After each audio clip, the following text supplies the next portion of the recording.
What's up, metalheads, freaks, and geeks? What are you doing here? Hippie's got some new gear, just like we had last week, last time.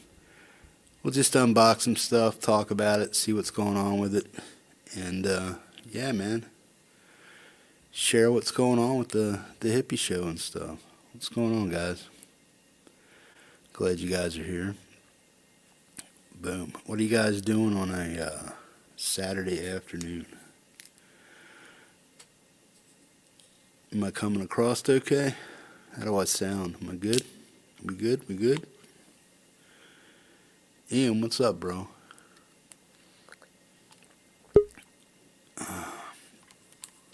Cool. Hang on a second, man.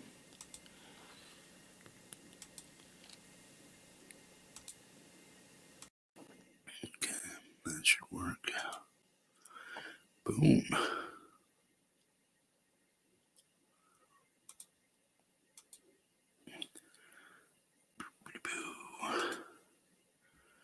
Mr. Luckett, how you doing? Hello. Am I coming through okay? Is my volume all right? Yeah, you can go up a little bit. Oh, okay. How's that? A little too much. A little bit. Yeah. Take that as a piece of advice. The PreSonus Audio Box 2 has these clunky switches that click from one to the other, and you always want to go in between them. Yeah, no, you sound good now, bro. You sound good now. Hi, guys. What's going on? How you doing? I'm fine. I've been recording all day, as you know. So, yeah. Yeah. So yeah, them other prima donnas are just taking their time, right? That's right. Yeah, I noticed that Ed was saying the same thing. Gotta be perfect. So yeah, it's yeah. Actually, the worst part about it is setting up all the lighting to do the video, so that I don't end up with the psychedelic curtains in the background on everything. So I get you, man. You don't use green screens or anything like that? I do. Yeah, I do now. I only recently got one. Yeah, but cool. I used to just put up a black curtain and then fade everything in and out, but you can only do so. You just get bored doing the same things over and over again. So cool. So what have you been up to? Resting, I hope. No. I've been up for quite a while. I think I got like 3 hours sleep, man. All right. Yeah. It's about an hour longer than I did. So. Yeah. I don't think it's rarely with my serotonin and dopamine levels, they just like flip off whenever they feel like it and stuff. And sometimes I can sleep, sometimes I can't. But sometimes I just crash real hard for 3 hours and then get up and I'm just like bushy tailed and bright eyed. Right. Other times I'm just like, it takes me a minute to wake up.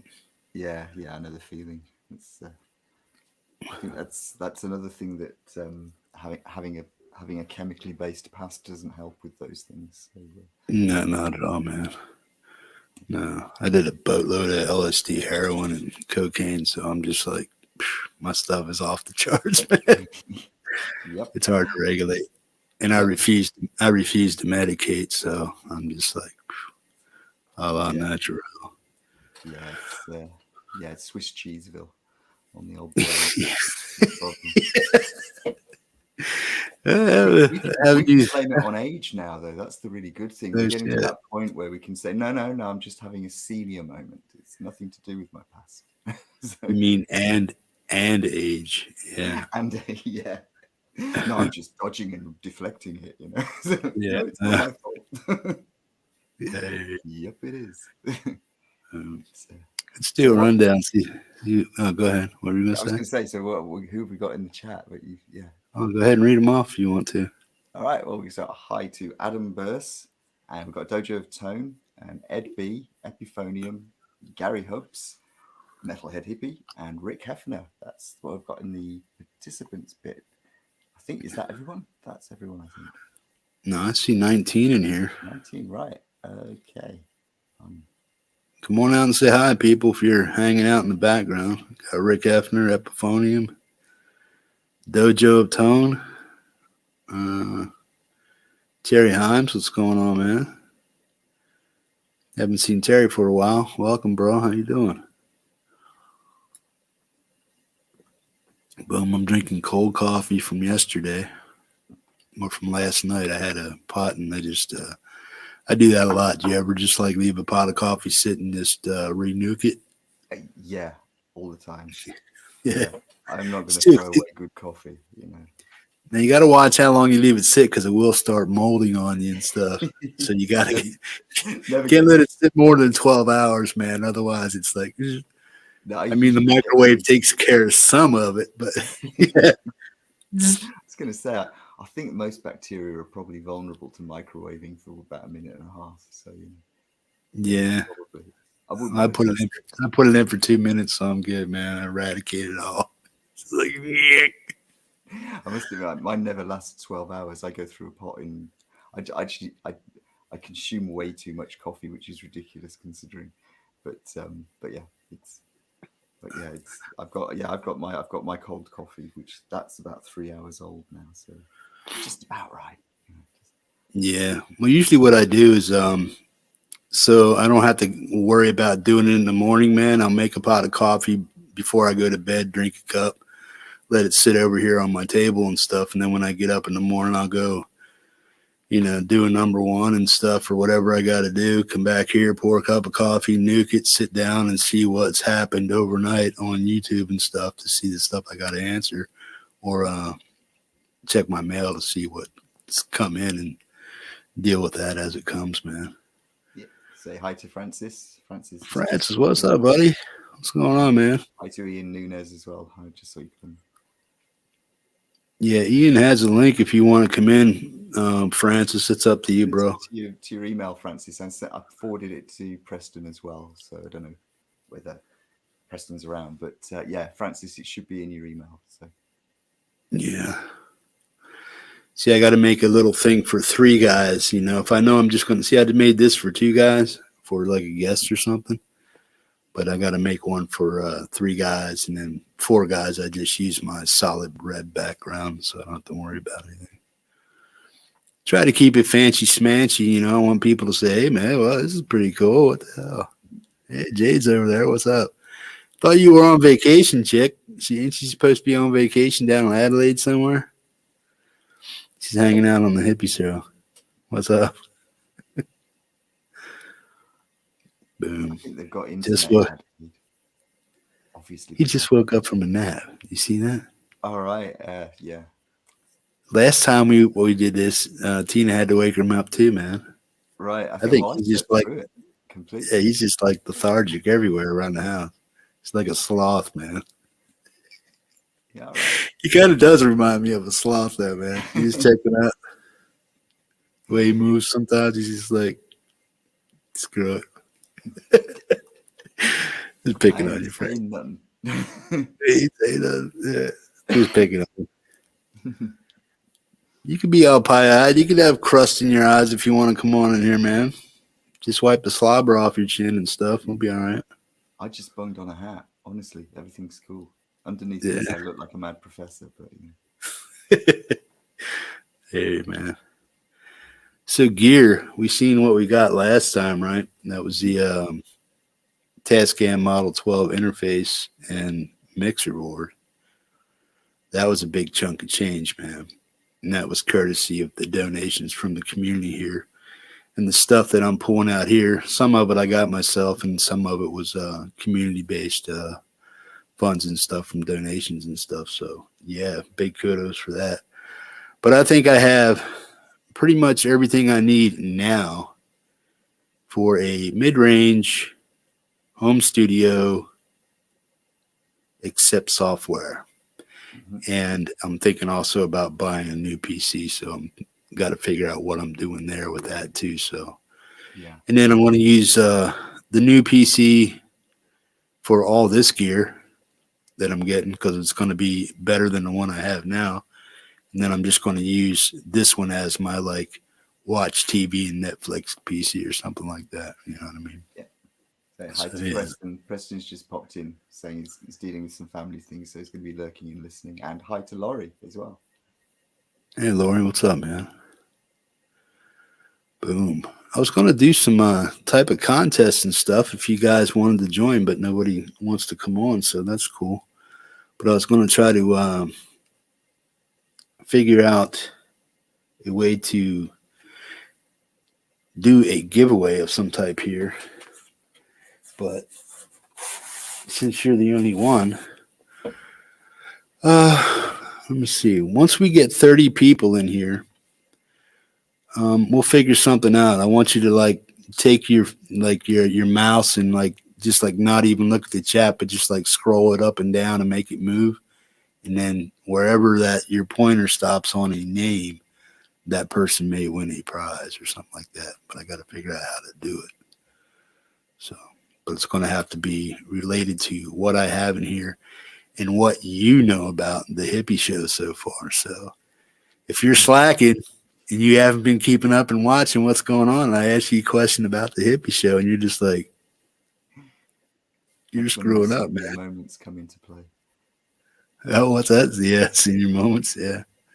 It's yeah. So you're saying with software, so because with the mixing desk, when I was salivating over the specs on the on the Tascam, because I think like quite a few people, my first ever 4-track recorder was a Tascam Porter 05, and I've still got it. It's upstairs and it still works, and that thing's like Cool. 35 years old, and it they were all it was really good equipment at the time. It was like the stuff lasted and lasted well, and looking at that, you really don't need anything else other than the software to put yourself in a even with the computer you've got to make yourself up to the level of doing multi-track recording with the best of us. I mean, so that's the system you'll have there will be way better than the one that I've got here.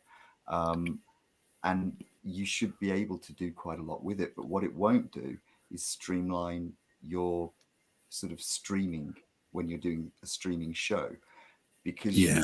you can't assign the sliders to individual controls within the web browser. So that's software, and I don't even know whether software like that actually exists. So if anyone in the chat Yeah. Well, understands or knows what can be done with that. yeah, that's where Six String Brian comes in. Mm-hmm. You know, what I'm talking about. He knows a lot about that video editing software that you can use all your gadgets with, and Mm-hmm. boom, boom, boom. Yeah, I'm not so much worried about. I may even think that this is overkill for me right now, and probably gonna be and stay overkill. This is probably like a band idea for somebody that has a small band and records at home in the basement and stuff like that. Sort of like Roddy's Jam Cave or something like that. Those guys could probably use something like this. Yeah. I'm thinking I might have went overkill and stuff, but I'm not really sure. So I don't know if I need a smaller mixer or like a 6i or an 8i6 or something like that from Focusrite that has a few extra TRS inputs and stuff for like my speaker jacks, Mm-hmm. extra microphones, extra stuff that has to do with stereo stuff. But yeah, the stuff I do have to go with this would just like any kid or any musician starting up right now or wanting to have gear, if somebody gifted them this stuff, they'd be just like, okay, I'm cool. Thanks, man. Mm-hmm. You know what I'm saying? So I'm just like, yeah, hopefully I got the right stuff, good stuff, and enough stuff to Mm-hmm. get started recording if I choose to and try to educate myself on the learning curve of how to use it all and put it all together because I never messed with a DAW. I never messed with Reaper or anything like that. Never tried to use any kind of synthesized computer stuff except for the dumb, stupid Java stuff that was out there Mm-hmm. years and years ago to use and stuff. But none of the new musical technology have I ever used at all, except for this little Tascam interface over here that I'm using to broadcast now. That was just plug and play, boom, boom, download this, and boom, it just went up. So yeah, Actually, so I always think with things like with mixing desks, and with anything you're using that's hardware, you have to ask yourself a couple of questions. One about the space you're in and whether the space suits the size of the object that you're working with. So, is the Tascam 12? Is it too big for the space you're in, or is it just about the right size? Is it comfortable to use? Does your hand feel okay when you move? Does it make your body move in an uncomfortable way to get to all the bits? or is it nice and there? No, And I'm gonna have to. yeah, Yeah, those I'm gonna have to questions are reset up everything that I do, man. I Right. mean, I'm gonna have to get a whole new desk. I'm thinking about actually building a desk. Mhm. I built my own cabin, so I can build stuff. So anything really, but Yeah, because I was thinking that about. Tascam 12 is it's the dog's bollocks, as we say in England, which means it's the bits of the dog that the dog loves best. So I mean, it's like this Yeah, stuff is good, and you shouldn't really need too much else apart from that. yeah, So and it comes with doors and stuff. You just there's so many free ones out there that are so good that you just jump in and make some mistakes and run into some frustrations and ask a few questions, and it just eventually the learning curve evens out and it gets easier, because all you're really doing is putting a signal, an electric signal from a guitar or from a microphone or whatever, into a software recording package. That's all that's yeah. really happening. The rest of it is just understanding how the package works, how the I get machine works. That's just like learning to drive anything. So cool. right, Uh hi Olid and Walid. Sorry, hi oh. and hi the distance. And apparently my microphone is quite low compared with the mighty metalhead. So does that sound better to everybody? You're good. Yeah. Okay. Put some bass in your voice, you'll be all right. Yep. Well, this is just going Reminds you straight of into Hello? the audio interface with nothing else on it at all. So that you can judge from that what a microphone. Hi, Francis. What a Hey. microphone sounds like with minimal Jeff. technology. What's up? But with the stuff that you've Hey, got bro. with the tone controls you have on it, you should be able to come across like Howling Wolf. It's like you should get really crystal audio on the vocal. Yeah. So. Francis, you have a high gain on because when you came in, I automatically got a little shh. Yeah, probably. That's my mic. There, Put it now a you little lower. Yeah. now you're better. Or you're Turn it hearing down. you might hear the washing machine. I don't know. Yeah, I hear that. Now your gain was just like shh in your ear. Yeah, I was just setting it up because I didn't have it open. My See if you can turn it down just a little more. more, sure, like this. Yeah, you're good now. Okay. Good. Hi, There you Dwight. go. Awesome. Cool. No, I'm not buzzing or anything, am I? No, sound okay. Cool. Yeah, he's saying he's got PreSonus USB box, and they're great. I mean, I know other people that use them as well. I mean, you don't need to spend a huge amount with just simple interfaces, and with the Tascam 12, that's a gloriously huge master of an interface system. So I reckon if we can get you figured out on just a simple DAW, most of the skills you learn in a DAW are transferable across most broadcast media. It's the same for video editing, it's the same set of skills, and often things have the same name. Fades are the same. That's what it is. So it's just a matter of learning where things are. That's half the fun. Cool. But we need to get you on that white SG recording something. No pressure. Yeah. Yeah, I was playing earlier. I was playing "Beautiful People" by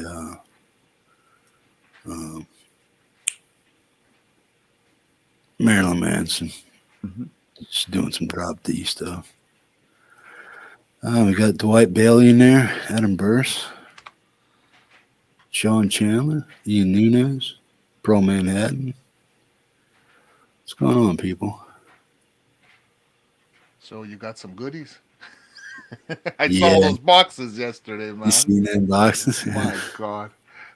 It still counts as 7 boxes, even if you unpack 3 of them and load them into one box. It still counts as 7 boxes. Yeah, I did. I got 7 boxes. The one thing I was missing, I was like, high dollar stuff. What's going on? Where's it at? And I'm just like, oh, well, that got shipped in some other shipment stuff. I'm just like, whew. Because he delivered all these boxes. And I'm like, this thing that I ordered cannot be in these boxes. It's too big. And it wasn't. So I'm just like, what the hell's going on, man? Oh, hi, it's Seth Vasquez. What's up, Seth? Yeah, she's a friend from Seth. What's your other name? She has another name too, but that's what she uses over in Nikki Tedesco's. Man, you guys got to come over there and join us tonight if you have the time, or if you're awake. Whatever you're doing. But yeah, she comes on. I guess it would be 10 o'clock Eastern. If you guys could just pop in and say hi if you want, that'd be cool. Desolate mornings over there. Okay, well, let's try to get something started here. I want to give away something today. I'm not sure what I want to give away, but it's going to have to do with you two figuring stuff out and stuff. And yeah, so Could be here a long time. yeah, no, we're going to try to keep this around 2 hours if we can. If you guys are game for that time limit or whatnot, but you guys can, if you want to drop out in time. I'll stick around till supper time. Oh, gee. Now this is about perfect for me. It's about 10:30 here, so yeah, cool. Got Brian Spalding in the house. What's up, man? Got 33 people in here. That's cool. My knees hurt. What's going on? My knees hurt. He just had his debut on the Hippie show the other night, man. That was cool. Yeah, it was. Got some good tunes going on. A couple people did. I want to get some stuff from Seth. I'm going to kill you in that keyboard, Francis. Hey, you don't want me to chat with the people, man? That's what we got Preston for. He's over there. Don't bother Francis. He's working. No, that's cool, bro. That's like, do you have any kind of, I forget what it's called, when you have a pet peeve about noises and stuff? The keyboard? Yeah, keyboard's one of them. While being online, hearing somebody's keyboard, and I don't know if you guys have a pet peeve noise, but my dad, whatever, but he used to eat like this when I was a kid. As a kid, you know how many times I wanted to punch my dad right in the throat?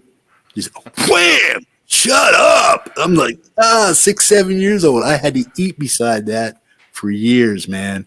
And every time I hear somebody smacking their lips while they're eating or chewing with their mouth open, oh man, it just irritates the shit out of me. And keyboards. Okay, I'll mute myself when I'm doing the keyboard then. I just filter those things out. I can't think of a single thing that's like a pet hate noise. I just filter them out. When I hear things like the clacking keyboards, after the first couple of seconds, it's just not there anymore.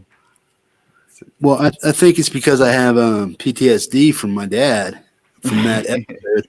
I'm just hyper aware of those things, man. So it's just like, it's just one of those things that always stuck with me as a kid, man. I'm sure you guys, you got to have pet peeves, man. What is it that somebody does or somebody does around you that irritates the hell out of you when they're doing it, man? You have nothing. Ian, you're telling me nothing. Honestly, I mean, people don't do things like pick their nose or scratch their ass around me. So, which is probably very nice of them. But so I consequently, no, I mean, I live with 3 angels, you see. I mean, that's actually true. I do live with 3 angels and 2 cats who are almost angels and a rabbit who's almost an angel too. And all of them are very sweet and none of them do stuff that's horrible, so. And I don't go anywhere. I've been. Okay, what do you do that annoys them? Oh, I do. There you go. I pick my nose and scratch my ass and all sorts of things. Yeah. But, I think just being around, sometimes singing makes my youngest daughter completely crazy because she's usually trying to listen to something. So when I'm recording, she can get a little bit annoyed at times.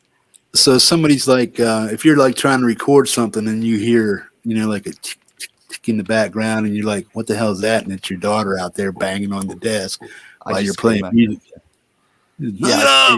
I'd scream at her and generally that stops it. Now we're very civilized, so we don't tend to run into too much of that. So. I hear you, man. Yeah, I don't know. I must be overreacting or something, man. But yeah. Yep. And I think the chemicals I abused myself with as a teenager probably made me a bit more laid back about it. So Yeah. Oh, I'm laid back and pretty sloth like Francis over here. He's like both times I had an unboxing. It's like, hey man, Hippie's live. Oh wait, let me get up. I was sleeping on the sofa, man. I'll tell you what, we do. Francis and I do a lot of chats because of the house band stuff and collabs and all kinds of stuff as well. And the thing is, when you're going live on YouTube, it's quite different. Like we can't sit here with our hair all awry, wearing our pajamas and sort of belching. That's right. Because you have to have a certain decorum. Much as the audience would probably go for that, really. You'd all just love to see us do that, really. I think. Have a fart contest. Yeah, let's do it. That's true. Because half the time when we were chatting to work on song stuff, I was in my pajamas, man. So I just be care, man. Yep. Yeah. All right. Do you guys have a pen and paper? Can you get pen and paper? Yep. Okay. Now here's what we're going to do is you guys are going to take your mouses, right? We got 35 people in here right now. You're going to take your mouses and you see how you can make the chat move up and down with your mouse and stuff, and you can make everybody's name go, right? Okay. Now what I want you guys to do is to take your mouses and just look away from the chat and put your mouse right over where the names are for the people and stuff. And just scroll up and down 5, 6, 7, 8, 9, 10 times and stuff. And then when I say stop, you both do it at the same time. And let me know who you land on, because whoever you land on, you got to look away from it. No cheating. And just scroll your thing. And then when I say stop, look over and see whoever your pointer lands on, that's who you're playing for. And what they're going to win is a Flipside Music t-shirt. So there's going to be 2 winners today for these unboxings and stuff. But then you guys got to work. That's why you got the pencil and paper. So you're going to be playing for those guys. Okay. Whoever wins. All right. That's unfair, man. Ian's guy's going to win. You never know what the question's going to be. I'm just going to ask some off the wall stuff and see who gets it first. But you got to write it down on the paper. You can't spit it out or shout it out. And nobody in chat. I don't want anybody in the chat shouting out answers to him either. You have to write it down on a piece of paper. And then when I say reveal your answer, you show me your answer. And if you're both wrong, you're both wrong. We'll move on to another question or something like that. But we'll play. How many questions do you think are outrageous? Maybe 10 questions? Oh, my God. Depends what it's about. Well, bear in mind, if we get them wrong, then we move on to the next one. So that's true. That's true. Yeah, so we'll do 10, and we'll do the best. Whoever gets the best out of 10. So if somebody gets 6 or whatever, or if Ian gets 4 out of 10, and you get 3 out of 10, then Ian's. No, I made a mistake. Only one person's going to win a shirt today, but you guys are playing for each one. So if Ian wins, then his contestant wins, and if you win, then your contestant wins. So you're playing for that individual your mouse lands on top of. So you guys ready? Yep. You got your mouses ready? Yeah. Okay, look away from your keyboard and just move it around until I say stop. Are you doing it? Yeah. Stop. Now look at your key. Where's your mouse at? Who'd it land on? Me, it's Music Therapy Laz. All right. Mine is the padded pedal room. All so right. I'm gonna He's out of that it. one again. Hang on, wait a minute. I'll let you in then. Right. Okay. Right, my knees hurt. My knees hurt. Awesome, man. Cool. All right, my knees hurt, and who was it? Laz? Laz, yeah. Okay, these guys are playing for a t-shirt for you from Flipside Music. So if Ian wins, it's who? My knees hurt. And if you win, Francis, Laz. It's Laz, right? Yeah. So Francis is playing for Laz. What's the one thing you need? This is a question. It's like a redundant question. What do you need to keep your guitar safe? It's kind of like a trick question. What's the one thing every guitar player needs to keep a guitar safe? And we write them. We don't say it, right? Mm-hmm. Yeah, you're right. Okay. You know when you're done. Done.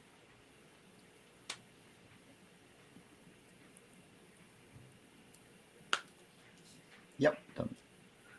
All right, reveal your answers. I don't know if you can even see my writing, man. I write very bad. What's it say? What do they say? Guitar case. Case or gun, depending on what you're protecting it from. Gun, I like that. Okay. What's one thing you need to keep your guitar safe when you're doing the Like ZZ Top, man.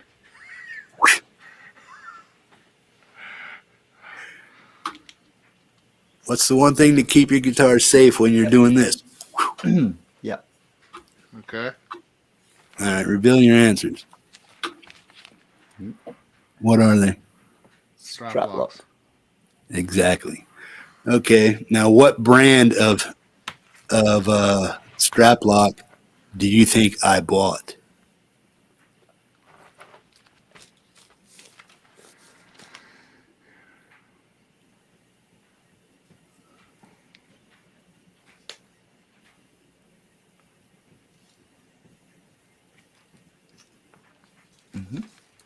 You got them? Yeah. What'd you get? Shaler. What'd you get? Flipside Music's own brand. No. Francis got one. Woohoo! All right, These- lads. These are Schaller strap locks, man. I bought them for my 7-string over there. And they cost about $22. They're the newest brand from Schaller, man. All my guitars have strap locks. Okay. Now, both of you, look down at the ground. Look down at the ground. How many guitars does the Hippie actually own? You see a majority of them hanging on the wall every show, but how many guitars do I actually own? And all my guitars are actually visible in every show.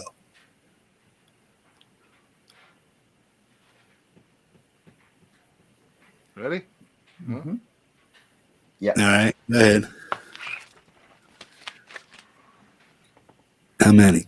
6. 7. Ian's right. It's 6, man. Ah. There's 3 right here. 1, 2, 3, 4, 5, and 6 right here, man. They're all in every show, man. I thought you had another one hidden somewhere. Nope. Okay. I've had more than 6 at one point, but all I have and all I own right now are 6 guitars, man. Okay, so it's a tie game out of what was that?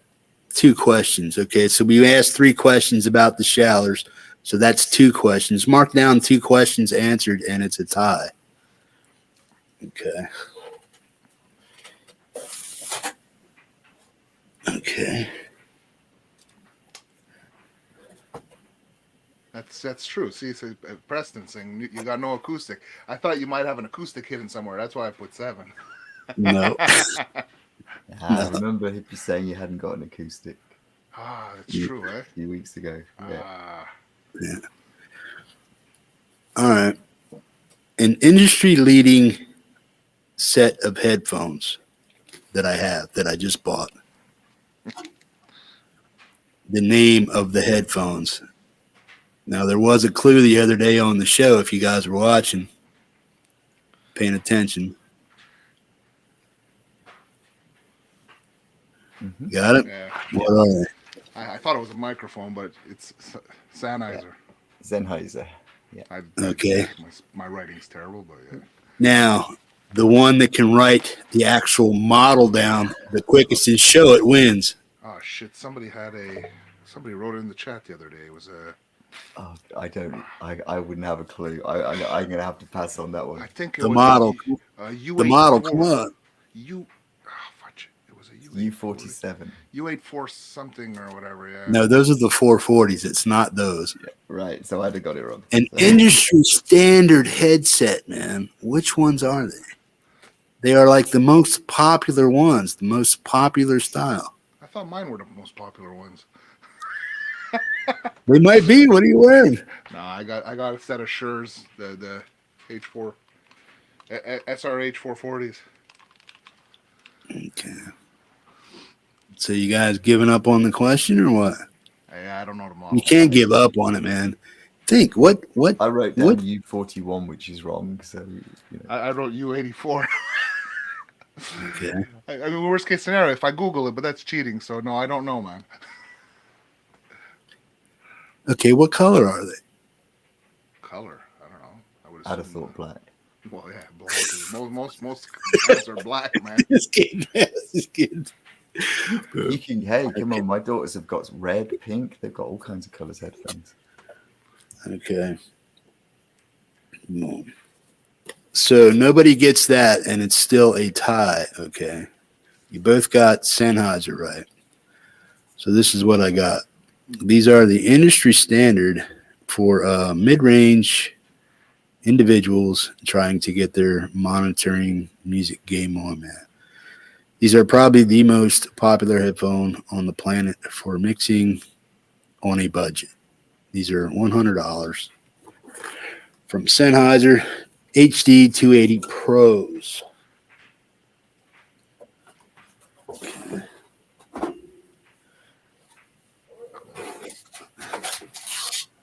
All right. Trick question. What's the heaviest gauge string I actually have or I actually use? What's the heaviest gauge string I use? I've said it on the show a few times, man. And in other places.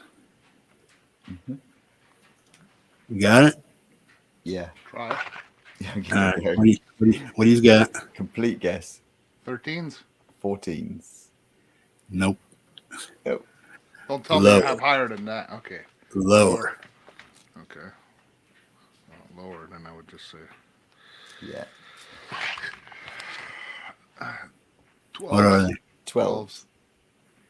They are 12s, but what's the top number, the bottom number? 12 what? Ooh. This is the quick one. You got to get it quick. 12 what?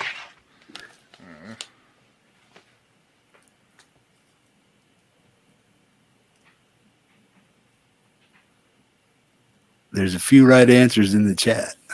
What is it? 12 what? 12 what? Say it. Just say it. 12 what? 56. 12. There you go. Yeah. That's the highest gauge string that I have on a guitar right now, and they're on my SG right there. That's my doomer. Wow. That's my low tune doomer right there. It's my SG. So That's 1256. That's the size that I put on my acoustic. Yeah. Well, this thing I put all the way down. That goes all the way down to B. It's tuned to B standard right now. So yeah, so that's like okay. So Francis is ahead with 2 so far. Okay. Now I bought strings too, man. Okay. I bought 2 brands. Name 2 of the most popular brands of strings that you guys use or that other people use. You got to get both answers correct. The first one to get them right. I know which brand I use, but I know which 2 brands are the most popular anyways.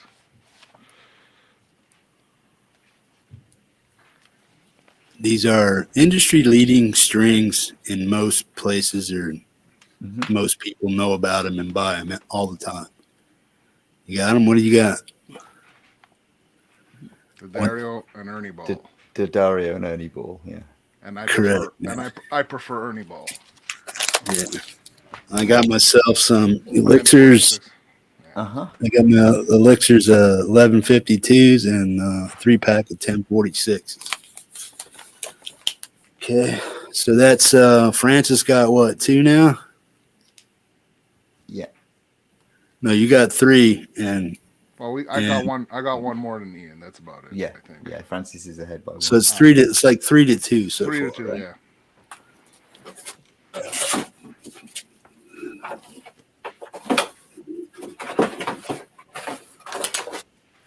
Okay, I bought some XLR cables. What brand do you think I bought?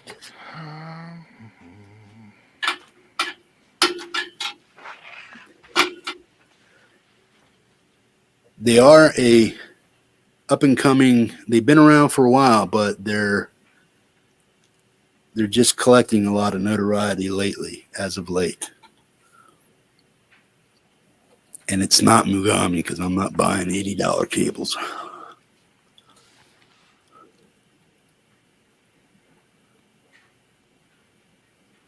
Got a guess, Ian? I'd guess I would have got what I guessed. Yeah, I guess it is a guess. I don't think it's anything right. What do you got, What you got, Francis? Hosa. Bose, yeah, boss. No, I got Hosa. Oh, right. Sorry, yeah, I've got boss. Hosa? No. Guess again, man. Guess again. Different brand. Just go ahead and verbalize it, and whoever I hear saying it first gets it, man. I'm trying to think which ones I use, man. Just start naming cable brand names. I haven't a clue. Like all the cable brand names. I normally go to the electronics store and get the cheapy stuff, man. You know, because you go to a music shop, they're ridiculously expensive for nothing. So I don't know what brand do I have there? I forget the name of the brand. It's like Digital. All right. You can ask a friend. You can ask Music Therapy Laz. Is he? All right, Laz. what do we got there? Laz, give me the. I'm calling a friend.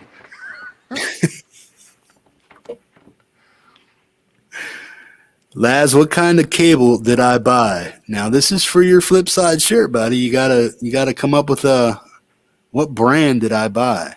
XLR. No, it ain't Radio Shack. It ain't Proco. It ain't COS. It ain't Monster. Can my knees hurt? Try this as well. Sure. Yeah, come on, my knees hurt. Give me a because I know nothing about cables. Live Wires. Is that a brand, Laz? Cost. No. He's talking about Dave and Brian S.'s show. Okay. Live Wires. No, not on us analysts. Okay, hold on. What brand do I have over here, man? My knees hurt. What kind of cables did I buy? You're playing for a T-shirt, bro, for Ian. Or for yourself, actually. See, this one here is a Nutrix. Neutrix. But I'm sure that's not what brand you have. Okay. I'm going to give you a hint. If you think you got it right, just spit it out, man. The first letter of the cable, the brand, is a P. Profile. No. No. Pro Sound. No. Starts with a P. Shit, I know that brand. You can order it online there at the... it's that. I'll give you another hint. Swine. Swine.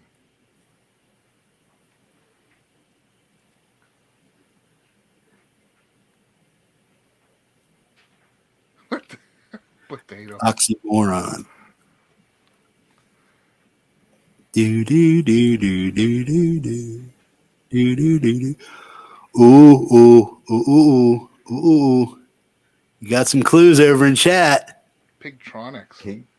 Pig cables. Pig nose. Ah. Very close. Come on, it's a popular brand. It's just like really getting popular up here lately. I never heard Remember, of I said oxymoron. Remember, I said oxymoron, man.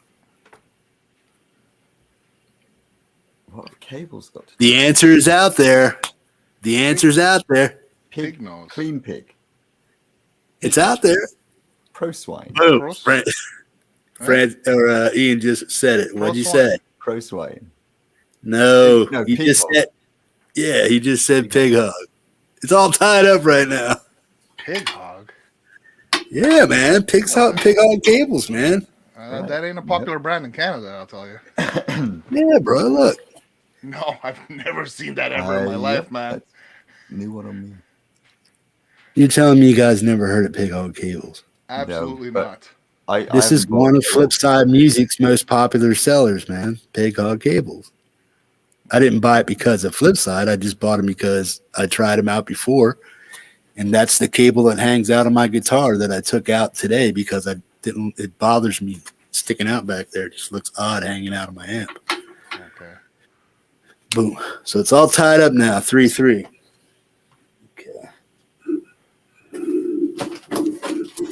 Marshall says they're some of the best cables. That's cool. Ryan says they've been around for a long time. I've never seen them here in Canada, ever. Yeah, they've been around for a long time. They're just starting to get notoriety as a lot of people are really starting to get into them. I think it might be because the last time I bought a cable was about 10 years ago. Yeah. All right. Now, I think you both already know the mic that I may have gotten. Okay. So write that down and let me know what you think. What you think I actually ended up with. What's it called? So I think we're playing the first 1 to 6. Whoever gets 6 out of 10 first is the winner for the T-shirt. You're both tied at 3 right now. Did you get it? Well, I have. I'll wait for Ian to finish writing. And the one that I think you got.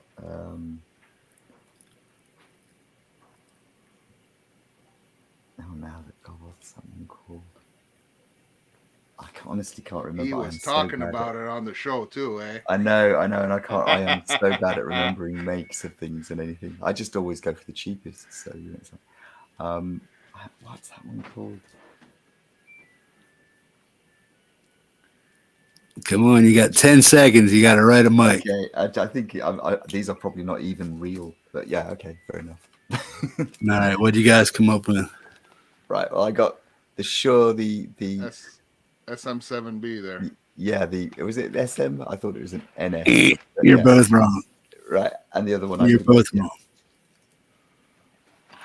It is a industry competitor with Shure, and it's probably one of the most popular brands out there as far as mics and headphones or whatnot that's out there. So name its competitor. I'm going to give you a quick hit. I'm going to give you a quick hint. You drive down it. Highway? Think of a brand.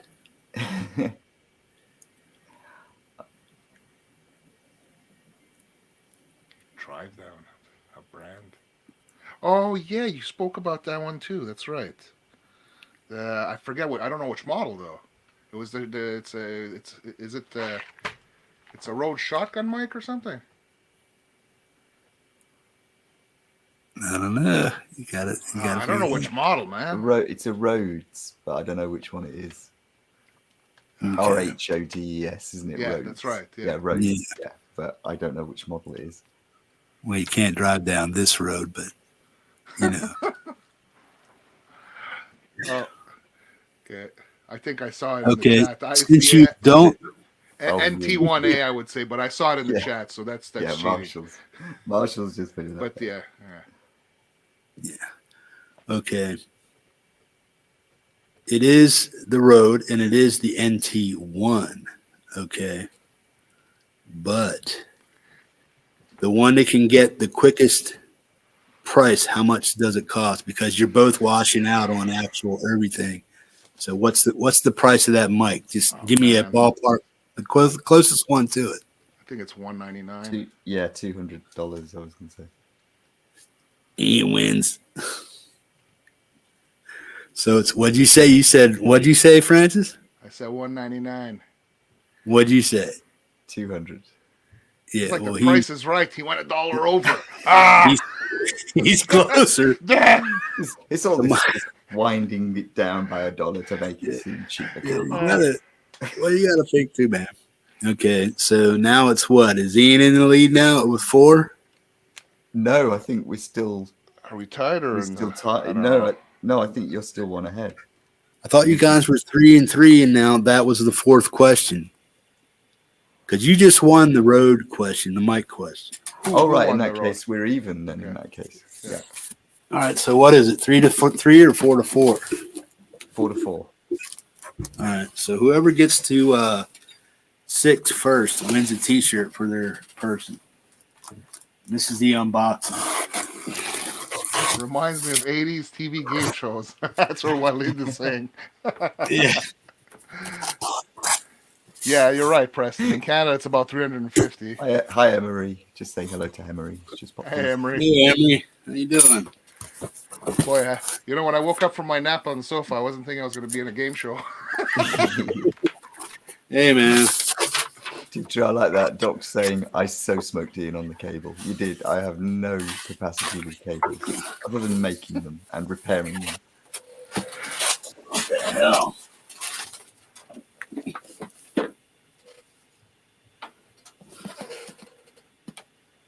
I think this son of a bitch was open before. Salut, Christophe. That sounds like a hollow thwack that you don't want to hear when you're looking at anything delicate.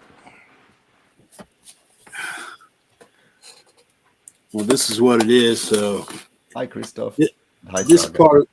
part of the box looked like it was open or had a piece of tape on it at one time over here, or something on it. So I think these guys burnt me for a open box. I said, "Yeah, man. As long as it's new, send it." And I'm not American Music Supply. I just opened this. That should not be heard. You hear that? Yeah. So if I send this back, I got a room full of witnesses. Hey, great Banzini.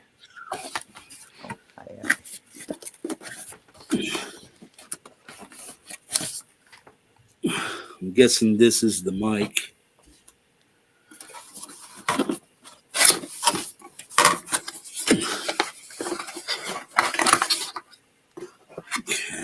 A world of witnesses. That's right.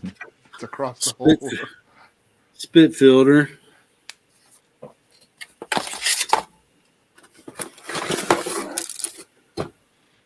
Something came loose, so It's your shock mount. there's a little screw down there. So that doesn't go there. Okay, that goes on the mic. What the hell?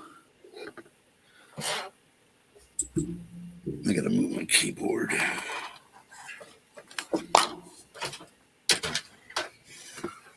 Ah, shit.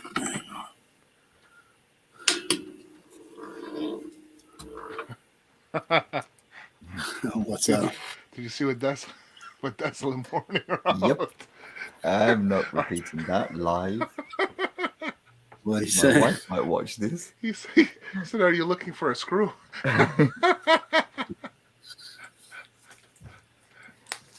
Actually, even though you don't want to hear that sound delicate thing, the mic is wrapped up, and I think the screw is just for retaining the mic in the shock holder. So Yeah, I got this. I and don't my light's just know. I don't know where that goes. I'll have to figure it out and put it together. But I guess something that was in this bag. The bag is sealed. There's a What's going on little with the lights, Ian. You got electrical yeah. problems there.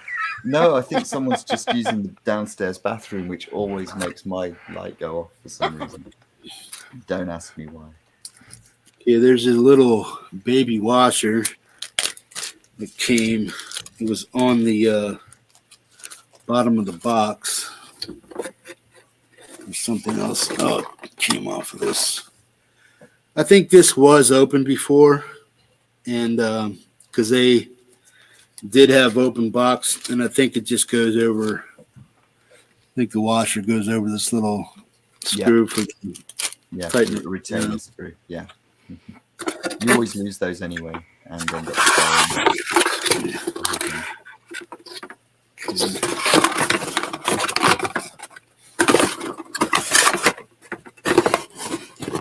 don't know if this is anything but packing. That's true with Preston saying technically you could use your old arm and shock mount. Mm-hmm. Yeah, that's what I was thinking. I honestly think this was an open box, so I'm going to be contacting them for a discount or something.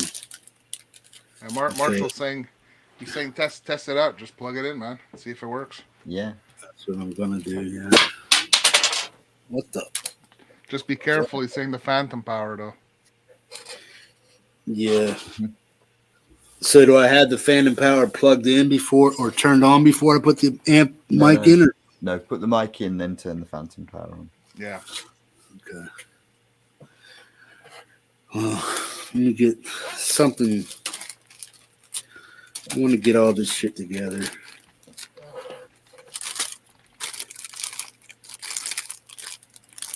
Where the hell did a screw go? Dudes, I just put that shit in there and it's fucking gone. That's twice I've wanted to repeat Henning's famous line. That's what she said. That's what you. Yeah.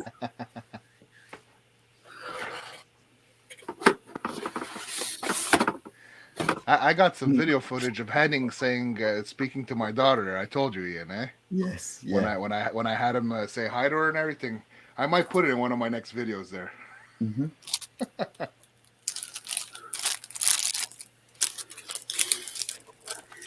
These two screws were outside of this bag, and if they came in here, they were outside of this bag. This is like the lock nut washer for the back of the roads.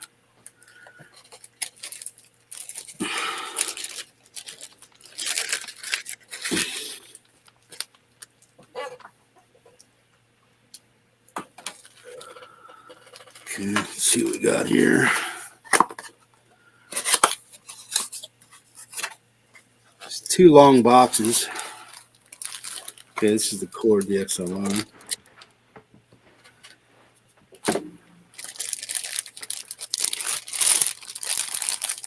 Boom. Now this is XLR to male, female, and stuff. Now, on the top of my mixer, okay. Can I put it in here? Yep. Or because my microphone is plugged in here with a 6mm right now.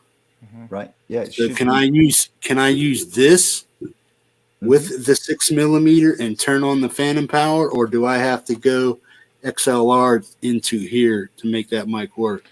XLR into there, but you might have to pull out the micro jack with your current microphone in it, because it may have an automated circuit that switches between them if you put the jack in. But this will double as a mic and a guitar jack and everything else, right? Yeah, that will work fine. Yeah. Mm-hmm. Yeah. As long as it's an XLR and standard 1/4" jack, which it should be. So Yeah. Well, this is XLR complete. yeah. Mm-hmm. This one is XLR to 6mm. 6mm. Okay. Yeah. Yeah, so the XLR to XLR should work fine. That should be there.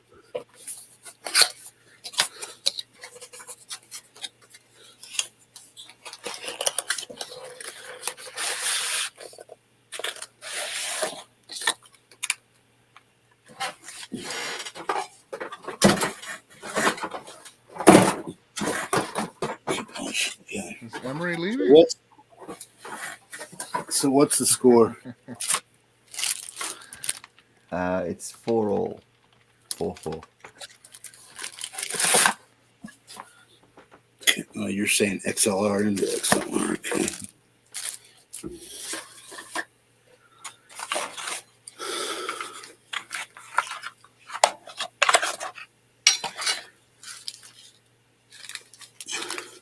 Now, what do you guys know or have you heard about the XL or the NT1 as far as being good, popular? Have you heard any negative, bad, this or that, or what?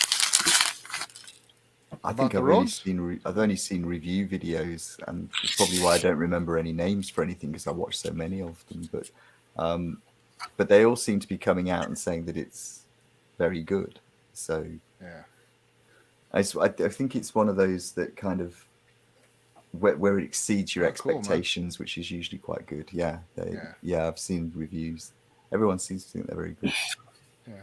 Well, I think it's a decent mic, man, and in that price range, it's probably it's probably one of the better ones. But I mean, you're getting something of quality. I mean, I don't think you need to go any higher than that, really. I mean, Well, what I was going to do, what I was thinking when I bought this is because it picks up ambient noise, it picks up drum noise. You can use it as a drum, you can use it as a kick, you can use it as an acoustic. Put your acoustic 3 feet away from you to pick up an acoustic very well. Maybe not so good for miking up a cab, but if you back it off maybe like a foot and you're not like totally, if you're playing cleans or something, recording cleans, about a foot away from your cab or something, that's cool. That's what this works for. It's not really a great vocal mic. That's what the 1A is for vocals and stuff. But I never wanted it for vocals. I wanted it just strictly for podcasting and stuff. So you guys are saying put the XLR into this. So I'm going to have to go mute for a second. Yep. yeah. Okay. Then I'm going to do it in the cord. Oh, there it is.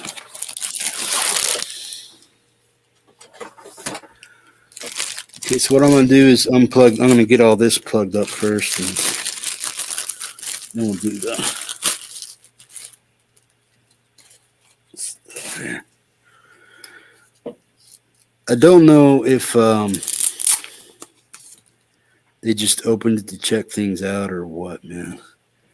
Okay, so you're saying unplug everything that I'm using with my mic right now, right? Yeah, just pull the 6mm cable out. Keep the phantom power off. Yeah, keep it off. Keep it off. Turn it on only after you're all check plugged to in. make sure you need phantom power on the mic, because actually that's something I imagine you do, but I actually don't know. Well, can you guys look that up for me? The Rode NT1. Hang on. Yeah, hold on. Sure. I'm pretty sure it needs power. It's a condenser mic, so. Oh well, yeah, it will in that case. Yeah. Yeah. Okay. Yeah, I mean, if you want to double check it, I don't want to blow it up. If somebody actually knows, let me know. I think Quentin James uses an NT1, an older one, but I think he still uses that. Boom. Large diaphragm, 1-inch gold, sputtered cable, cardioid polar pattern. Yeah, it's active. Internal cast. So it will. Needs power? Yeah, it will do. So just, I mean, it's just a good habit to get into, because you'll very rarely hurt a microphone plugging it straight in unless you've got kind of issues with your cabling and such. But it's a good practice just to get into, to put the phantom power on once you plug the mic in. Yeah. On before or after? After. Okay. Now I'm gonna go off air, so you're not gonna be able to hear me. But I'm gonna unplug everything, go off air. I'm gonna plug this in, and then I'm gonna turn on my phantom power and see if I come back.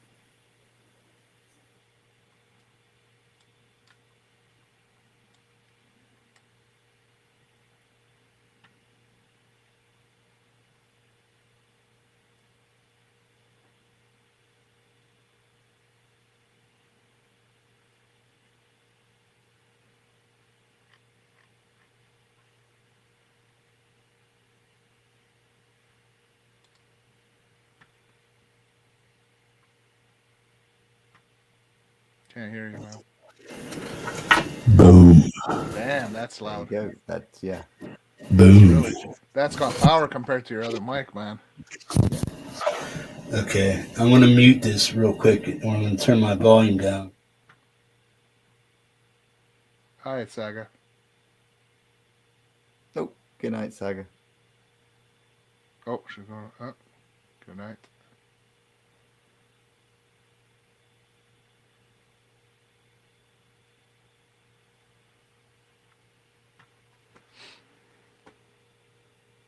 Yeah, turn Yeah. the gain down. Yeah, Turn the gain. that was pretty loud, man. Boom,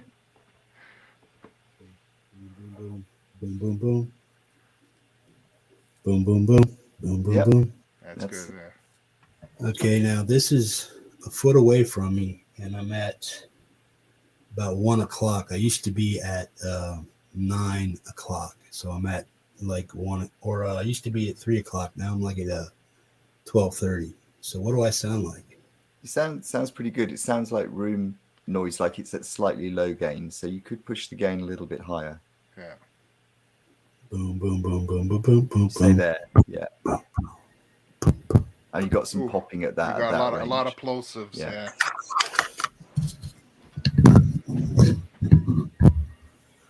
Boom, boom, boom, boom, boom, boom, boom, boom, boom, boom, boom, boom. Yeah, that's about right. Okay, now does this sound better, or does it? To me, it sounds like I'm in a room. Yeah, that's what Yeah. it does sound like. Yeah. My other one sounded more flat, monotone, kind of like right in here, man. Mhm. I feel like this microphone is actually talking to me. You know what I'm Yeah. saying? Yeah. Not in If you take the gain down and move it closer, it'll act more like a directional mic. Yeah. Make sure I had the right side on it. Okay, I think. Okay, this is the side I should be talking to. Now that sounds good. That Yeah. sounds better, but that's really loud. You got to bring the gain Yeah, down now. take the gain down a little bit. Yeah. Okay. Now remember, we're just Mickey Mousing around right now. Okay, now this is at it said okay, I'm at about a fist away. Is that too loud? A little. It's just a tad. Is that too loud? That's better. Yeah. say something in a use an Say, explosive word. Yeah. Use the bang Yeah, hitman. in the say house. boom or something. Yeah, Pow, poom, poop, shit, shut up. No, Sounds it's- alright. It sounds perfect Yeah. like that, actually. No, Yeah. the level, it sounds pretty good. Yeah. So this is okay. I'm about a foot away, or I'm about a fist away is where they tell you to speak. Okay, I'm gonna go back here. I'm probably about a foot away. What does that sound like? About a foot away. still Sounds sounds okay. good. Yeah. See, yeah, Okay, I'm it at sounds 12. much better. I'm at 12 o'clock on my gain. I used to be at 3 with this other mic. Yeah. Mhm. Okay, so I'm gonna stay a foot away, but I'm gonna crank up my stuff. I'm gonna go to like 1, 2, and 3 o'clock. Mhm. Okay, I'm about 1 o'clock right now. 1 o'clock, 1 o'clock, Yep, still sounds good. Sounds good, man. 2 o'clock, 2 o'clock. Beginning 2 of the o'clock. boom. It's too loud. Right now, that is at 3 o'clock. My old gain stage. That's Yeah, where I that's- used to be. It's too loud. Yeah, man. that's too boomy. It's too loud. Around 1 o'clock is where it sounds its best. All right, so I'm going to keep it a foot away and go to 1 o'clock. How does this sound, man? Does it Sounds sound good? Am I Yeah. just too low?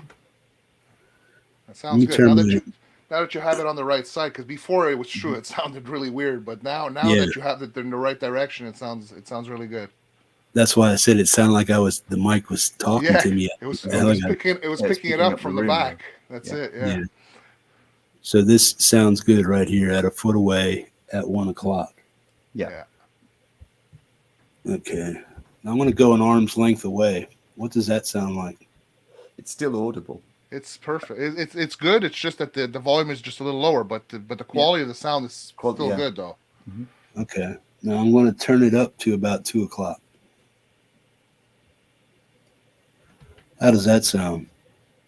That sounds very Boom. clear, but every other Yeah. movement you make on the chair will also be picked up by it. That's right. That's right. Okay, now this is at 3 o'clock at 1 arm's length, but I'm starting to hear ambience around Yeah. me. You know what I mean? That's So too the loud. closer I bring the mic, the less I feel like I'm hearing stuff out here. Mm-hmm. Like it's coming, like feel like I'm getting reverb out of a room, but it's Yep. a flat reverb. That's Mm-hmm. that's right. You're gonna get some room reflection in there. I don't know if you ever saw the box that I sing into. Sometimes it's to remove the room reflections so that it doesn't bounce back. So, but the closer you have it at a lower gain, you're getting a lot less of it. So, yeah. Mm-hmm. Okay, now this is at 1 o'clock. Okay. This is at 1 o'clock, and I'm that far away from it. Boom. So how does this sound? Sounds pretty decent. A lot of people are saying here. I mean, look, crystal clear. Yeah. It's 1 o'clock. All right, no, Mm-hmm. closer for less room noise. Epiphonium saying. Ian, explain proximity effect. The dog was telling you to explain proximity effect. Right. Okay, cool. Yeah. You're not serious. You explain it, Dog Park. What I'm doing right here is I'm trying to mix. I'm trying to get a good level, and I'm trying to get a good level here to where I don't sound like I'm in a room, because I had my headphones cranked a little bit. Yeah. So, Mm-hmm. Could you put it in the shock mount so that you don't hear, because right now you just hear like when every time you're moving or touching it. It doesn't fit in this mount. Oh, okay. Yeah. What Doc's mentioned, there is an effect as you get closer. If I move closer to my mic and actually move my face away, as I move around to the mic, you can hear the way my voice changes.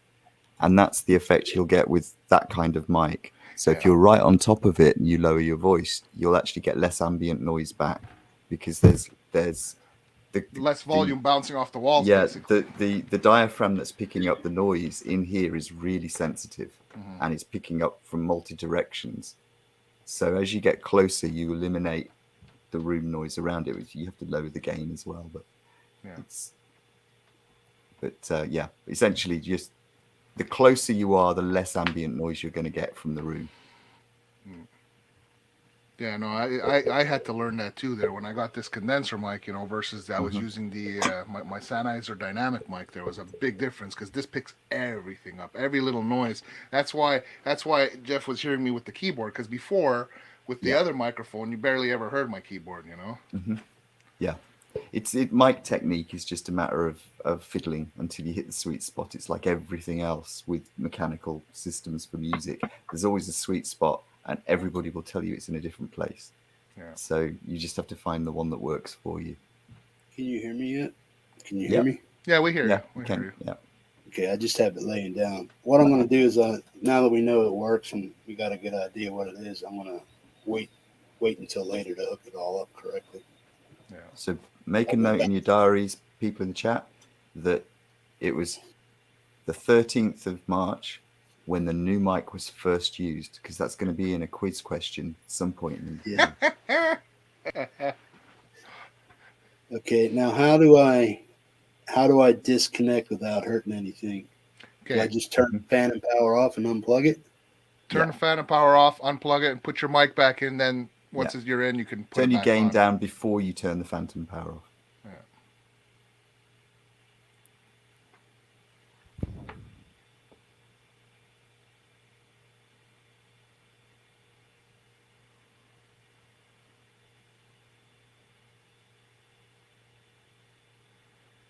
Yeah, I see what Christoph is saying about the Zoom mic. My Zoom H4n picks up every little noise. They're intended to.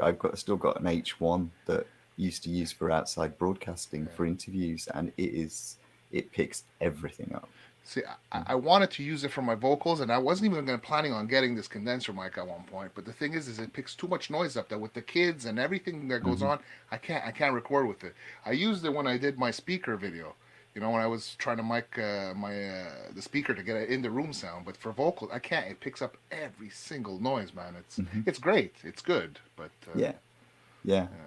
Mark's done the same thing, and Doc's just given the correct explanation of what proximity effect is, which is cool.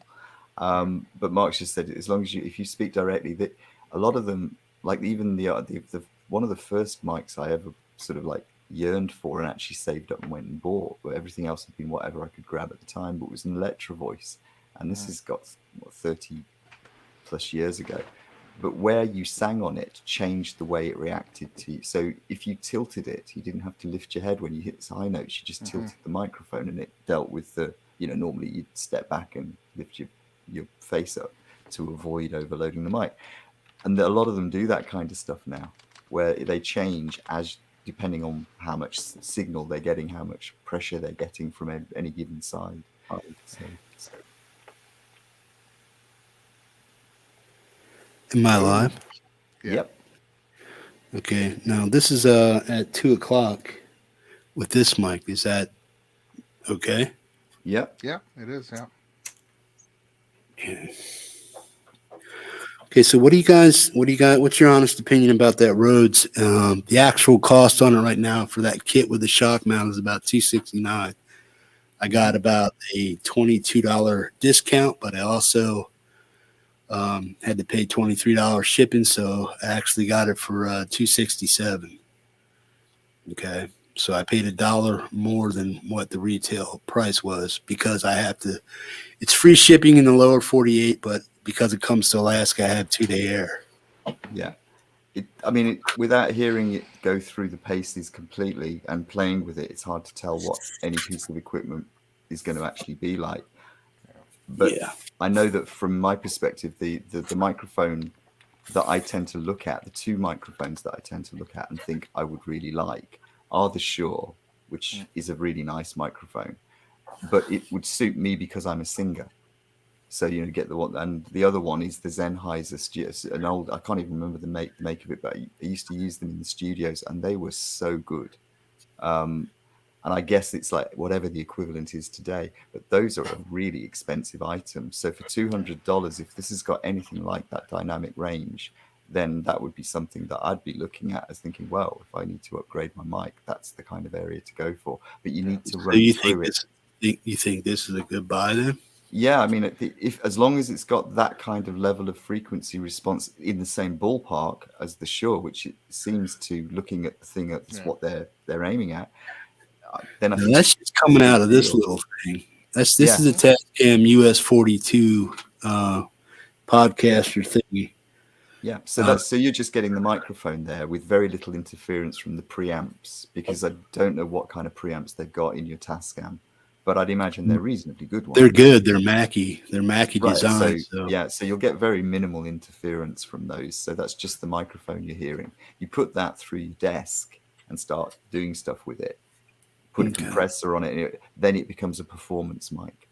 And you could probably mic up your cabs with that as well. I mean, I can see that working quite well. You just have to adjust your levels and whatnot too, right? Yeah.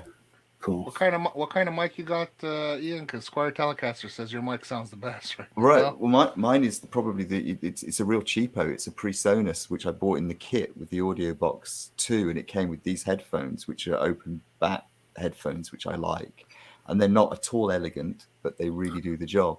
And the whole lot cost like 150 quid, which that's probably just about just over $200 or thereabouts. So you don't mix with? Do you mix with closed back or open back, or you mix with closed back? I use flat response speakers and the closed. I use the open backs for mixing, and then I go and sit in the car and listen to it. Yeah. So I do the usual thing with mixing, which is I go from space to space with whichever. I've got a set of PV stage monitors, which were my old PA, and when you put them out they're non-powered, but if you boost them with a very, very low gain off your amplifier, they flat respond, so they're really good for mixing. So that's just the way I go about it, but it's just what I've got, really. It's if I wanted to choose something, I might actually even go for the PreSonus monitors, and the powered monitors are really good. So this stuff, actually, I do recommend it because it's good make, well made, well manufactured, solid, and not expensive. The dog says it's a good mic there that you got there, Jeff. He says, for the price, it's a great mic, man.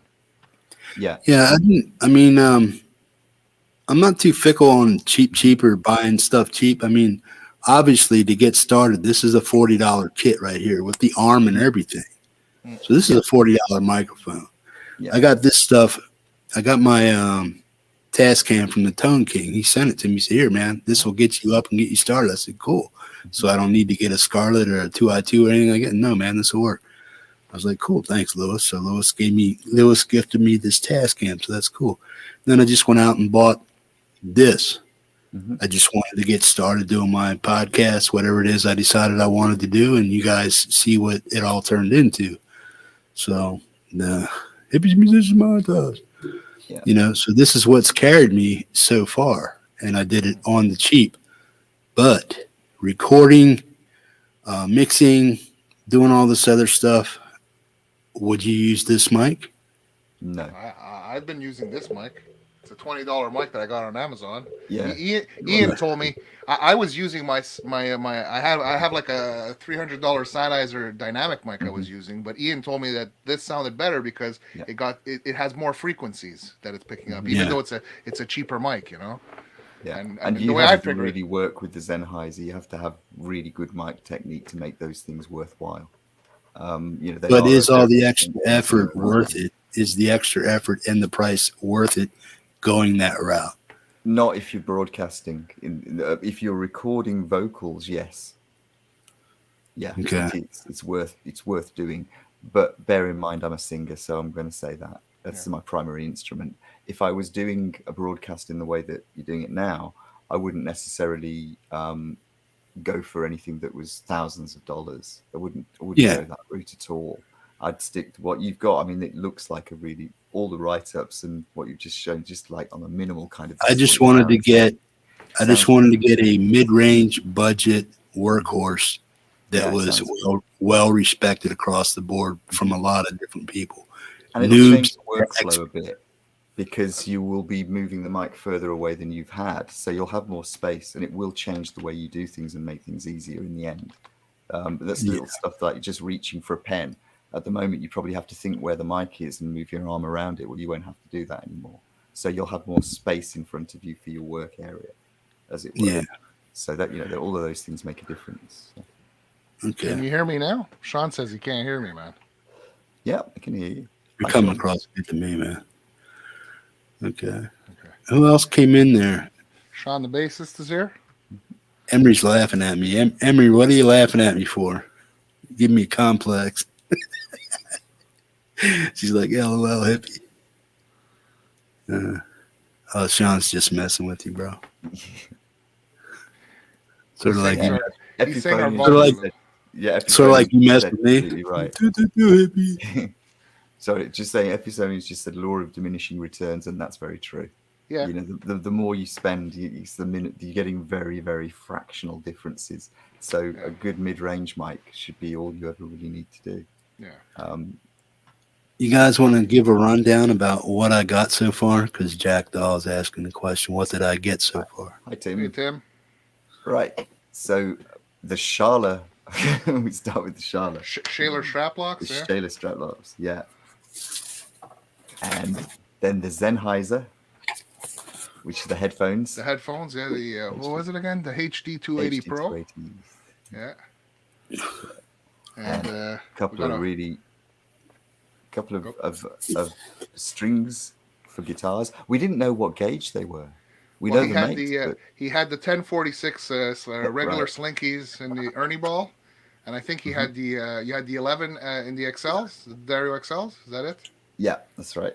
Okay. And this is the Rode NT1.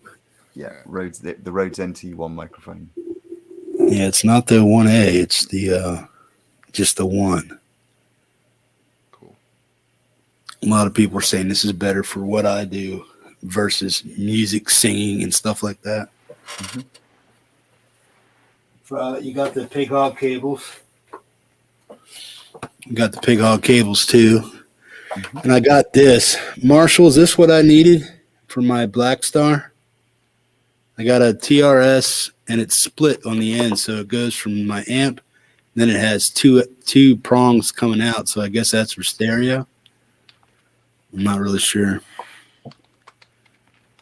But the main cable, is that right? Is that how that works? Dual TS.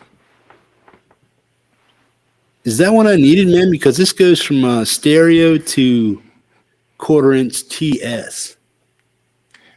You're trying to do what? You're trying to come out of your Black Star to go into your mixer after? Is that what you're trying to do? Yeah. Yeah. So- It's Now, the one because with there's the two of them, color. does that make it stereo? Well, what it means is the single one is a stereo jack, and Yeah. it goes out Yeah. to two mono jacks that you then put into two separate inputs on your Tracks. mixer, Yeah. and that gives you the capacity to pan it and make it stereo or whatever you want to do with it. Position it wherever you So want. that's why the two on the bottom aren't TRS also. That's right. They should be mono jacks. Okay. So I got the right thing there. Yeah. Okay. All right. We got all that. Let me see. I need to put this up before I do something to it and get super hyper pissed off. See, with that, you open up the possibility you can go straight from your Black Star straight into your interface effectively through the 12-track mixer. That's essentially your interface. And then you don't have to mic up the amp, but you will lose the cabinet sound. So you get a fairly dry sound off it. But So, he's got cab emulation there. We had checked Yeah, it out so the you use last time. Yeah. yeah, so No, you use Yeah. it's built into the Is amp. it, You oh, got- right. Is that You built got into a, that? a cabinet emulation when you come out of it, so he doesn't right. even need to I do didn't- that. Yeah. I ought to read up more about amps and stuff because I don't know anything about them really, or anything about them now. Like my little Vox amps that I have there, the little heads there. If I use it without the speaker, if I go line out, basically, it also has like a cab emulation, so I Right. can use that basically if I wanted to record too. So That just seems bizarre to have an amp with a cab and cab emulation. but that's Now, we're not done yet, guys. We're not done. We're far from done. What's the score? 4-4? Or four, yeah, I think that's what it was. Yeah. yeah. I'm First pretty one sure. to 6 wins, man. So, who are you playing for, Francis? Laz? Yep. And Ian's My playing for knees My hurt. Knees Hurt. Yeah. Okay, are they both still in the room? I don't know. I don't know. We got Aaron Laz. Short music. First time I seen Aaron Short in here. What's going on? How you doing? Sean the bassist. Merle J, what's up? Great Nice. Vanzini. Texas Jack Daw. Epiphonium. Andy Dawson. There we Shaky go. Guitar Tutorials. Marshall. Boom. Marshall, if you want to come in, man, let me know, man. We can talk about this next item. So, Marshall, let me know if you want to come in, bro. And Ian can send you the link. Yeah. Oh. Boom. Okay. But here's the next item, okay? It's a pair of powered monitors. Okay.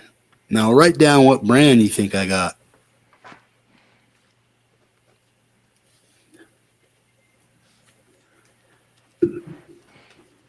Now remember, the score's close and you're almost done. You're playing for a t-shirt for you. My knees hurt and Laz, man. So got to think about these guys too, man.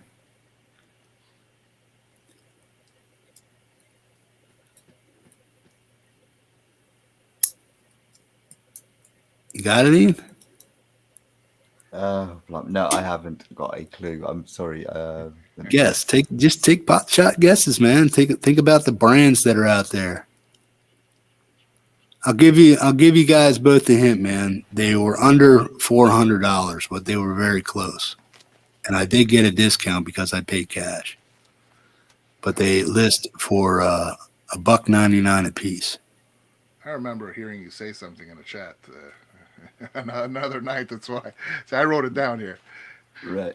Yamaha. Right. I put the K. Are they the KD ones or the K? You're thinking the KRKs. Yeah, that's the one I'm thinking of. As you can tell, I am lousy. at You're remembering both names. wrong. You are both wrong. You named two popular brands that are right there at the mid-range level Yeah. of price.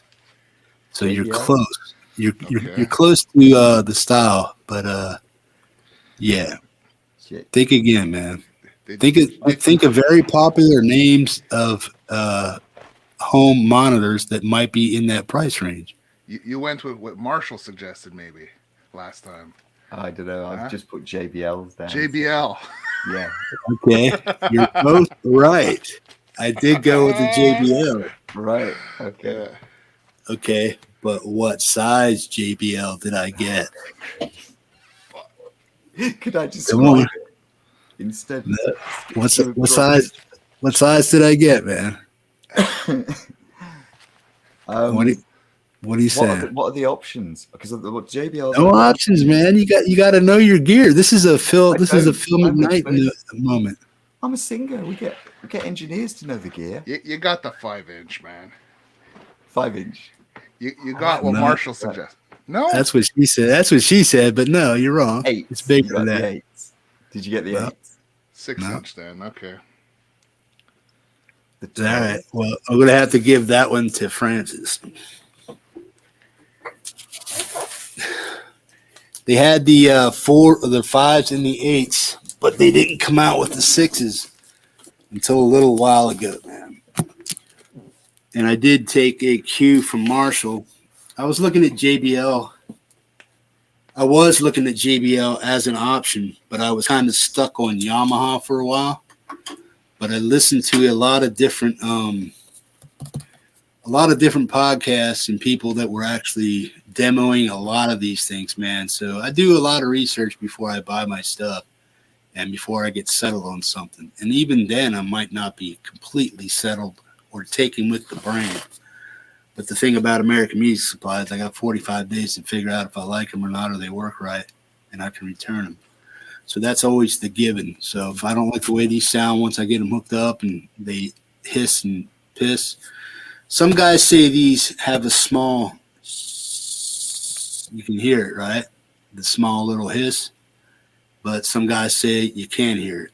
But if you're in a very quiet, dead space room and you got a lot of your acoustics up and stuff like that, and you hear that hiss, it comes across loud and clear. Mm-hmm. Okay. They're powered, aren't they? So yeah. So that heat usually goes with powered speakers. I was looking at those speakers. Yes, I was looking at the 5-inch ones yesterday because I don't have actual monitors. I mean, I use reference speakers when I mix. I use my headphones. I use my flat response head rush. I go to the car. I got my Bluetooth. Yeah. I reference it. But I was looking at the JBLs because they're actually on sale over here at the music store near my place. And I'm agreeing with Dogpa though. He's saying that at the price, nothing beats the PreSonus Eris 5s, which are I couldn't remember the name of them. They're the ones that I keep thinking of getting, and they're not expensive, but they, all the sort of reviews of them and all the technical specs seem to put them in a really good range. So I think that's what Sean has. He's got some PreSonus because he had bought the whole PreSonus kit at once, and he still has the monitors, and they're pretty good. He was saying. This is going to be a chore without killing the box. Coffee cup out of here.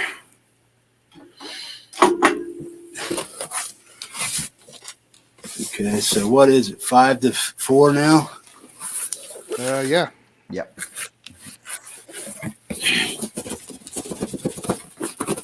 Take care, Mark. Mark's off. Forest Wolves disappearing. Later, Mark. Who's taking off? Forest of the Wolf. Take care, bro. And Christoph is asking, is the PreSonus interface worth it? I'd say yeah. It's got one thing that is really annoying about it, which is that the input gains are all on those sort of knobs that click from one position to another rather than go smoothly. And you always find you want to be in the middle of two. And it's the only thing that's irritating. Everything else about it is really good. So. I'm biased. I like the one I have. I like Roland, so I don't know. Well, these have the acoustic control for finding the sweet spot and stuff. The way it's baffled at the tweeter and stuff. So, but these are actually 6.5. They measure 6.5, but they just call them the 306. So these are 6.5-inch monitors. It's my knowledge.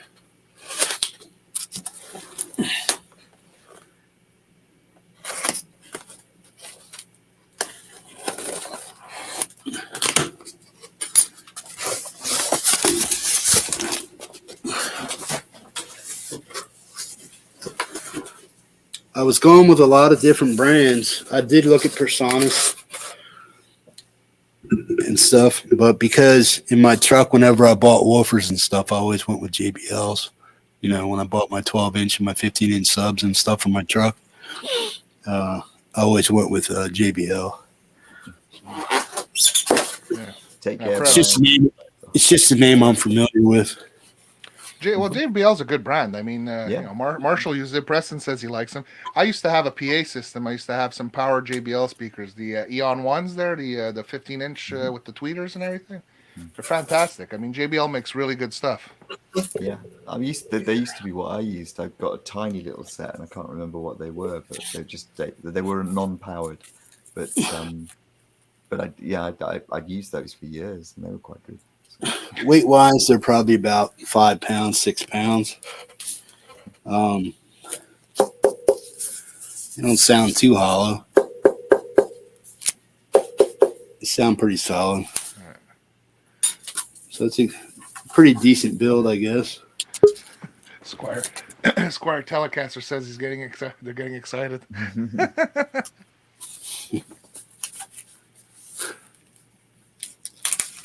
Who came in? Oh, Marshall. What's up, bro? Hang on a second. I'll let you in a sec.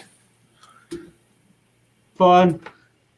There you go. Marshall. Now you're in. Now I can take these off. How's everybody? Not bad. How are you?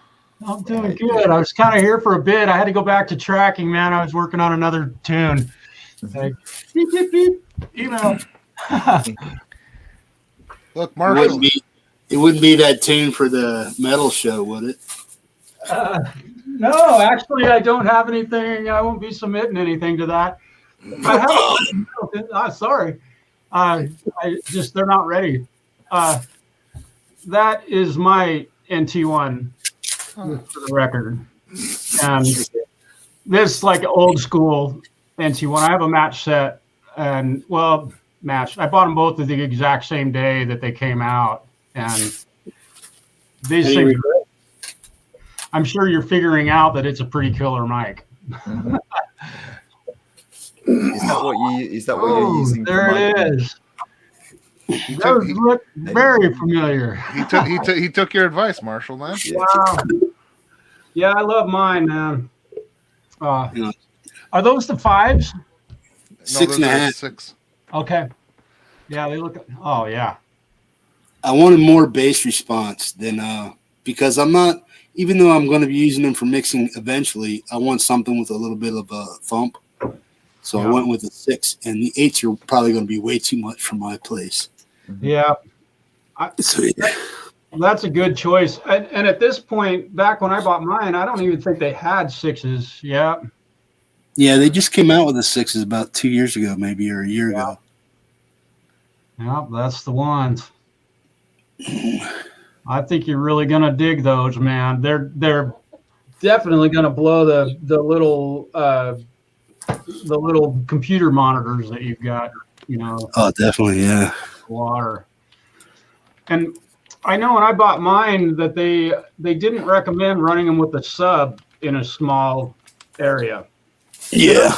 I've got a pretty big space here, but I never run a sub for mixing or anything.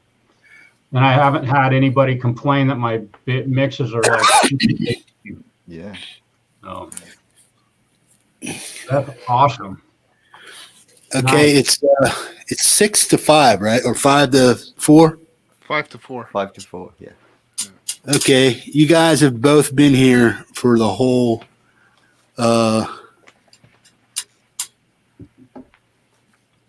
Okay, I don't think you were around for that, but you may have been around. Have you been here as long as Marshall's been here?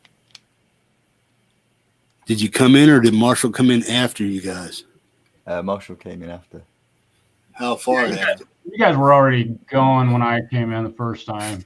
Yeah. Okay, now this question does deal with Marshall. Okay. Okay. The first one to blat it out. The first one to blat it out wins. Marshall, you can't tell him, man. Yeah. What was the song? It's 5-6 right now, right? Or 5-4? 5-4. Yeah. Okay, so get your thinking cap on there, Ian, because you're winning a T-shirt for My Knees Hurt, man. What was the first song that was played by Marshall on my show? The first song, name it. I don't remember the title. I remember I see the video in my head, yeah. man. Is it the one where with the real pickup? Don't give him a clue, man. If you know it, say it. I just can't remember the name of it. Start humming a few bars and let's see who gets closest. Right, describing it, it starts off with keyboards and then it gets raunchy in the chorus, and you got the singer coming in. What is that's probably not the tune at all. What's that called? Marshall, you know which one I'm talking about, right? I'm pretty sure. Yeah. I played it. I know which video it is. I know which video it is. I don't know the title, man. I see it. I see it. I don't know the title, man. I don't remember the title, man. I remember hum a few bars. Whoever hums it the best, okay. Ian, since you started it, you hum out the song, man. Try to sing it if you can. If you can sing it, this is the tiebreaker right here. So you'll be tied with Francis if you get it. Just start going. Try to get it. Sing some of the lyrics, man. See it all from here, something like that. Oh. What do we think, Marshall? I don't know. I mean, I can see them both. I can see them both from right here. Come on. Oh gosh, I'm trying to remember. It's I don't I mean, really like this song. Francis is over there going through every hippie video that he can find and see what Marshall's was in. I can't even tell you what the first one is because I just saw that the Dog Paw had commented that it may have been one with another artist. That is on. I'm not sure. Is it? I can see it. I can see it all. I can see it all. Something like I can see it all, or I can see. That was the first song that I played of Marshall. It was the first. Right. It was the first one before the remix. Yeah, and now I've just ruined any chance I've got of doing a collaboration with Marshall because he's heard me actually singing. So, yeah. But yeah, it's all tied up, man. Oh man, the pressure's on. It's 5-5. Wow. Okay. How much stuff do you guys know about Marshall? Marshall, how much stuff do they know about you? Do you think? Do you think there's a question they should know about you or be able to answer fairly easily? Well, it's pretty obvious. I could ask them a question, but that's too recent. They both know that and answer that. Give them something semi-obscure that you think that they should know, but do they know? Okay. Well, this one, should I ask them a question then? Yeah, you're the tiebreaker. I mean, if they don't get it, I'll come up with something else. Okay. How about no help in the chat either, man? Chat, you guys stay quiet. You guys figure it out. So I have a pretty good guitar collection. Mm-hmm. I could show them to you, but I'm not going to. What is my favorite guitar? Your SG. The yellow one there, huh? Yeah. Spit it out. Well, when whoever's right, you just say, no, yeah. You know what? Wait. It's either that one or it's your Strat. That Strat with that finish on it's the Strat. All right. Well, I have a hard time picking one or the other, but you're absolutely right on both accounts. My SG is number one. I don't know if that broke the tie, but yeah. Well, Ian's the one that came out with it first, so you said the SG, right? Yeah, I said the SG. I just seldom see anybody hug the guitar quite like that. And I have seen you do that on a video before. You hugged it and it was palpable. Like, we all understand. Right. You smack it into something? Dude, you want to pay witness? Here, check it out. All right. This guitar has been broken completely. Oh my. The neck's been busted off of this instrument. The headstock has been busted off at least 4 times. It's a Gibson. So if that doesn't happen, yeah. And it's still, to this day, this is one of the most stable guitars I own. Of course, I did mostly myself. And it's a wounded bird, and you repaired it. So Yeah. you bonded. Yeah. Yeah, this thing's sweet. It is one of the fretless wonders. So anyway, that's the SG in a nutshell. Yeah. It sounds amazing. It's beat. Okay, so who was your contestant, Ian? My knees hurt. So he gets a flip side shirt of his choice from the Hippie show, courtesy of Ian Luckett. Wow. Although my knees hurt. I'm sorry, music therapy lads. I failed you, man. Yeah. You suck. My knees hurt. You'll find in the about section on Metalhead Hippie's channel, you'll find the email that will let you get in touch with Hippie. So let him know which so if you want to explain how that works, because I keep forgetting. Yeah. My knees hurt. Go over to Flipside Music, or just send me a email. Send me an email, metalheadhippie@yahoo.com. Send me an email. If you need the link for Flipside Music and the T-shirts shop or whatnot, I'll send that to you. But just get in contact with me. I'll send you the link to Flipside Music, and then just let me know where you want the shirt shipped to, and we'll get it out to you as soon as possible, man. Cool. Do you know? And Micah. Can one of you guys put Flipside here? Let me. I'll go do it. So Hippie, I stepped out for a bit after you got the NT1. You're not speaking into that right now? You're using the other mic? Yeah, this is my Sing U mic. Okay. Yeah, this is my old mic. Yeah. Still sounds just fine. It sounds just fine. Ooh, That's cool. Did you see the question, Marshall, from Christoph? I don't think so. Let me move a window around here. So I'll tell you, he's just saying that his Firebird broke under the first fret 20 years ago. Do you think it could be fixed? I'm presuming he's still got all the bits. Whew. Under the first fret.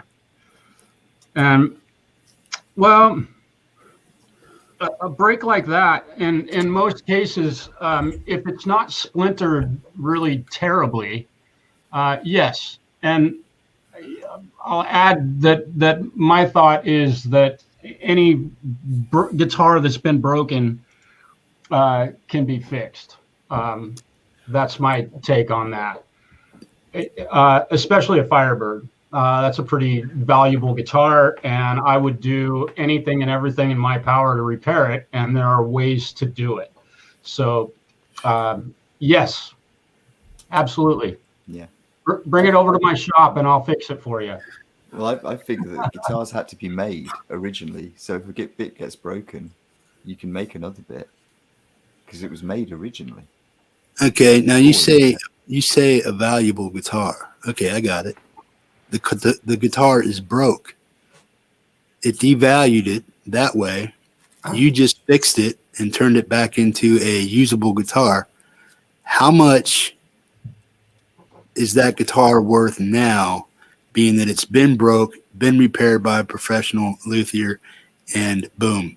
I mean, the guitar probably cost how much in the beginning? You said it's a valuable guitar. He broke it. Somebody broke it. The neck is twisted, busted, whatever. You repaired it. How much is the guitar worth now? How much value does it retain after all that? Well, if I was going to buy a Gibson used, which I might do at some point. I would almost expect that it have a repaired headstock, because at that point the guitar is better than it was the day it was made. It's a stronger fix, in my opinion. That's a subject of great debate. So is it always going to break in that same spot though? No, it'll break in another. It'll break in another place. The wood grain is what breaks typically on those. You've got wood grain that sits together, it separates. That's how Gibsons typically get broke. It's a Gibson Firebird. Am I correct in that? You said it's a Firebird, but there's, I don't know. I think Ibanez may have made a few of those.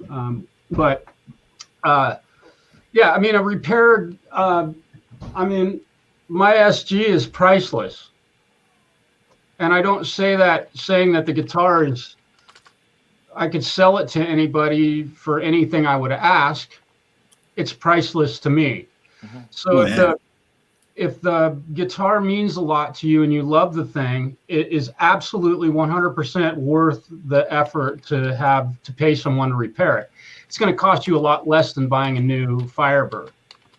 That coming from a luthier. I build guitars and I repair them every day, all day long. In fact, I'm working on a mandolin today. So yeah. If you really love the guitar, I say get it repaired. That would be my thought, 100%. Mm-hmm. Now, is that is it like the newer cheapo Firebirds, the ones they have out, the $500 ones or the $400 ones? I forget what they were called. It was Gibson's low price budget introductory guitars that they were selling there for a minute. I don't know, were they 20 years ago? No, they were recent. These ones. All right. So no, they've got Christoph's is 20 years old at least. So Christoph is saying that the Firebird was leaning against the amp with its shape. Mm-hmm. He says he wishes he lives next to you, Marshall, because he lives in France. He can't. It's a little hard to get the guitar over. Right, I'm aware of that. I think Waleed might do repairs. Waleed. Don't pull it. Right.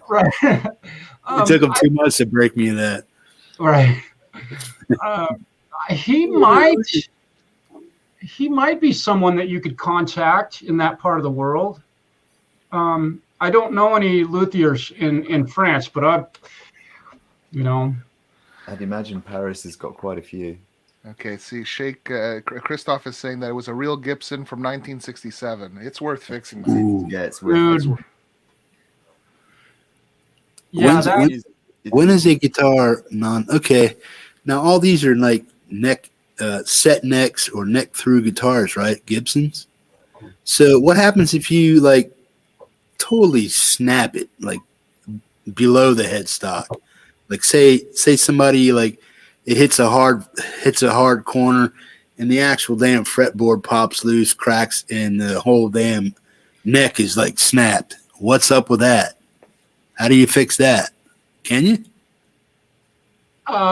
Yes. And I have to be honest, that is something I have never had to do on a Gibson. But heat can melt the glue from a Gibson that's been with a set neck, that's been glued in place. The one really great thing about Gibson Guitar Company is they use glue that can be melted with heat and or moisture. So you can remove a neck from a set neck guitar. A guitar of that age, if it was necessary, that might be a worthy cause to take up. It would be expensive to have a luthier do that type of repair. It's very, very delicate work.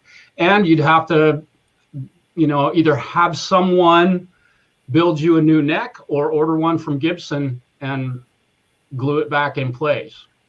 You're talking big cash for that stuff too, right? Yes, that's not cheap. And I don't know, with Gibson, I've never had to order a neck from them. I've ordered machine heads off of old, like a 58 Les Paul Jr., and I needed duplicate machine heads that were matched the era. I called Gibson and they got them to me.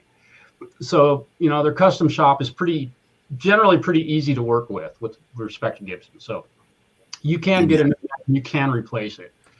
If a guitar neck is busted and it's all splintered and the wood's chipped out and going all different directions, you can imagine what gluing that together would be like. You've got,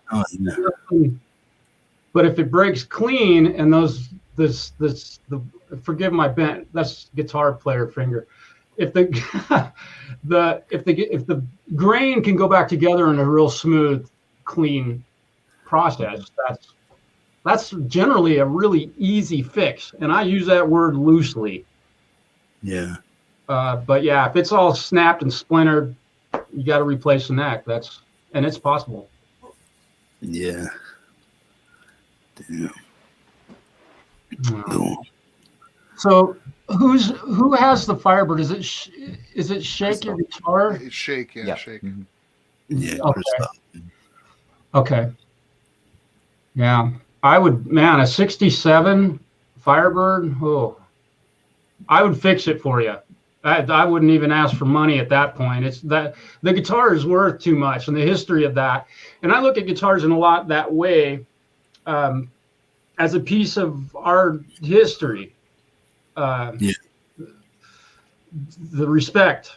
If you couldn't pay for it, I'd fix it for you, and I'd get something out of it someday. That's how I roll. I'm not getting rich doing this. So I guess you kind of, if you got a broken neck on a guitar, it's going to, the thing is, it will lower the cost, but it won't reduce the value. Because, that's the way we always see things, cost schmoshed. The guitar was put and paid for 20 years ago at least, or however long ago it was. It's what it is to you. It's what you can do with it. It's what memories it holds. Yep. So when you're thinking about, because I always know this, if I don't even look at second-hand Gibsons, but I know if I were ever to buy one, it would have had a head stop repair, because they always have, and it's like, I know with a Fender that I know that it's one thing that they are always going to have on them is somebody is going to have messed around with the trem, or they're going to have messed around with the tuners. Those two things are just going to be done. And it's like, well, yeah, that could reduce it. But then I don't buy a guitar because it's a collectible. I buy a guitar to play it. So different kind of way of looking at it. Maybe. Yeah. Okay. So there's a 59 Les Paul, right? They're the most sought after guitars, correct? Mm-hmm. In Gibsons. That's so what's the most sought after Firebird? What like boom boom boom? What's the most sought after Firebird and SG? Obviously the 61 SG would be the crown jewel to grab, but which one? You got the 59 in the LP. So what's the Firebird and what's the SG? Which ones are those? Boy, which are the coveted ones? Well, I would say the Firebird would be one that Johnny Winters played. He made those guitars very famous. What year was it though? What year? I can't answer that question. If I had all those answers, man, my brain would be that. History of guitar. The Futurist series, wasn't it, when they brought out the Flying V? And did they bring out the Firebird? Or was it the one that was it the Explorer that was delayed for a couple of years or something, and that they had it in the original catalog and then it didn't go into production or something? But I'm trying to remember when that was. I can't remember the dates either. But well, I think it was in 1963. Johnny Winter. 63. Yeah. So that would be the most coveted year for the Firebird? That sequence of that era. So basically that means that your birth year guitar could be one of those. We all know what your birth year guitar is. It's the guitar that was made for you on your birthday. It's just you don't know about it yet. Yeah. Right. I would like to have something in a 64 something guitar. Yeah.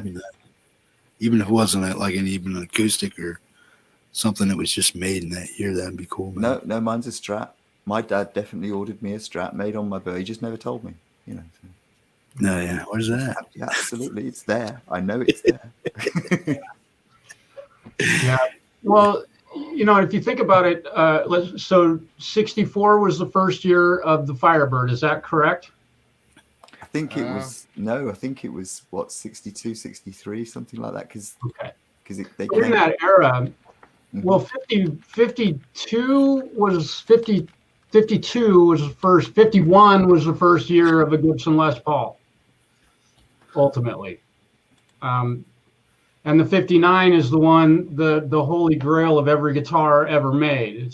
It's So to say that the first year of the manufacture of a guitar is necessarily the one that's sought after, there are dudes that would kill for a 1974 Gibson Les Paul, and they could give a crap about the 59s, literally. So, According to Wikipedia, the Firebird started in '63, and Johnny Winters was a '63, so he got it the first year, basically. Okay. So, that might be true. And Firebirds also have different pickup configurations, which, the mini humbuckers versus the full-size humbuckers. And I saw somebody's comment earlier was it's only, a real Firebird if it's got mini humbuckers. And I'm not really going to argue that. Although if Gibson made it with full-size humbuckers in it, it's still a Firebird. I've got a Strat that I've modified to beat the band, and it's still a Strat. So I am my knees hurt. Forgive me, I don't know your name, and it's probably okay. I'm located in Northeast Oregon, west coast of the United States. I think Christoph from Shake Your Guitar. I think he's saying he might have to mail you his Gibson to get it fixed anyway. Right. I'd be happy to do it, and I do have I've had many guitars, I should say, many mailed to me from across our country. There, in particular, there's a couple of guys that live in Chicago, Illinois, that they just got tired of waiting so long to have a guitar repaired. They mailed theirs to me. Yes, they were a Stratocaster. They were not a Gibson SG. Now, we all know the headstock problem with Gibson. So, but they got their guitar back long before they would have gotten it back had they taken it to their local shop in Chicago, because there's a year-long waiting list to have repairs done. So I have them back in 4 to 6 weeks or whatever. Okay, I got a question about this mic. So every time I go live, until I get my Tascam, the big Tascam set up and working, functioning and stuff, I'll probably be using this. So when I power this up, do I always want to turn down my stuff? Do I always want to turn down like after I'm done broadcasting, turn down my gain? It's a good practice to get into. If you're going to turn off the equipment at any point, to always turn your gains down and unplug everything. It's just a good practice to get into. The reality is you probably won't do much damage at all to it. But if you turn on your speakers, for instance, with the sound going through your amp, it pushes the speaker too suddenly into motion, and that's not good for it. And it's the same thing with a microphone, that you don't want to overstress it in the first moments it comes on. So it's a good practice to always turn your gain down and unplug and before you power down. But if you're just leaving it up in the studio, you can leave those things running almost 24/7. Yeah. Well, what I want to do is I turn it off because my other speakers take over. Once I turn this off, then my computer automatically turns the Tascam off, and my speakers come back to life. My desktop speakers come back to life. Right. So I shut this down every night. But so you're saying when I log off at night, when I'm done with my stuff, I just turn it all the way down? Yeah. And then turn the fan and power off and just let it sit. Yeah, that's right. And then when I want to come back on, I power up, and then I turn the fan and power back on and turn the gain up. Yeah, I mean, I'm an absolute demon for always unplugging and then just leave the plug in next to wherever it is that it jacks into. So you'll always find my mic cable actually is always attached to my mic stand, which is right next to where I plug it in. And it's the same thing with all my guitar cables. Then I'm just a fiend for always pulling them out. And the reason for that is really because I've done things like caught the cable on my foot and then ended up dragging things like amplifiers over, and you end up with an amplifier go boom, for the next thing you know, you haven't got a reverb spring anymore, and it's like, and you have to take it apart and put it all back together. And it's like, so I'm just a demon when it comes to things like that. Yeah. I'd like to say also, Hippie, that Work's calling. My JBLs, my monitors that I have in my studio right here in front of me, right next to your face, in fact, I have never turned these off since the day they were plugged in. Aside from the moment that I moved, these speakers have been on 24 hours a day, 7 days a week, forever. They are never cut off. Now, these are much older than the ones you've got, so the components in yours might be different. But in my experience, there's a few things that electronic equipment doesn't like: dust, heat, and being turned on and off. Those things will destroy stuff because we're often powering them up.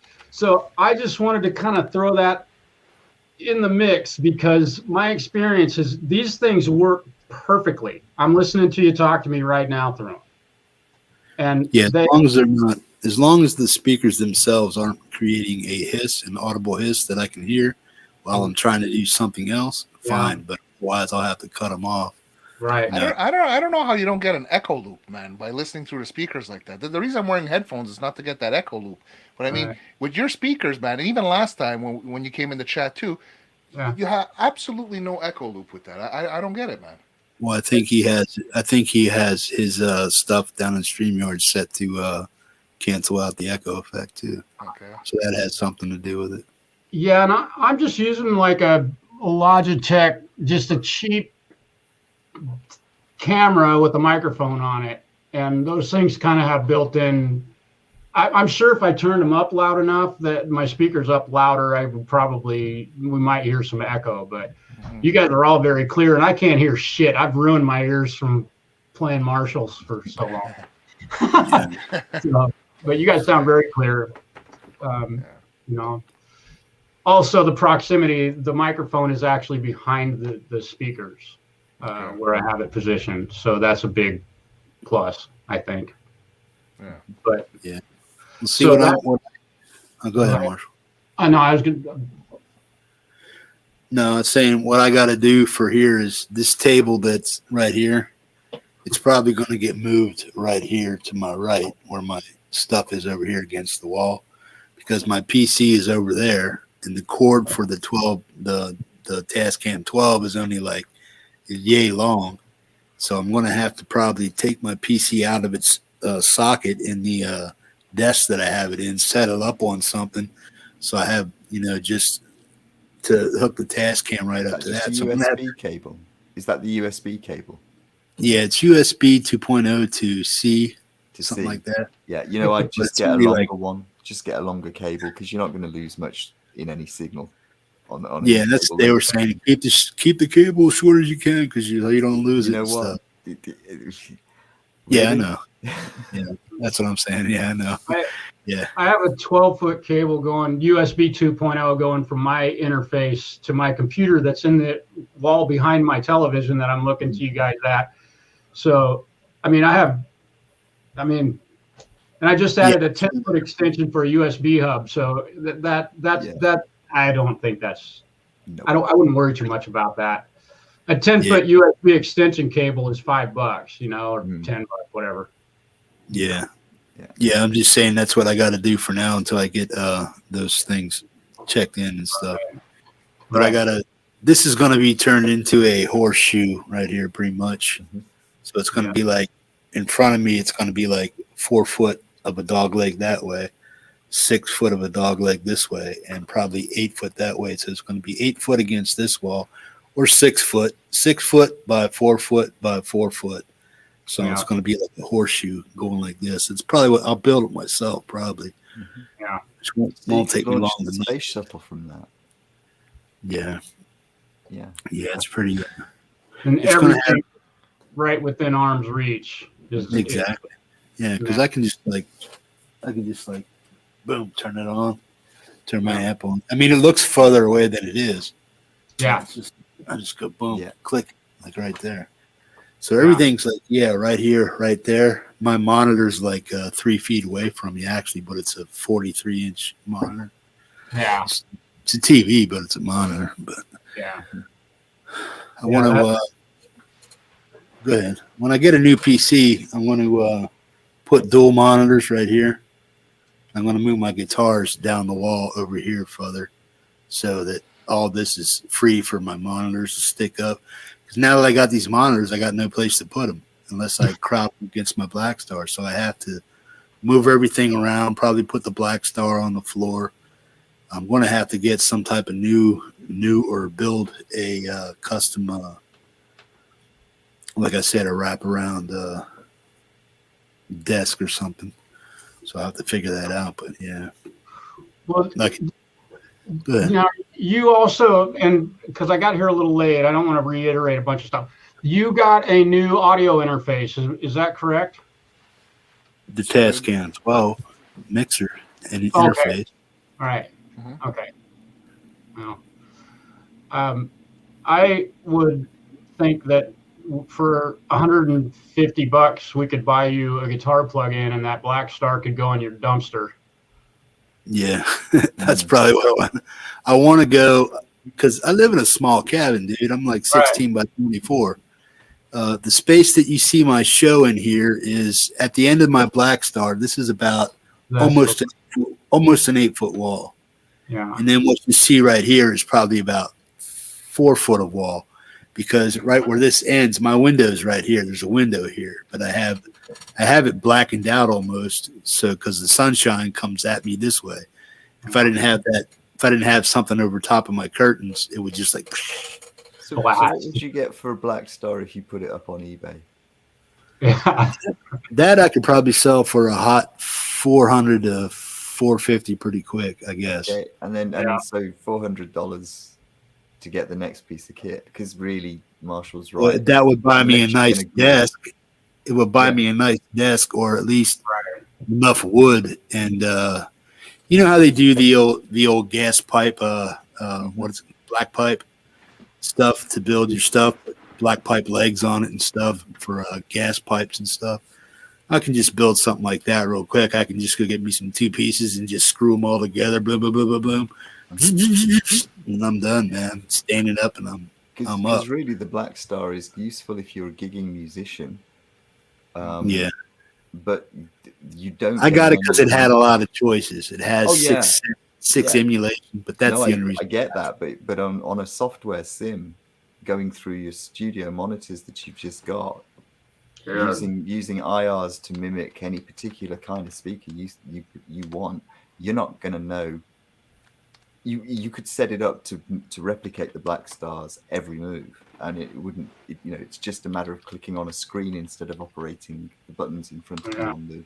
And it's like unless you're using it for other things, it's a bit redundant.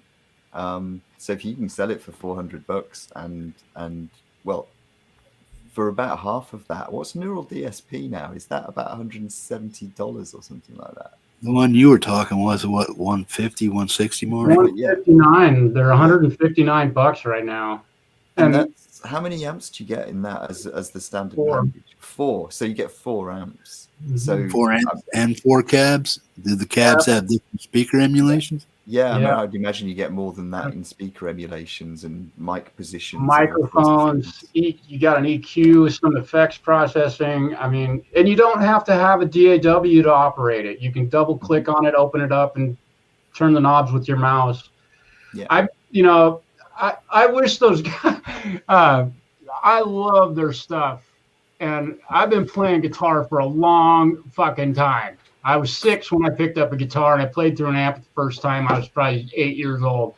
The Neural DSP stuff, and I've been playing amp sims as long as anybody, and these things, They feel right. They feel real. They're just killer. They are killer. Now, do the monitors give you the same effect as like a vintage 30 or a greenback or something like that? Use the Can you IR. get the feel and the sound? And does it sound like you're pushing air with the stuff, or does it sound muted, boxed? Yeah, you are pushing air because you've got 6.5-inch speakers. You're pushing air.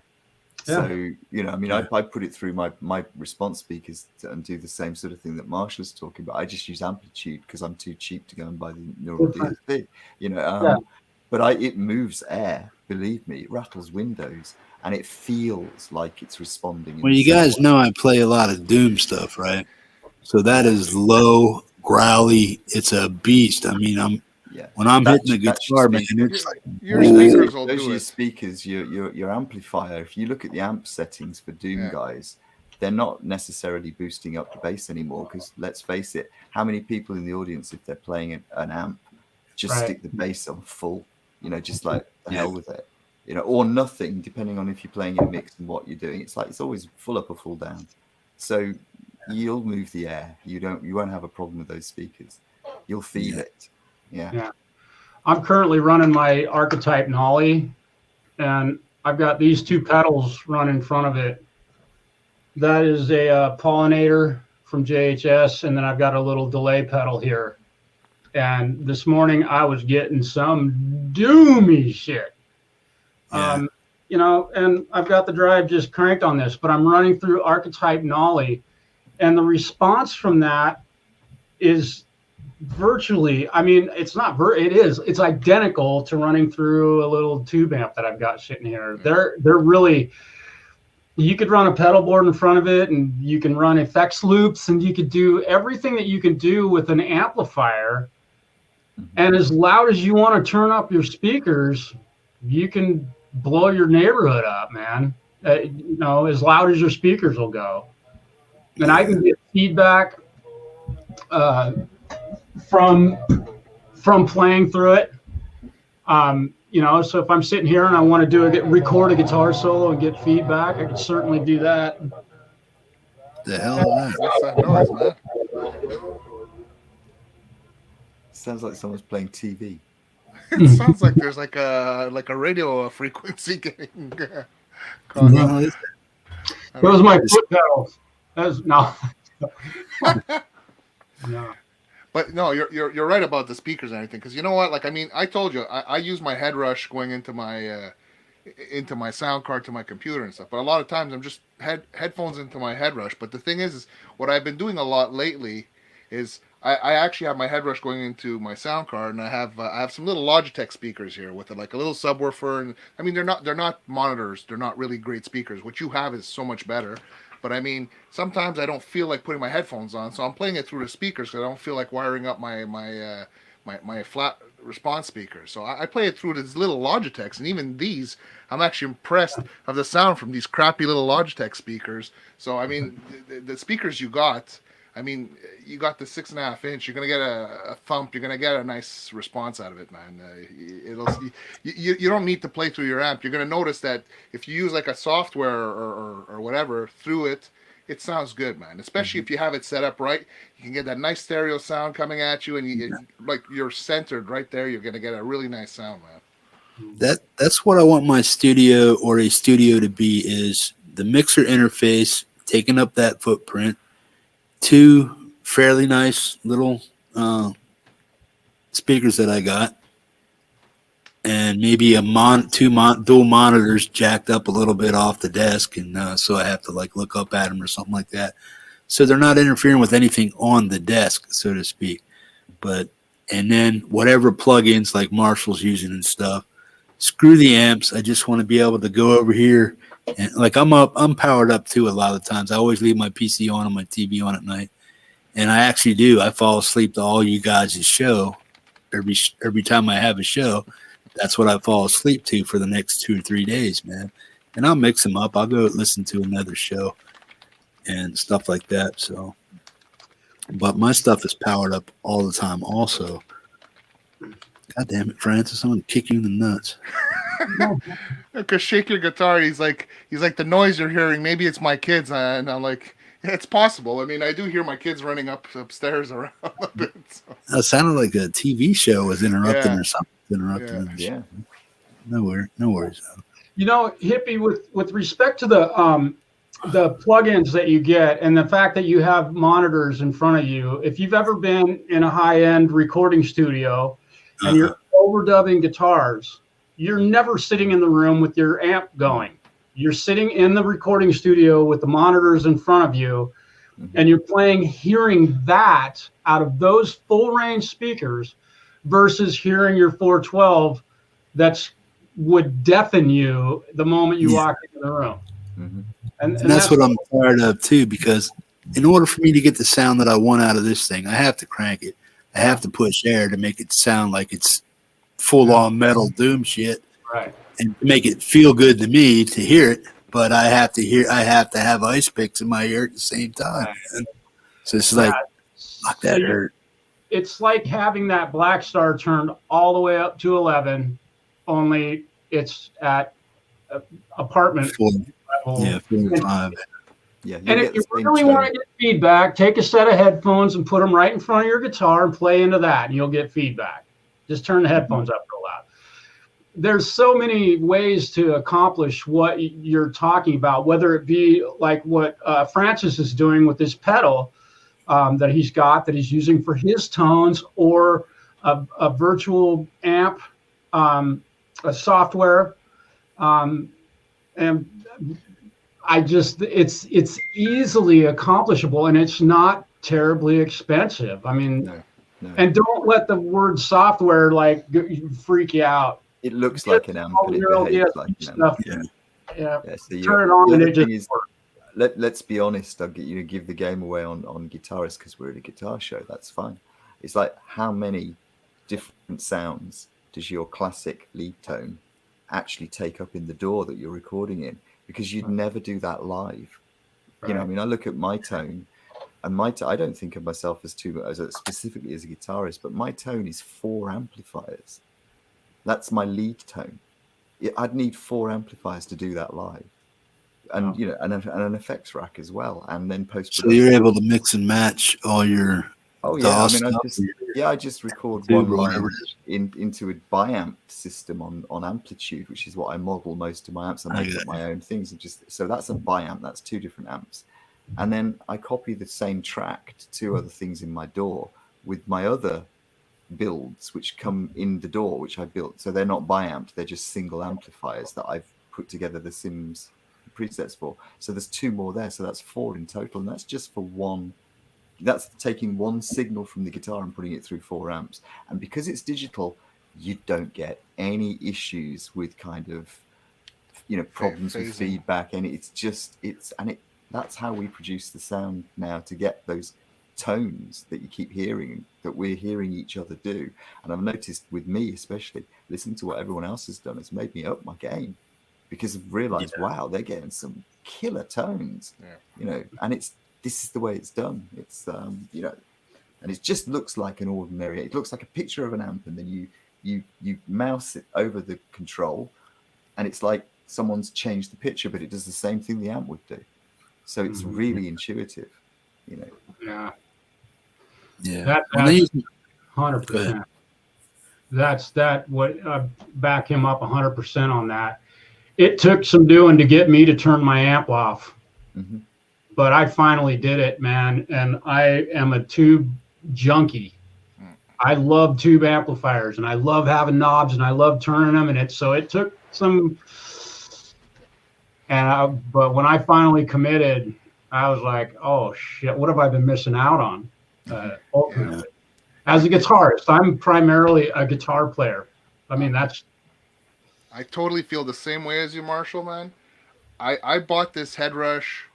You know, not last November, the November before. I bought. It's about 1.5 years I have it, and I felt so guilty playing it. And it's like I've been going back and forth between, you know, I had tube amps, and then when I bought these little mini amps, they're new tube, but like, to say I have a tube amp, you know, and between that, my regular pedal board and everything, and I've been comparing it for the last 2 years. I really wanted to say that my pedal board and my amp was the best setup, everything. When I listen to it, even my recorded stuff, I'm getting the best results going straight with the software and the head rush, straight into my sound card, and I'm getting the sounds that I like. And I mean, obviously with an impulse response though. With the regular speakers, the model speakers are not as great. But if you're using an impulse response, man, you can really get some real sounding tones. And honestly, I don't miss my tube amp anymore. I don't. Now that, Francis, that, what do you call it, the head rush? Yeah, the gig board is what I use. Do you need it? I Do don't you need it it. with all these plugins and stuff now? Do No, you need that piece? I don't. Go? No, you don't. But I don't own the plugins, and I went with a hardware piece because, well, the thing is I like that it's a touchscreen and everything, and I like that I can take it with me easily. Because if I want to go jam, let's say at Sean's house or at my cousin's house, I grab head rush gig board. My tones are there. I'm not gonna go with my computer and jam somewhere and plug in my computer, but I can go with my pedal board. My tones So come you with can me. take something off your PC that's compatible with that and load a tone into that and keep it in your head rush off the PC. Everything is in my head rush. I'm not using it on my PC. My PC only backs up my patches, but the thing is I'm using everything from my head rush. That's what I keyboard. mean. Yeah. That's what. Yes, you can. Yeah. So all your tones are coming from the head rush. Period. That's right. And what you do is put stuff into your PC patches that you could develop from your head rush into your PC, and then play those patches because you click on that, open it up, and play it. It's like you've got the keys. What you've done is you've saved the keys from the head rush that operate all the sounds you've got, and you've saved those keys on your PC. No. So you load them back onto the head rush, don't you? I don't. I'm not using it in my DAW. Okay, I'm recording straight from my head rush into my sound card. Okay, so the output of my head rush is going into the input of the sound card. It's not like I'm using an app. It's not like I'm opening a VST. I'm actually using this. So I can't go back in and I want to take out a bit of chorus or you get more flexibility with the VST when you're doing the actual recordings. Because if I want to change my sound, I got to re-record from scratch. But what I like about this is I like the ease of use. Yeah. Oh yeah.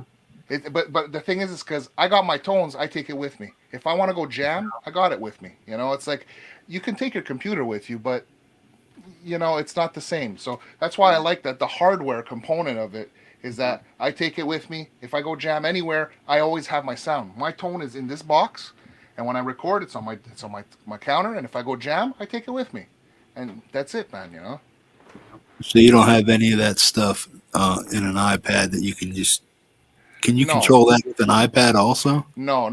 I think some of the other companies like Line 6, you can do that, and some of the other ones they're actually like hardware / there's also like a software component that you can use in the DAW without having the piece. But the head rush is not like that. The head rush is really it's what's in here basically. So I can't use it that way. The only thing I have saved are my patches because in case I lose my patches, like for whatever reason it gets deleted in the actual physical head rush gig board, I have my patch that can just reload it back into my gig board. Yeah, and that's one distinct advantage of having what Francis has is the portability of it and being able. He could walk into a bar that has an open jam going and plug his pedal in, hand the sound guy an XLR cable or a 1/4-inch cable, and his guitar sounds exactly like it does when he's sitting in his recording studio without having to take his laptop and that sort of thing. So there is a distinct advantage of that.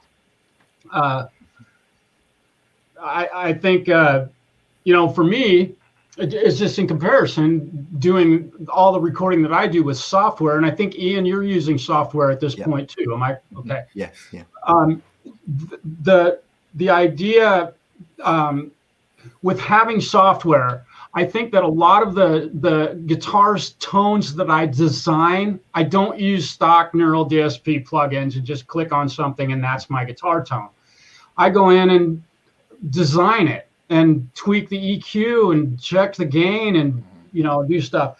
And what I found is that often when I have my Hughes and Kettner amp fired up, which I still use once in a while, run my pedal board, the tones that I'm getting out of neural DSP are very, very similar to what I've heard out of my old tube amp for going on a decade and a half now. Yeah.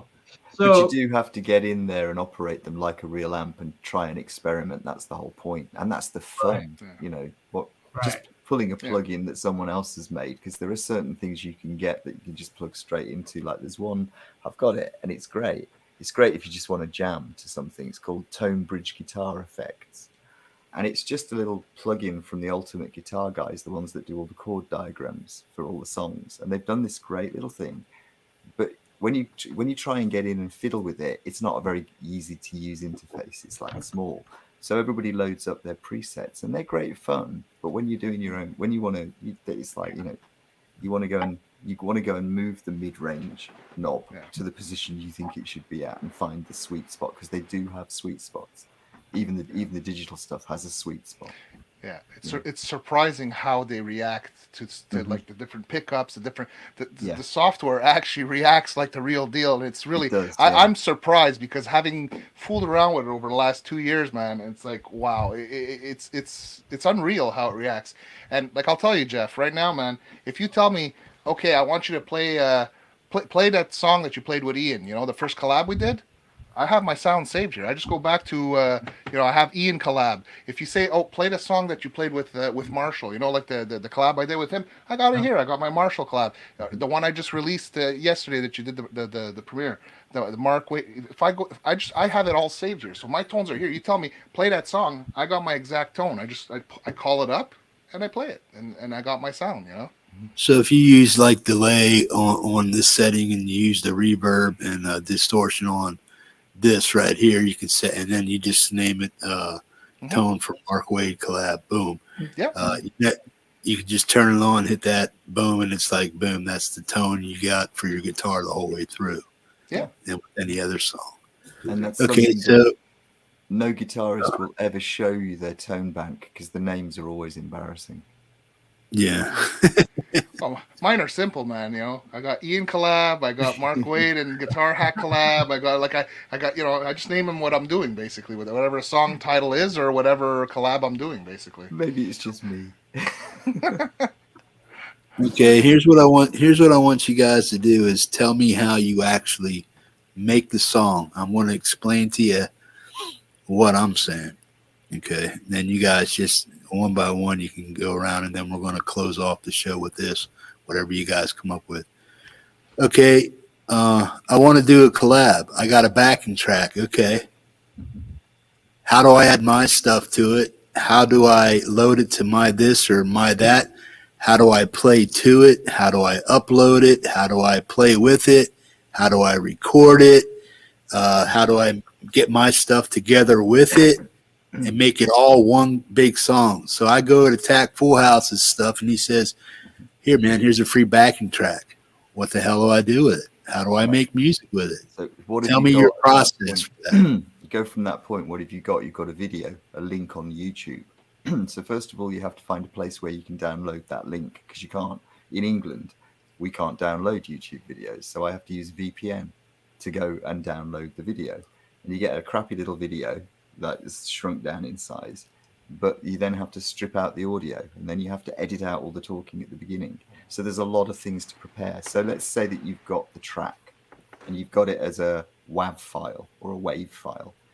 All you need to do is open a DAW, open your DAW, Reaper, whatever it is you're using, it doesn't matter what, and you just drag or import that file as a track in your DAW, which is basically a recording studio. So one track is now occupied with a stereo backing track. Okay, I'm going to throw a hiccup in there. The backing track is 1 minute and 49 seconds long. How do you turn it into a 3-minute song? Or can you only make a 1 minute and 49 seconds No, long? you can cut it and paste it and do all sorts of things. Ian, the perfect example. Tell them about the Hippie's house band, the song that I wrote the melody to, and Mooney just doubled it in length all of a sudden. That's right. Yeah, we with this song, it came out half the length. It had structure, a structured sort of format of beginning, middle, and end. And Hurricane Moon decided it was too short, so basically, in his DAW, he chopped the beginning bit where the counting was. He chopped that bit off. And then he chopped the ending where it faded out, He chopped that at a point where the music went back to what it was at the beginning, and he just pasted the two together and made the song twice as long. So it now had two sections. So basically, it just looped itself twice. Yeah, basically just set it to loop twice. Yeah, effectively. I mean, he had to cut it up to make it loopable, but yes, that's what he did. And then you can do that multiple times within the song as well. You could, for instance, record one chorus, copy and paste that on every section of the chorus you need. So you could have one performance on a guitar on every chorus. Most of us don't like doing that because half the fun is doing a whole song, playing it all the way through. You know, even if we're recording it, we kind of like to just play it all the way so that every little bit's slightly different. So you're not, it doesn't sound too artificial. But yeah, then once you've got that in there, you then plug your guitar in, say, if you're doing a guitar bit, into another channel of your DAW. So you create another track and you record on that track whilst you listen to the backing track playing in real time, and you're recording at the same time. And so it's just like using an old-fashioned 2-inch tape recording studio that's already got a backing track down on one of its channels. Mm-hmm. I mean, there's a lot more to it that you can go into with buses, but essentially that's it. You know, you can split it up and move it around and make it float 5 feet off. You know, so the backing track has to be downloadable. You slap that in a DAW. Yeah. You're able to chop, wang, wang, wang, add, wang, wang, wang, add, la la la la la, add, la la la la, add, boom, paste it together, boom, you got a song. But you just have to learn how to do each one of those steps. Yeah. Mm-hmm. But as long as you have a prefabbed or pre-made backing track that you can download. Mm-hmm. So what if the audio sucks in the download? I mean, do you just like screw it and forget about that project? And even if you really like the backing track, how do you elevate or bring down the tone of a pre-recorded jam track that you want to use, that once you upload it, it sounds like shit? How do you do it? Tack Full House, for instance, you mentioned Tack Full House, and then he does some great stuff.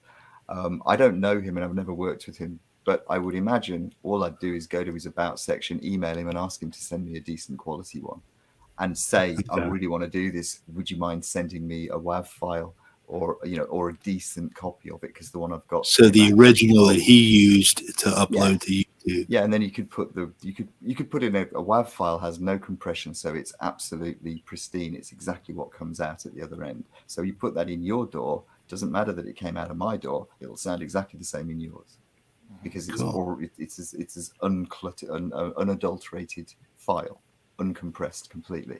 So it's raw. But once you get it, you can do anything you want with it, though. And then within reason. You know, I couldn't, for instance, if it's got drums and bass and a guitar on it, I can't individually remix the volumes of those. I can go in and adjust frequencies to give the impression that I'm adjusting the volumes, but that's the skill and craft of mixing. Okay. That's a different. That's another set of skills that you then need to learn. But again, they're not that hard, you know. And that point where you're talking about not being able to turn the guitars down to suit a vocal that you might have added and that sort of thing. Mm-hmm. And Waleed just made a very good point, and that was downloading or installing a mono track to necessarily record. And that is a great idea. In a collaboration, if you record stereo guitars, if you pan them wide left and right, that allows the person on the other end to be able to mix those, because you can do some tweaking. So there, again, just another idea for collaborations. Typically when I double my guitar parts, I pan them as far wide left and right. Not that that's what the final mix needs or wants or what the mix engineer is going to do with them, but it allows the other members of a collaboration to tweak it a little bit. Ian and I have been working on something together recently. And my hope is that what I've sent him, he's been able to work with, given I just sent him a stereo track. I'm not going to send out a whole bunch of stems until we, kind of know. And, you're speaking Japanese to me right there. No What we could do instead is Instead of of backing sending out a track, backing just track, now stems. What are you talking? Stems are the individual tracks that make up the backing track. So they're the drums, the bass, the guitar, any vocals, any keyboards. If you've mic'd up five, if you've done a manual drum and you've mic'd up the drum kit with 5 mics, it's 5 separate mics. They're the stems. So picture on your mixer. Okay, picture on your mixer. Let's say on one of your sliders you got your guitar recorded. On one of your sliders you got a voice. On one of your sliders you got the bass. On 4 sliders you got drums, because let's say you got 2 overheads. You got one on the bass drum. You got one on the snare. So the stems are each individual track, so that you can manipulate them individually to get your volumes and balances different. When you're I can set up. Mm-hmm. I can set up my mixer to like run with my DAW or any DAW that I get, and I can say track 1 belongs to this slider, track 3 belongs to track 3, or this slider, or track 4 belongs to this slider. I can set them up to be on any. So if I want to tweak, so if I use my mixer and I say, well, that doesn't sound right coming through my new stuff, so I can sit there and tweak channel 1 and add a little bit of treble to it, add a little bit of bass, a little compression, so leave that there. Okay, well, now that sounds good, but then I can mix in this and max in that with channel 2 because I got my guitar on channel 2, so I'll just like tweak this, boost my guitar. Now I got that set, and they both sound good together. So now I got my vocals and stuff and background, whatever, bass maybe, and then boom, boom, boom, boom. And I can tweak all that on my mixer, or do I have to do it all within the DAW? You can do it on. It's done in the DAW, but you can use the mixer to do it. Yeah, that's right. You're using your hardware component to control your DAW, because that's what you can do with what you have. I mean, you can record it in your mixer. The way your mixer is, you have that ability. But if you're going to be using a DAW, you can use that as your controller. So basically, you can use your slider to bring your levels. I'm using my mouse. I mean, I got to go into Reaper. I got to go and adjust it with the mouse. You know, and what you're saying is right. You can tweak each individual track where you adjust your trebles, your bass, whatever on each individual track. And then at the end, you go over on the overall mix and you can readjust the overall mix. Like you may want to add a reverb over the whole track so that it sounds like it's in the same room. You may want to add EQing to the final mix, to like just final touches, to like, you know. Yeah, cool. Yeah, and of course there's, you know, the things like there are little tricks involved that no one ever tells you when you first start off. So might as well tell you now. Always set your input volumes lower than you think you want them. Always set them to -6, -12 dB to give yourself headroom. Because you can always push the volume up, but dragging it back from a distorted track where you've got the waveform so loud that it's chopping off the top ends, there's no way to recover that. Yeah, because I noticed some people when they upload a YouTube video, the audio is low, and I'm like, yo, man, is there any way you can boost that audio? Because it's like too low for me to hear it or to play it on my channel. And there are a few people that were able to go back in and fix their stuff. So I'm just like... Yeah, they can push the volumes back up, but if you record too loudly, you never get the clarity back. You can't get clarity back. It'd be distorted. Yeah, and it might not be distorted the way you want it distorted, because you can always distort a clean signal, but you can't undistort a distorted signal. I got it. Yeah. Yep, trying to remove distortion from a recording. Yeah, there's software out there, but you shouldn't have distorted it to begin with. And I don't give a shit if you're singing doom metal. Yeah. The distortion come from the source, not the gain on your channel on your microphone or whatever the case. And you're absolutely, that's 100% correct. 100%. So how do you stop that? You'd make sure your input gain on your preamps is set to be somewhere. I always say between -6 and -12 dB, Jeff, which means just turn it down. Yeah, what we're saying, just so you understand, because I don't think you understand. Basically, right. when you're plugged into your track, okay, in your DAW or even on your mixer, the way your mixer is made, you're going to be able to see levels, okay? So you're going to, like, when you see, let's say you plug your guitar and you say, okay, my guitar, I'm recording into track 1. You're going to see your track 1 and you're going to see levels in there.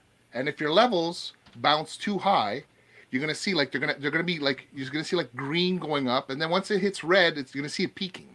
So you want to make sure that as you're doing it, that you keep your level below the -6 dB threshold, basically, so that you don't get that clipping or that distorted sound. Basically, you want the distortion to be the distortion sound that you got, So when you and do, not clipping. so when you do the screamo vocals or the Cookie Man shit or the Cookie Monster stuff, it doesn't That's red right. line. It Yeah. stays under. That's But right. then in the final mix, you're able to boost Oh, yeah. that Yeah. to like go over top of your music or your drums or your bass, so the voice can actually be heard Yeah. instead of being way back down here at minus. And minus most of the 6 time, dB. it's not just the volumes you're adjusting. The volumes are actually the least of it. It's the frequency on your EQ. So if it's a guitar, you push the mid-range for frequencies because that's where a guitar's range is, and that apparently lifts the volume. But it doesn't make it so voluminous that it booms and it mashes out all the other frequencies. You just get the mid frequencies, which is what you want. So, and you can adjust it and fine tune it, and that's what we call it, the tone chasing exercise, or the tone rabbit hole. That's the whole point about it. Is it's endless. You can go on and on forever and still find more things to do. But ultimately, that's what you're doing. What you're trying to do is get as much control over the source sound as you can possibly have. In photography, we used to use the term the perfect negative, which meant that all the settings were perfect. And of course, no such thing exists, but you're aiming for it. So that you have to do less when you come to adjusting it for the final mix. And you're going to get less distortion and less noise interference. So, it's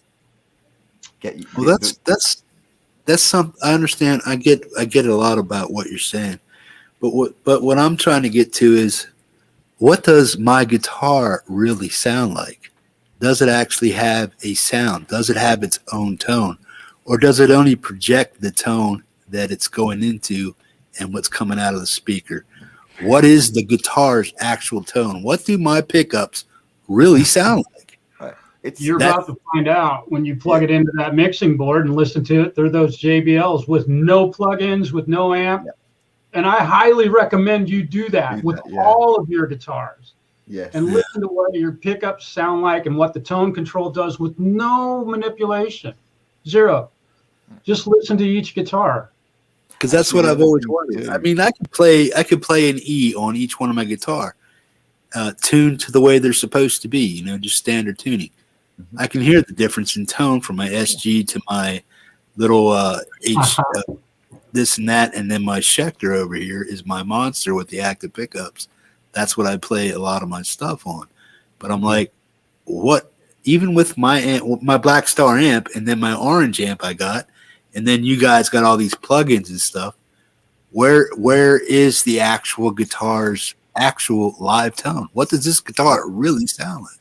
Where does that come from? If you don't plug in an electric guitar and you play it acoustically, then you hear the character of the string vibration. That's all you're hearing, because you're not projecting anywhere. And acoustic's a different kettle of fish. But with an electric, all you're hearing is electronics. All this stuff about tone wood, I'm sorry, is just bull. Right? I don't care about that shit either, man. I want to know what my guitar really sounds like. So you want to hear it, plug it into your mixer, put your mixer through your computer, and plug in your speakers. Once you've got that through, with no effects and no processing and no amplification sims, just play it and boost the volume. Just push the gain up until you can hear it. That's what your guitar sounds like. The reason I asked this is because you got 1,000 different pickup configurations. Okay. Well, okay. So why would I buy a Pegasus pickup or a Nazgal over this or that pickup? Okay, so how do these guys register the tone and what it's actually going to sound like in any specific guitar, or what is the actual total tone of that pickup, man? I'm going to have to go, guys. I don't know if you've seen the chat there, Tina. The kids came to call me for supper, and now Tina's in the chat. So I'm going to go eat. But just so you know, Jeff, before I leave, you can make any guitar sound pretty much how you want with the different plugins, pedals, effects, any way possible. I get that, but I want to know what the actual tone of the guitar is. Plug it with nothing, like Marshall said. Just plug it in with nothing. You'll hear what the actual pickup sounds like, and you're going to say, wow, I didn't realize the pickup. You really need, it's the other stuff that makes your guitar sound what it sounds like, basically. the reason I ask that is because, well, how then why do we need all these other different pickups if the guitar sounds like this and that's the way it sounds? It's never going to get anything. It's always about what you add on top. No, it's the pickup's probably the biggest generator of the sound on the guitar, the most profound difference to the guitar tone. All the other things that you're doing it affect that. So that is the core, the root of it. So there are things with pickups, and actually we all know this as well, and everybody knows this. You can get two sets of pickups made in the same factory on the same day, and they sound completely different. You can get, although that's utterly true. And certain types of pickups that you've played a friend's set and you thought, I'll never get some of those, and then you play another set and they're utterly wonderful. And you think, well, what is it that's made the difference? And that's why I call it the magic guitar fairy. We don't know. All we have to do is grab the ones that we respond to. Grab it when it's there, and that's the fun of it. You're going to plug in, you're going to hear what the sound of the actual guitar is, that it's going to have this much teeniness to it, that much bass to it, this much mid-range. And when I twist the knobs and alter the tone and the volumes, this is what happens to it. And then you'll plug it into an amp, and all of those things are still there. But your amplifier is adding a set of flavors to it. All right, guys, I'm going to say bye because I'm going to go eat before Tina gets mad. Take care, Francis. All right, take it easy, guys. Say hi to Tina. Will do. Hope she doesn't beat you. Case in point, Jeff, this is a 2012 Gibson Les Paul traditional. This has a classic 57 plus and a classic 57. Those are the pickups that are in this guitar. This thing has a mahogany top, and it's been painted black, and I've worn the shit out of this guitar, and I've played it in every band I've played in since the day I got this. 2012, I bought this brand new. Right? So that's one guitar, right? This is a 2010 Gibson Les Paul traditional. This thing has a maple top. It has a classic 57 plus and a classic 57 pickup in the neck. Identical pickups. Identical. These guitars sound nothing alike. There is the tone wood argument, and I get that. But acoustically, these guitars sound different, and plugged into an amp, they sound different. And they're virtually identical guitars. Minus the maple top on this one versus the mahogany top on that one. So is it spiritual? Is it? I missed that. It's a tone wood argument, man. It happened with Rob Chapman years ago back in NAB. Guys, the tone comes from here. Yeah. People, it's funny to hear people talk that it doesn't have anything to do with wood, but I don't know. Have you ever built a guitar before? I would ask that. No, I've only ever put them back together again. So right. That kind of building. There you go.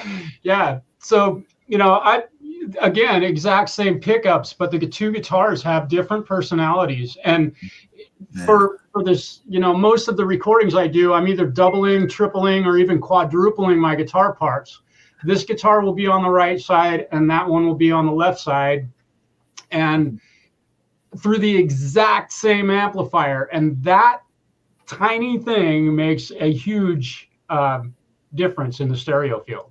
So when you're saying like a quadra track and stuff, are you playing over top of the same riff over and over and over again, or are you just copy paste mixed together? You can do both, but manual double tracking is what Marshall's talking about. If I ever copy and paste a guitar track, you have permission to punch me square in the balls. That is weak.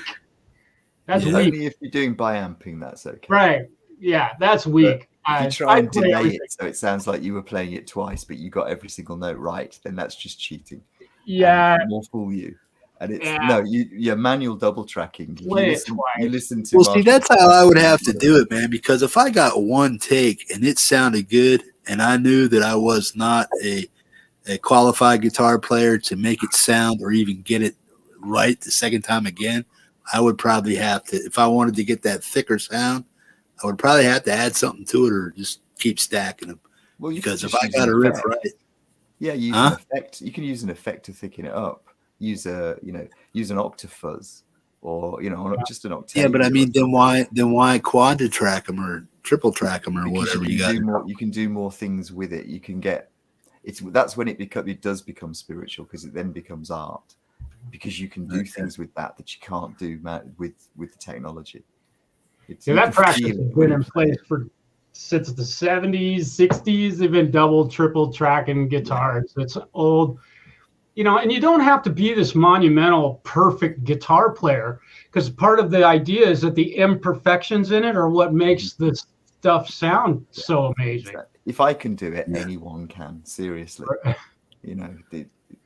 So if it sounded similar, but I wasn't quite palm muting it quite the way I was the first time, and I loved that first track, but then I shied away on some of the palm muting in that one, does that make that heavier one sound thin, or does it match up with it and add more treble to it? Or it'll blur the edges. So you can actually smooth out inconsistencies by doing this, and it will smooth out the edges and round them off. But what you can also do in the DAW is you can have automation on your volume levels and everything. So if you like the palm muting on that bit, you can just drop the volume out on the other channels and let that take its fall. And as long as you get the stereo spread right between them, it can sound really good. But then you're getting into real pernickety tweezering about with your sound files at the end of the day. Yeah. But you can do that. I'll probably never be that persnickety, man, about something. Yeah. I'll be like, damn, that sounds good. It's record. How precise do we need to be? Yeah. Somebody that doubled, like if you think about a band like Jane's Addiction, okay, I'm sure we've all heard Jane's Addiction. If you haven't, I don't know where rock you're living under. Perry Farrell's doubled vocals are some of the sloppiest shit ever recorded. His vocals do not line up. He's saying a word and they're almost never together. Mm-hmm. Jane says, I mean, imagine that not being doubled. It would be nothing. And imagine it being perfectly tight. That song would have been it would have ruined the song. So, my point being, Jeff, that even though you might, at this point, with your playing, you might be hypercritical of your own playing, and that's fine. I commend you on that. However, recording something and playing the exact same part twice, Free Fallin' by Tom Petty was done on a Nashville tuned guitar and a regular 6-string guitar. It was not recorded with a 12-string. That is a fact. And that guitar part sounds like a 12-string, and it was played twice. It's a double track guitar. That's a known fact. One of the most popular songs ever written. So those two cases where you've got, so doubling is just, well, he'd said it great. It just thickens things up. It makes things fat. And again, playing exactly tight, well, in that case, if you could, which nobody can, maybe John Petrucci, maybe. And just double it and put it in another track and scoot it over about 14 milliseconds. And now you'll have a doubled stereo guitar track. I consider that I don't like that. I would never do it. It's I've never done thing to do, to be honest. Yeah. So would that add delay to it? Because you hear. Yeah. Bloom, bloom, bloom. When I play here at home, I commonly have I have a stereo field going. And I have a Neural DSP plugin on one track that's panned over to the left. I duplicate that track on the right side by a delay it at 18.6 milliseconds. And that stereo field is absolutely killer. There's a guy, I can't remember his name, the singer from the band Failure. And I knew about it before he reminded me of that trick. But it just... So when you're playing by yourself, you get that big, massive stereo field without having duplicate guitars. Beyond that, you could put a little chorus effect on the guitar on the right and create even more stereo mad. So you're saying take the same track and just scoot it down a few milliseconds, and that'll give you the fatter sound and a delayed sound. Yeah, it sets up a delay, which you can then actually put an extra delay on each one of those channels, and you can end up doing all kinds of psychedelic shit with the stereo spread. I mean, it really is, when you start getting into it, it's phenomenal what you can do, just with a few clicks of the mouse. And each little change makes sometimes such a vast difference. One thing that, again, no one ever really says is, if you've got two channels and you've got them hard panned, which is how I generally do it too, sometimes swap the pan over. When you've been mixing for a while, just swap it over and see what it's like. Because sometimes, for some reason, it works better on one, because you've got more going through one channel than the other, and it just changes the balance. But it gives you a really good reference for the tone that you're creating, and you've got to feel that when you're playing. But how does that do that? If it's one sound and you switch it from left to right, why does that? Because more stuff. Is it because one channel? So all you're doing is basically just switching whatever side the sound comes out of. For, like, say trumpets, say you're playing trumpets or something like that. You had it over. You were hearing most of it in stereo on your right ear, but all you're doing is just swapping it to the left ear. Yeah. And there's nothing more. Difference.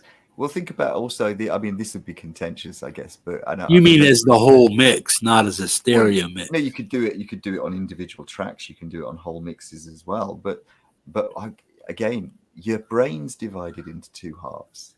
What about earwax?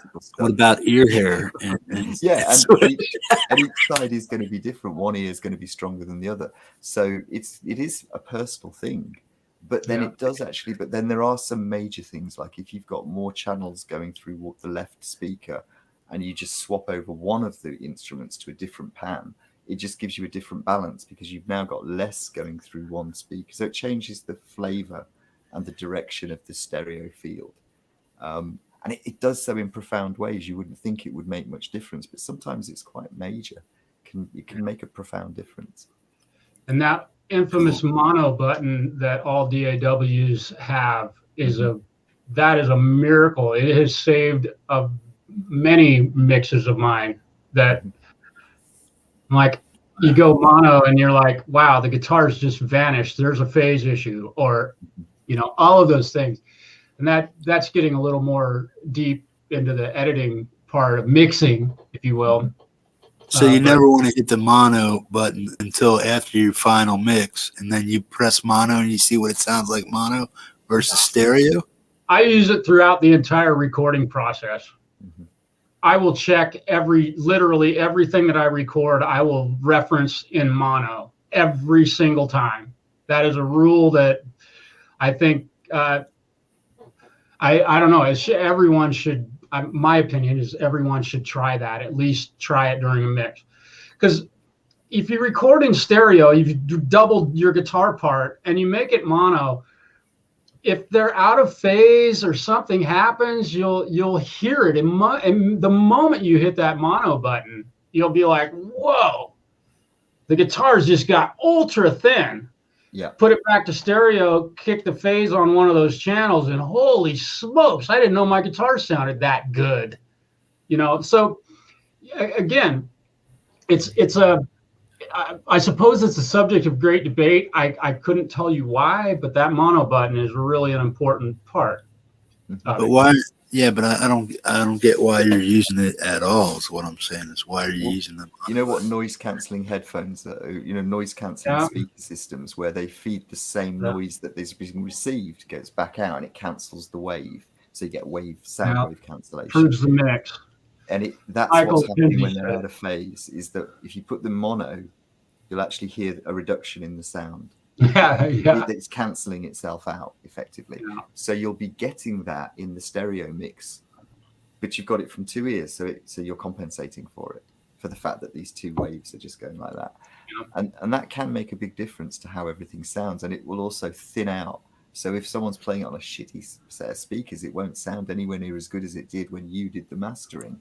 Well, that means you haven't mastered it properly, because you haven't done the mono trick, which is absolutely spot. I mean, you'll hear a lot of people do it deliberately, where they'll put things out slightly out of phase deliberately to make it sound like it's merging into the background, where if you play it on that tone, it cuts, and it doesn't. Maybe the song didn't need it to cut quite so much. So you play around with these things to do what you want with them. Yeah, because I hear a few people talk about when I play their music over StreamYards and stuff, it comes across the mono. It doesn't come out in stereo.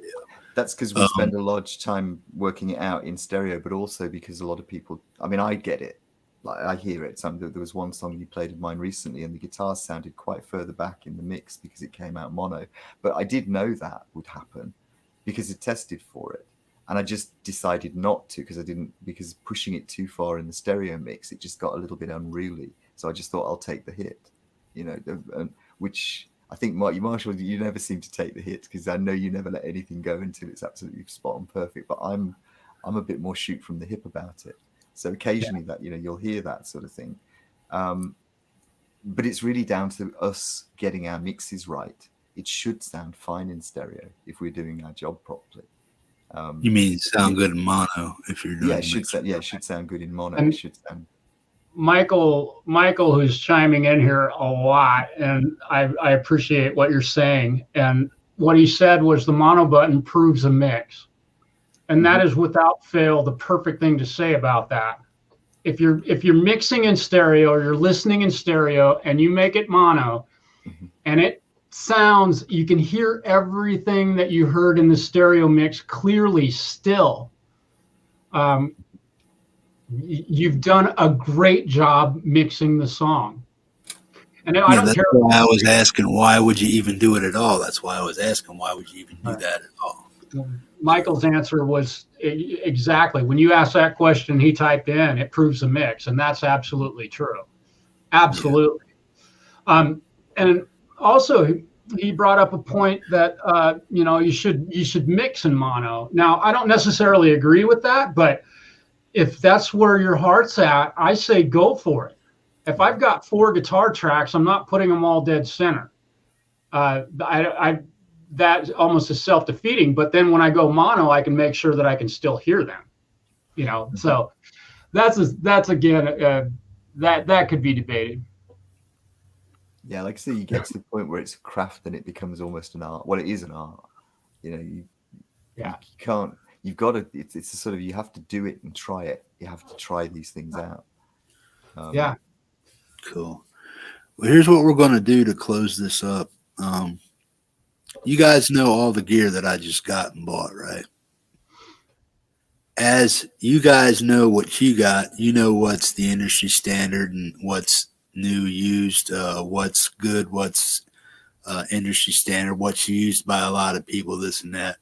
If you had to judge what I bought as an upstart musician, new guy, or even a pro musician, where does the stuff that I bought or that I got myself through all the trial and error, listening to this and listening to that, where would you rank what I have as a home studio? Is it pretty good, really good, just there? Be honest about where you think it's at in the home recording studio kind of way. Now, keep in mind, I got the JBL 6.5s. I got the Tascam Model 12 mixer interface. I have the industry standard headphones with the Shure or the Sennheiser 280 Pros. These are pretty much used by everybody, podcast, everything, music-wise, home studio stuff. Where do you rank this for? I mean, it's going to be a major learning curve for me, but where do you rank what I got and what I bought myself as a noob to it? What do you think of what I got? Honest opinion. I don't care what you think. I want to know what you think. If you were to say that 1 would be useless and 10 would be top of the line studio type stuff, then I'd characterize, because of the mixer, because of the Tascam, which is very good, you're at about 6. Because compared to what? Compared with a really hot studio, and that being 10, you're at about 6. No, I mean just home guys, home, like all of us. You don't need anything else. I mean, good grief. If you were a young upstart musician getting that stuff, you should be saying thank you and doing the washing up for the rest of your life. Because quite frankly, it's really good shit that you've got. You should be able to do really good things with it. So if I can get all this stuff working and functioning properly, it's a good home studio. Oh, yeah. Anybody would want it. Yeah, once you've got your software sorted, that's the next step. You've got the hardware, now you need to get the software sorted. Yeah. Yeah. I think, you know, my opinion of all the gear that you've gotten, yeah, you're at a 9 or a 10 with respect to having a home studio, dude. The rest is learning curve and software and figuring out how to play guitar. Yeah. Well, I've heard you play guitar, man. What's that? I said, I've heard you play guitar, man. You sell yourself short, bro. I tell you what, Yeah. But what yeah, you've got to do is step another one and actually get your door running. We could do this live. We could get your door running and get you to choose a backing track, get you to load it in, and then you can just, we won't film you doing this because I know what it's like, but you can just play with it. And then if you think it's any good, stick it up. You know, it's like, because basically that's what a lot of us do, you know. Cool. Yeah. Awesome. Yo, congrats on you for winning My Knees Hurts shirt, man. Winning the contest. Mm-hmm. Francis, you suck as usual. I'm just busting your balls. Don't choke on your food, bro. No, it was a good race, man, right up to the end there, man. Good stuff, man. Yeah. Alex. Yeah. He's in. I'm just busting your chops, bro. No, what were you going to say, Marshall? You were going to say something.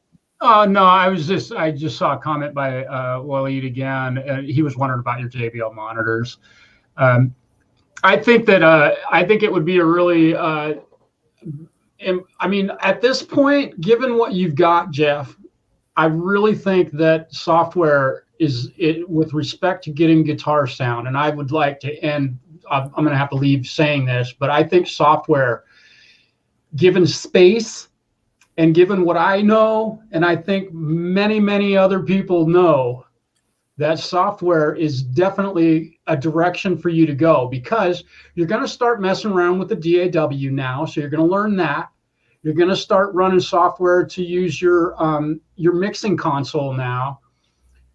Throw it in the mix.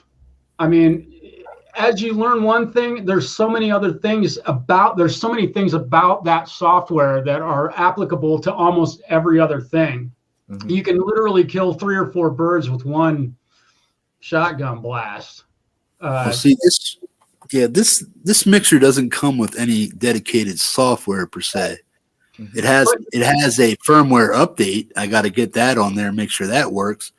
How do I get that's a whole nother topic for discussion, right. But how do I get my mixer actually working as a mixer? Because I don't need it right now while I'm podcasting. All I need is my interface to work and allow me to get my voice It'll online. give you a bit more control over the tonal response, the EQ. If you used one channel of your mixer with your microphone and use that as an interface, you'd get better control over your microphone. But you won't need to use the rest of it until you're operating a DAW or other software where you can assign the sliders and the controls to things within the DAW. And that's just a process of setting up your application, which I'm sure I would be more than happy to go online with you and walk you through it. I'm sure Marshall would too. It's just one of those donkey work things that you have to do when you get software. And if you don't know the software to begin with, it can be a bit frustrating. That's where I'm talking about, because I'm afraid to push the button and delete like a part of the program. And then it's like, you won't break software. Well, that's what I mean. It's like, are you sure you want to get rid of this? It asked me that ominous question. Are you sure you want to do this? It's like, yes or no. On a computer, you won't lose anything like this. I wouldn't worry about it. If it's on the actual thing that's within, if it's the firmware, then it's probably best to say no. I don't want to throw it away. But the firmware should update automatically once you've set up your account. It should just do it. And you shouldn't even really be aware of it most of the time. Yeah. What my thing is to call Tascam and say, look, this is what I got. Boomity boom. What do I need to do to get it set up working on my PC as an interface? Help me do this, guys. And if they're dicks about it and they don't help me, or they don't have the right questions, or they don't people today just have no patience for people that buy their products, and customer service sucks today, man. I wish I just reached through the phone and just choke some of these people. But it's like, when I buy a $600 piece of equipment from your company, I expect you to listen to me. Mhm. Don't just roll me over, man. You ever get those guys that roll you over? Well, no. Dude, can you shut up? I actually tell them to shut up. Hey, yo, man, you mind if I speak for a minute? And they're like, oh, sorry, man. It's like, dude, you're speaking gibberish because you know what you're talking about. I'm the guy that just bought the damn thing. I don't know what you're talking about. So when you start rolling over me like that, just blah, blah, blah, blah, what the, dude, shut up. Listen to what I got to say. Because when I ask you a question, that means this is the way I need to understand it. This is the way I need it told to me. So if I ask you, well, what about this or what about that? I need to know about those things because I want to make sure I always ask questions nobody ever wants to ask about a piece of equipment because I want to know how it works. I want to digest it and stuff. Preston was saying one step at a time over there in the chat a while ago. And I'm like, yeah, but this is how I get to know things because I ask all the questions nobody really asks. They just accept what they're told. They do what they're told, this and that, but they don't have any understanding of why they're told to do it this way. I want to know why I'm being told to do it this way. Well, why? Okay, yeah, hit that button. Okay, it all works. Cool. Later, dude. But now I'm stuck with, now what do I do? He just got me up. I don't know why it works or how it works this way. So then I got to go through all that. So that's why I ask a shitload of questions when I'm buying something, getting something, or trying to get something to work. I want to know exactly what it's worth. So I'm the guy that's going to be the pain in your ass and ask you all those questions that you really don't want people to know. That's, I mean, essentially your mixer that you've got, the Tascam Mixer 12. If you imagine, in a computer you have a sound card, and really nobody seems to ever know what that does. But it's pretty obvious. They know broadly speaking, that what it does is it handles all the audio. Well, your mixer, when you plug that in a USB on a Mac, it would simply give me the option to set one setting to say use that instead of the sound card, and it will just use it all the time. And I won't ever have to do anything else. On a PC, you might have to go online to their site and download some drivers and install them, but that's not a big issue. That's just a matter of doing. But you should just plug it into the USB, and it should suddenly be your sound card, effectively. Yeah, because I plugged it in and I went and I downloaded the firmware stuff, and I'm like, okay, now what? I'm just like, how do I get this thing to? And you're using Windows. Which Windows are you using? 10. Windows 10. So you go into the audio control panel, wherever that is on Windows 10. See, I use a Mac, so I'm out of touch with PCs. But there'll be an audio control panel, and it'll have a pop-down menu. You click on it, and it'll drop down, and it'll give you that option. If your drivers are installed, it'll say Tascam 12. It'll give the model number. That's your input device, and you set it for your output device as well. So just make sure your input and your output are that, and then you've got a really, really top of the range sound card. Suddenly you've got a sound card to die for, Yeah, if your Tascam is plugged into your computer right now via USB, there's a little, typically on a Windows machine, there'll be a little speaker icon either in your taskbar. Right click on that and select your, literally, or you can actually left click on it and you'll get an option for it. It'll likely show up. And it'll become your sound card, ultimately. Yeah, that's what I have to do now to go through my Tascam and stuff. But now I have it set to auto adjust so that, remember when I told you when I turn it off, it goes right back to my desktop. Sure. Yeah. Probably do the same thing. I think that because it's built to do the same thing, it'll probably allow all the same features. Like you can get it to go to sleep or you can get it to turn off when you turn off certain applications.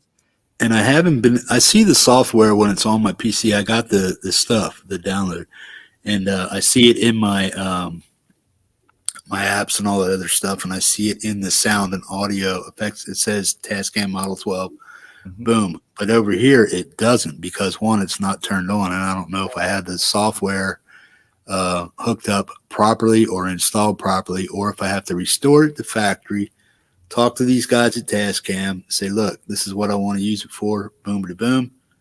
How do I do it? That's all I need them to do is get me online. Is it you say it's showing up in certain areas? So when you look at where's it not showing up? Down on the speaker icon and stuff. If I right click on it, or left click, let me see what it says here. Open sound settings, open volume mixer. Let me see what's going on.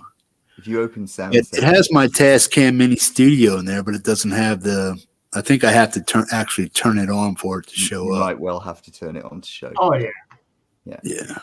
Yeah. You know, Jeff, if you would, this is something I've been through many times on my own computer, and I've gone through a few different sound cards, but this might be something that could be solved via, and I'm sure you've done it with other folks, but if you'd like to do a Zoom meeting or a private session like this, one-on-one, I can walk you through this stuff because it's generally not that difficult.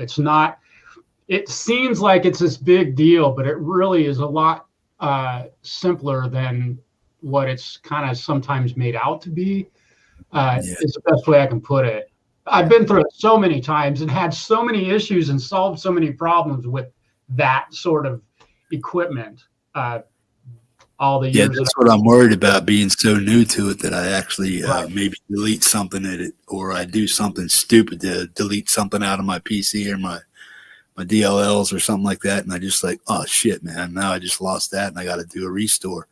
I'm not into all that right now.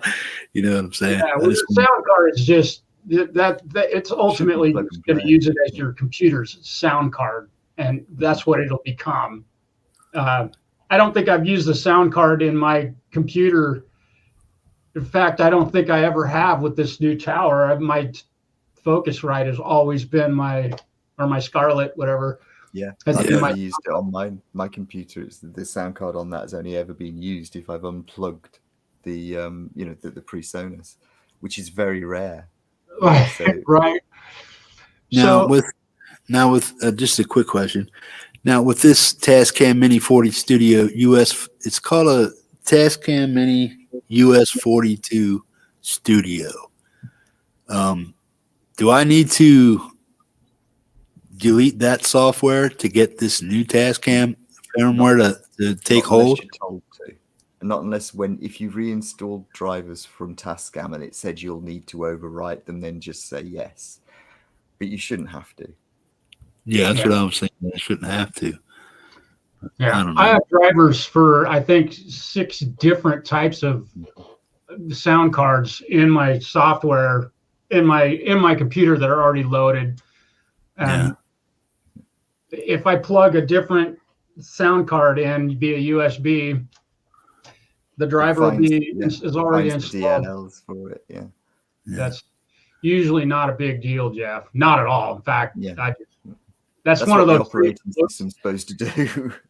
That's the job of Windows, is to make sure that all your various bits of hardware are linked up and working. The only scare point I really have is that this is an expensive piece of equipment. I don't want to screw it up. Do I know how to operate a PC and get around it inside and outside? Yeah, I know pretty much how to do or troubleshoot a lot of things. How to get other equipment to mesh up with something that's something I already know how to use is another thing. Every time I add something new, it's just, is it going to work? And then I get that fear factor of, well, this is a costly item and stuff. It doesn't cost as much as my PC, but it costs half as much as my PC. I'm just like, don't want to screw it up. You know what I mean? So it's just a fear factor that I got to get over. Knowing that I can operate it once I learn it. Yeah, I got that. I can probably figure that out, but it's just getting it. Boom. It's like until somebody hands you the keys to the car, you can't drive it. You know what I mean? You can try to hotwire it. You know what I mean? Work your way around it. You're not going to run over the neighbor's dog with the equipment you're talking about here. So, and you're not going to really do any damage, even to the mixer. Right. When you plug it into your computer, unless you are communicating with an application in your computer to your mixer and telling it to do things, it's not going to damage it. It's not going to say, well, I'm going to wipe the firmware. It would only do that if it's told to do it. And so And I think Mark Tanner's just said firmware installer will handle it. It's like, yeah, it should handle all the installation for, the Yeah, well, firmware installation should. that's what have I'm all the saying. drivers. I did the installation of the firmware and stuff, but it didn't come out as an executable file and stuff like that. And it because when you download and unzip, there's no you get your installers and stuff. It says Bova installer What or did it EXT. say on the files? What were they called?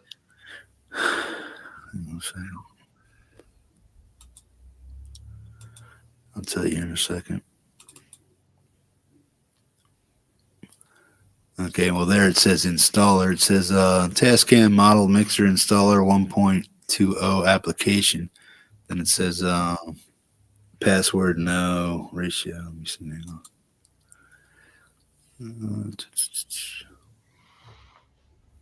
It was made in 2020 on January 10th.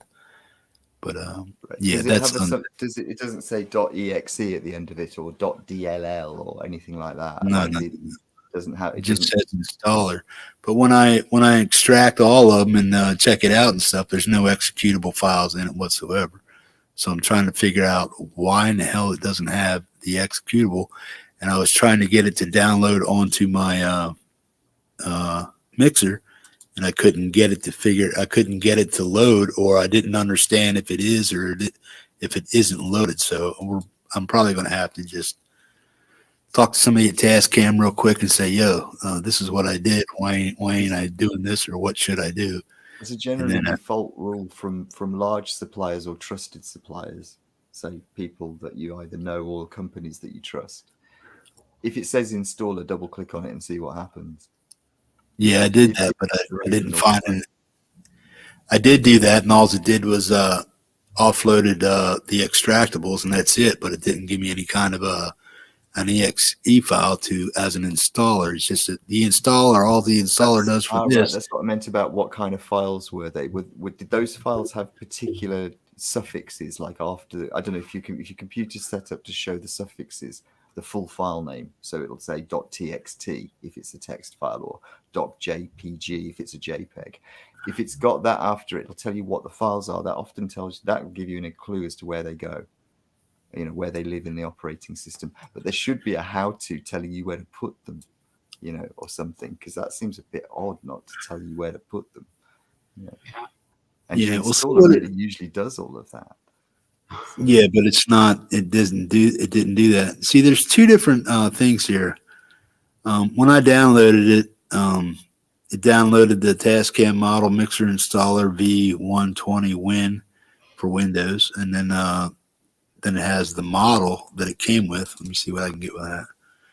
Okay, well here it is. Boom, boom, boom, boom. Yeah, let me see if I can do something here. I can probably share the screen with you. Andy Dawson's just said, and he's right, because I'm trying to remember all the stuff about PCs that I've forgotten.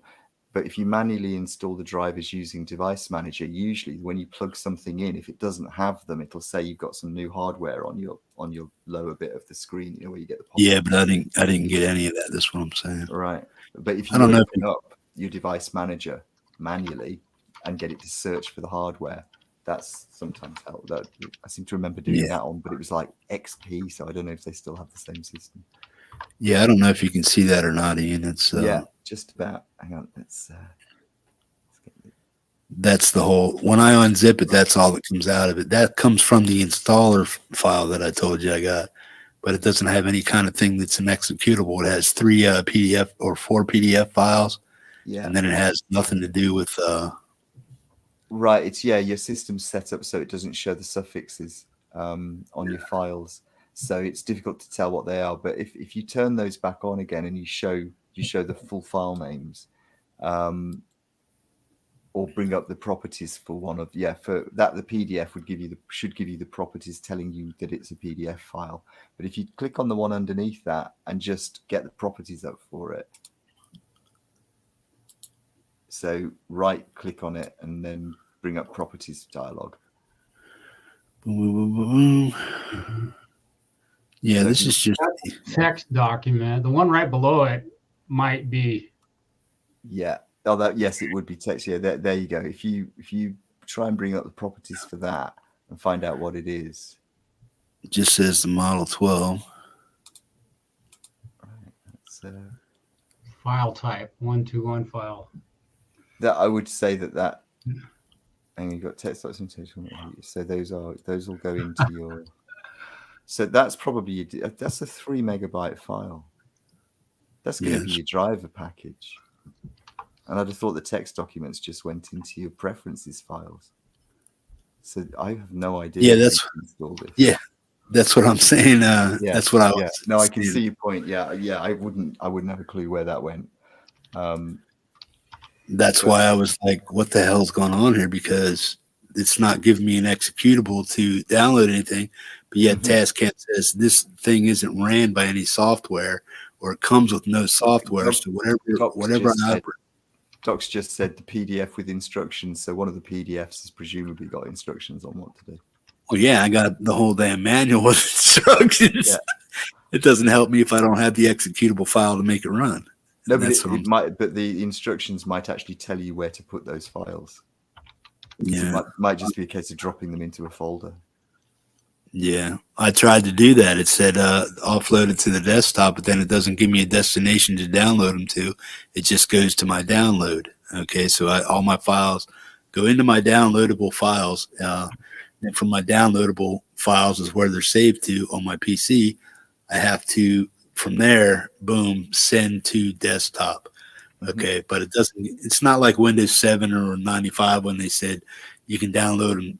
Where do you want to download these to? You can go to C file or desktop or something like that, and then open it from wherever and stuff. Back in the day, most of them were said to the desktop, said go to the desktop. Then when you open and execute them, you save them in the C file. But they don't automatically get saved in the C file. Now they do, and that's what the downloadable files are for. So I'm trying to figure out why it's not kicking out the XP or the EXE file for me and stuff. Because it did do an install, but I'm not sure if the install is what I actually have. I'd just plug it in, go to your sound properties or your sound control panel and see, or right click on the icon and see if it turns up when you plug it in, because it might. But other than that, I don't know. Unless there's something literally saying put the file called such and such in this folder, which would be a really old way of doing it. I mean, yeah. Well, that's what I was saying. Yeah. I'm trying to. No, it doesn't give me. Yeah. If I'm looking in the chat, and Mark Tanner just commented, I think a couple other folks have, that they're telling you to put the files, I don't think the PDF files, but you put them on an SD card, and that SD card will be inserted into the SD card reader on your mixing console. There should be an SD. So it's not. Yeah, I have an. Okay. So you're saying that they want me to install the SD card first, right? No, basically it's an executable not intended for your computer but intended for your mixer. So you put those files on an SD card, slot the SD card into your mixer, and it will automatically, or it'll do it. It'll let you do it from the screen. Well, if I put the SD card in there, it's going to give them a place to be read. So I really don't have to offload them to the SD card and then put it in the mixer. I just take it, put the SD card in the mixer, and use the source for the download to the SD card. Yes. Because I think that's why it's not connecting. Is because sorry, I thought you'd got them from the internet. So this has actually come with an SD card already with those installed. No, I had to take the I have a 32 gig SD card mini in my thing. I didn't have a spare SD card laying around. So I actually had to take my 32 gig out of my phone, my mini, insert that into the bigger one. You know what I mean? And then that was for that. So this right here contains a mini US 30 or 32 gig. Yeah. Okay. This is what I need to put in my Tascam. I had to take this out of I had to clear this off, the 32 gig off completely. I offloaded all my stuff onto my PC to clear this to use for this because I didn't have an extra SD card laying around. So I ripped it off of my phone and put it in I haven't so put it as in. long as you put all those files that you just showed me on that card, Yeah. that SD card, and then just plug that into your mixing desk, I'd imagine that it'll start up and the screen will go, do you want to do this? And you'll have to click yes or something. But, you know, Yeah, because it says format your SD card, and it's like, yeah, okay. But well, yeah, that'll that's wipe everything out on it. Formatting it will wipe everything off it. So it format it and then put it back in your computer and then recopy the files back onto it again. So it might need a specific format. yeah. And I'm it's not. like, yeah. I'm not sure, man. That's why I think that's why I need to talk to Tascam about stuff. Well, did you open up the README file on the PDF and actually read it? Yeah, a good portion of it. Begs the question. I had to ask. Yeah, a good portion of it. I'm just like something's still clicking, man. So I'm trying to figure it out. Well, I'm not illiterate when it comes to any of this stuff at all, man. I'm just like, yeah. Well, you know, Mark, being an IT guy, my understanding is thinking that is the gonna be the solve. yeah. While pressing the B8 button and M button is this start the update mode. An update file will appear on the display. Yeah. And that part of that is probably part of the README file. And I got to be honest, I've had equipment where I've had to do this same rigmarole, but typically you do it once and you never have to do it again. Exactly. So, you know, this is one of those moments where you learn how to do something and you don't have to know how to do it more than once. You know, so at least that's what yeah,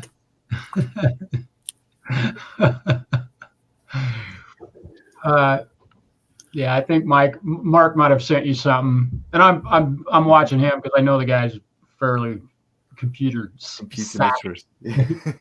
Very computer savvy. Yeah, I think Mark sent you something that was easier to follow than the README instructions. So, Yeah. I get that. Yeah.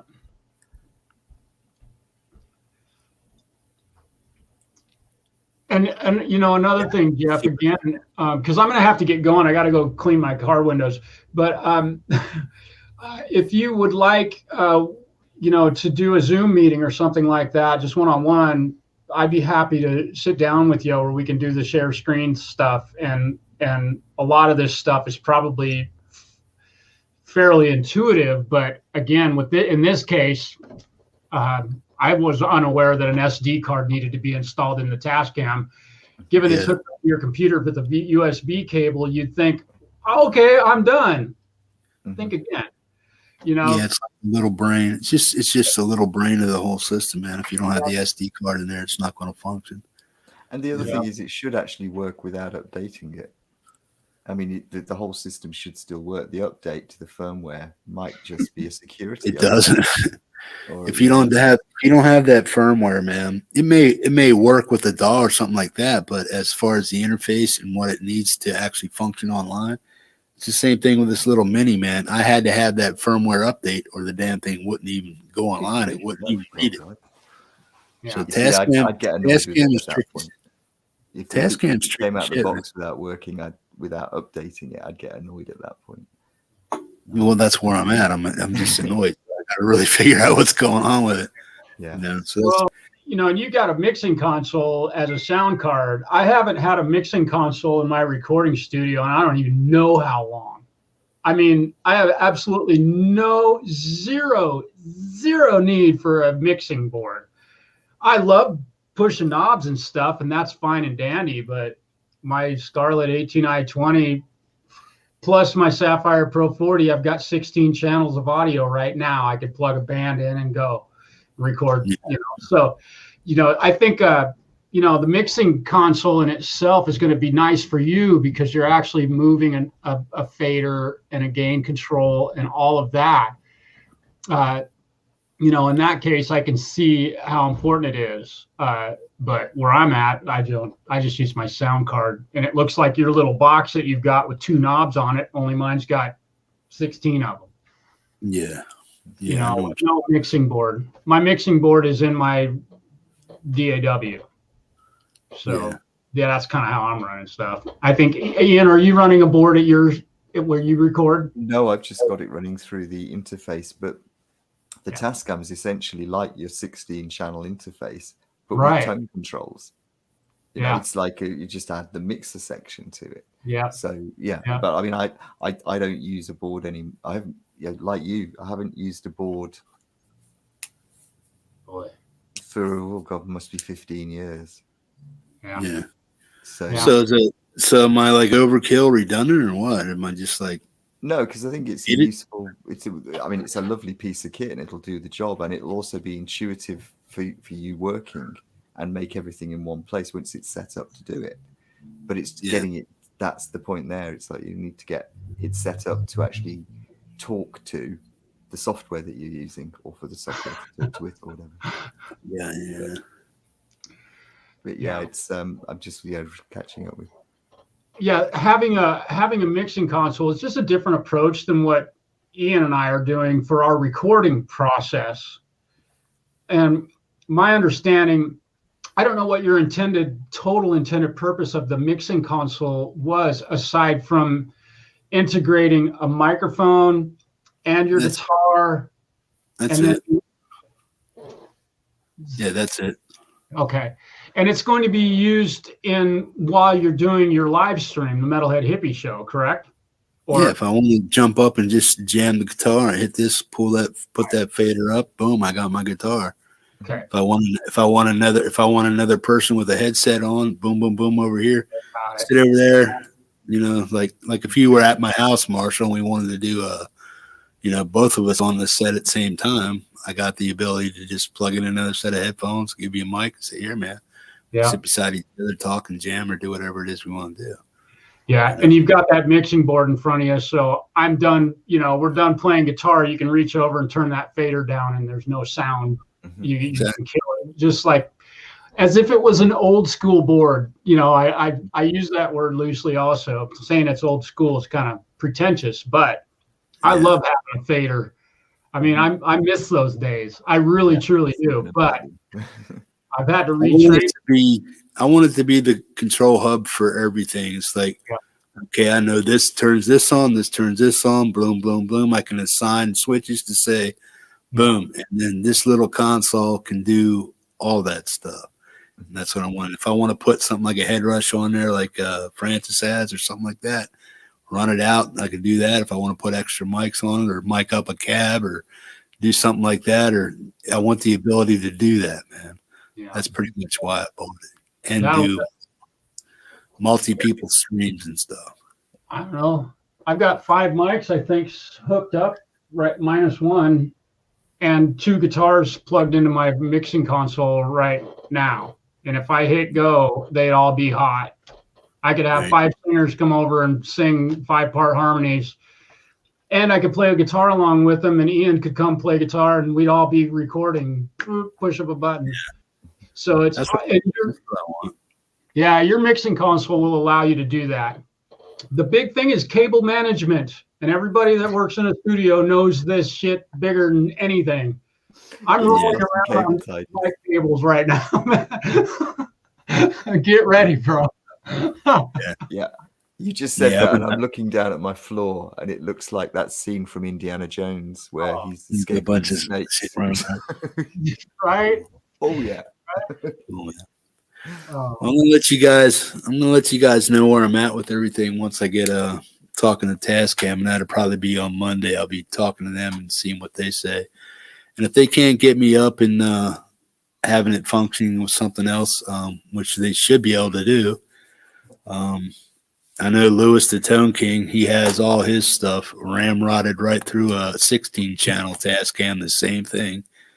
That's pretty much why it's not the reason I bought it, because he has one, but it's that he told me all these things that it could do, and it's what I wanted to be able to do. So that's why I got it, man, because it has all the functions that I'm thinking I'm going to need down the road. And to simplify everything by getting everything on the PC, getting these monster-ass things that are taking up half my cabin right now. I mean, because I got another one the same size right underneath it. That's my orange CR120 212. They're just in the way. I love them. I love pushing air with them. I love hearing my house rumble when I crank it up, man. But they're taking up too much space. And I want to get down to that point where you're basically at is all digital, click a button, wank, sounds good, let's go. Yeah. And then when I'm good enough to record, I know I got all the equipment that I need now to be able to do that and get all the playback stuff with it. So. You're not too far from that, Jeff. You're very close to being there. You have all the gear that you need at this point. You could definitely plug your guitar in and hear it through those monitors without question. So, cool. You're right there. I say keep plugging forward. Keep moving forward. That's all I want to do is just get the Tascam up and running. And once that's done, I'm sure I'm going to be able to see all my options from there. Yeah. And that's what I want to do. And the reason I'm asking a lot of these questions is because I know there's a lot of guys over in chat that are too humble or too scared to ask questions and sound stupid. So I'm not afraid to ask the questions that make people sound stupid. That's why I ask the questions, because there's a lot of guys that are afraid to because they don't want to look stupid or this or that. And I get that, man. We all got our pride and whatnot. But yeah, to get past all that stuff, I'm the guy that's not afraid to ask those questions, the stupid questions and stuff, and try to get answers for people and stuff. So I want everything. My compliments on your questions today. They are very important. Man. Yeah. I want to know how to use the stuff. I want people to understand what it is it's more than what there's a monster out there, and you got to just sneak up behind him and poke him once in a while to figure out what he's going to do. And that's the way I see music as, that monster you got to poke every once in a while, and you got to get in there and be willing to fight it. You know what I mean? To learn something from it. And that's where I'm at with my music. And where I'm at with playing guitar is I got this. Now I build a monster. Now I got to learn to poke it and play with it. That's where I'm at. Guys in the chat talking about cable tidying, and actually the point here is good that all of them seem to have started off years and years ago. Their first experience in doing anything audio-wise was tidying up cables and things like that for people, which is absolutely true. That is absolutely the first task you ever get given. I'm somewhat anal. I'm somewhat anal when it comes to stuff like that. You imagine that it's like these guys have gone from that level to producing stuff now and putting it out on, and maybe you haven't all done it as a career, but we've been doing this for a long, long time. So we forget just how much there is that we now take for granted. So when you don't ask the question, you're not able to go. It's not about making anybody feel stupid. It's like, we've forgotten that we did all this stuff 20, 30 years ago, and we know it now. We understand the principle. And that's that's what I mean. You guys, you have the answers. I'm asking the question because I need the answer. And it sounds like a lot of times it's like you forget that you were once that noob, stupid dude that didn't know shit either. But now it's become so embedded in your everything that you know intuitively how to do this and that and tackle this issue, that issue, do this, do that. To the noob that might be in here listening to whatever we're talking about, man, especially me, I'm not afraid to ask those questions. And it depends how people, it really depends how people teach people too, because I'm somewhat of an educator in certain areas and stuff. So I try to give people a shitload of options to understand a particular problem and stuff like that. So that's why you ask a bunch of questions. Give it 10 years. Yeah, I was laughing at that. I don't think you're at that. That's definitely not true. You've joined this type of digital recording / guitar / live streaming at the golden era, I believe, of this time. I mean, the software and the hardware and all this stuff has become somewhat, not somewhat, it's become intuitive in most cases. It's just gotten very smart and a lot easier to manage. that's not to say that I don't run into an issue once in a while with something, and usually it's my own damn fault. Something I've done. I think we've just talked about that. So don't think that once you get it up and running that it's like, oh, I'll never have to. Well, but you've definitely gotten into this world at a really good time, I think, especially with all the information available at our disposal with YouTube.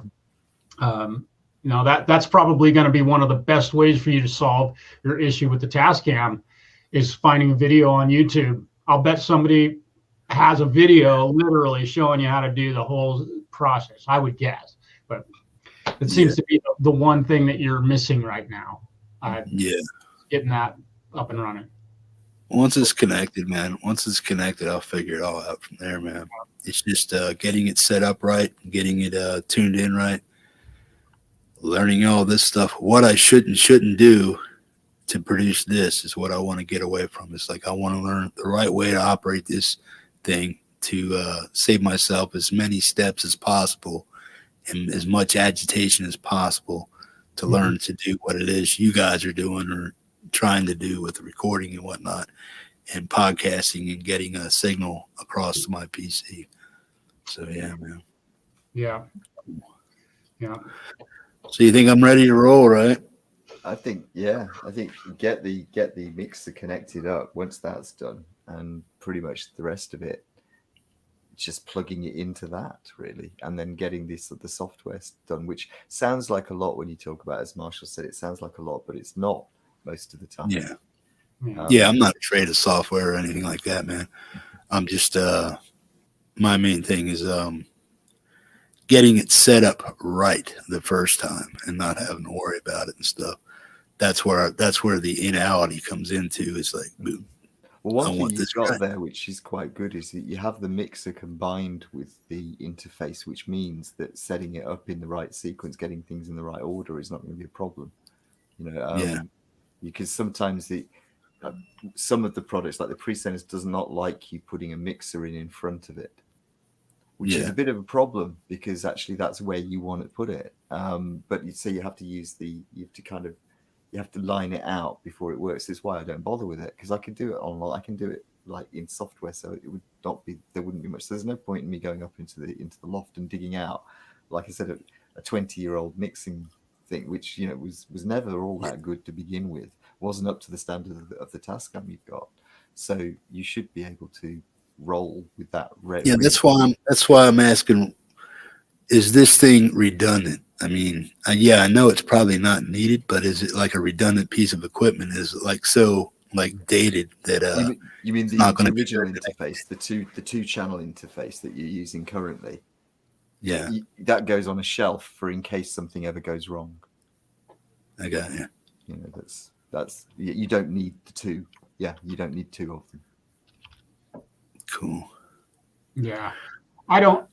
For somebody like myself, I wouldn't buy one of those personally, just because this is where I've been for as long as I've been here. You're going at it from a completely different perspective. It's like, why do you own a Stratocaster? I fucking like them.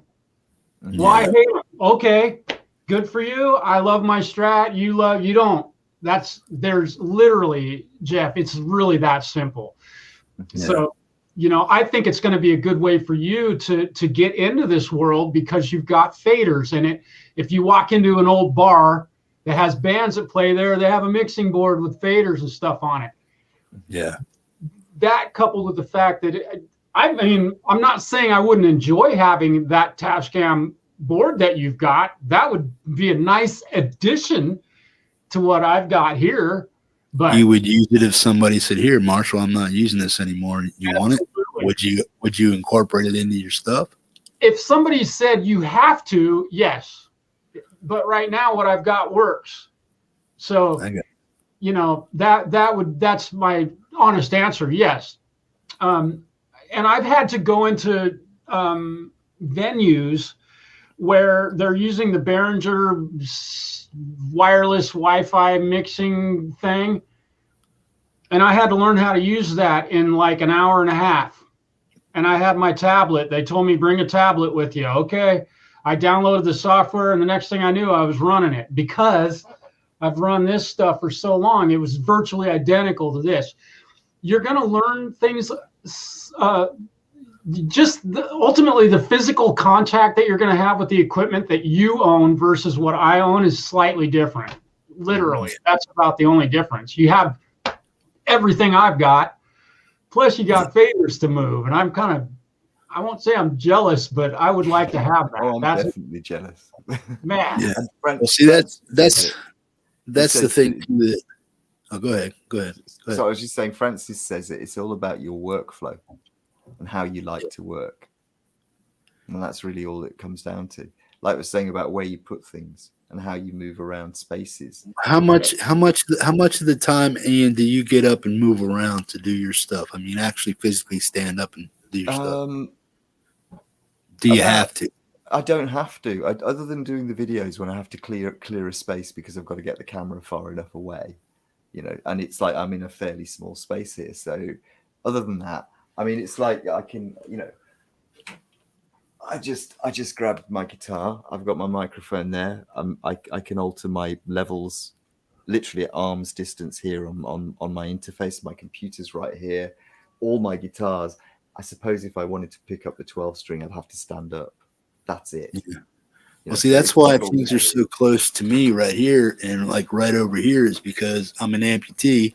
Yeah. I sit in the chair. I don't want to have to get up and move 2 feet to do this or get up and move 2 feet to grab this. All I got to do is scoop my chair over a little bit, like you just did, grab a guitar or just bend over a little bit and click, hit my amp, turn a knob, blah, blah, blah. That's So right. I Well, want mean, to keep standing up it all is about centralized. Yeah, no, I mean that's exactly what it. And I've got my sliders on the screen. You'll have your sliders next to you. It's just the way that you're doing things. I am jealous of that because that's me, old school. I love the old. Yeah, sliders. see, I want to be able to like just look right over here. Yeah. Keep it out of the way. Nothing gets spilled on it. Nothing gets. I just boom. I hit that. The volume's up where I need it. Let it sit it and forget it. Yeah. That's my whole show. It's right there. Boom, out of the way. And I can sit here and type, drink my drinks. And if I spill it on a $40 keyboard, I'll just buy another one. Yeah. I'm not going to go out and spend $600 every time I blow up a piece of equipment. You know. You were earlier. You were talking about, you know, messing up the new mixing board or fucking it up or whatever. Spill a glass of water on it and you fucked it up. Aside from that, you're not going to hurt that thing. I don't think it's possible. I say I don't think, but that's about the only way you could really do something seriously wrong. Yeah. I've got to run, you guys. I've got to get some stuff taken care of. Thanks for having me. Peace, Mark. Thanks for all the info. I will get back to you about some stuff if I have any issues, man. Okay. Yeah, don't hesitate to call or send me an email or whatever, man. I'm here and I'll help you any way I can. All right, man. Cool beans, man. Hey, Thanks for help. Yeah, thanks, Ian. And Mark and Michael and Andy. Yeah, and Preston. Who did I miss? Peace, y'all. Woo. What do you think, man? Did I do it right? Yeah. Cool. That's all I need to know, man. As long as I got everything I need, the microphone, the like I said, if a kid monitors. got given that, if someone had given me that equipment as a teenager, I'd still be doing the washing up for them now. You know, it's like, you know, you've got all the gear you need, and the only thing you now need to do is plug it into your software, or get your software plugged into that, and that's really it.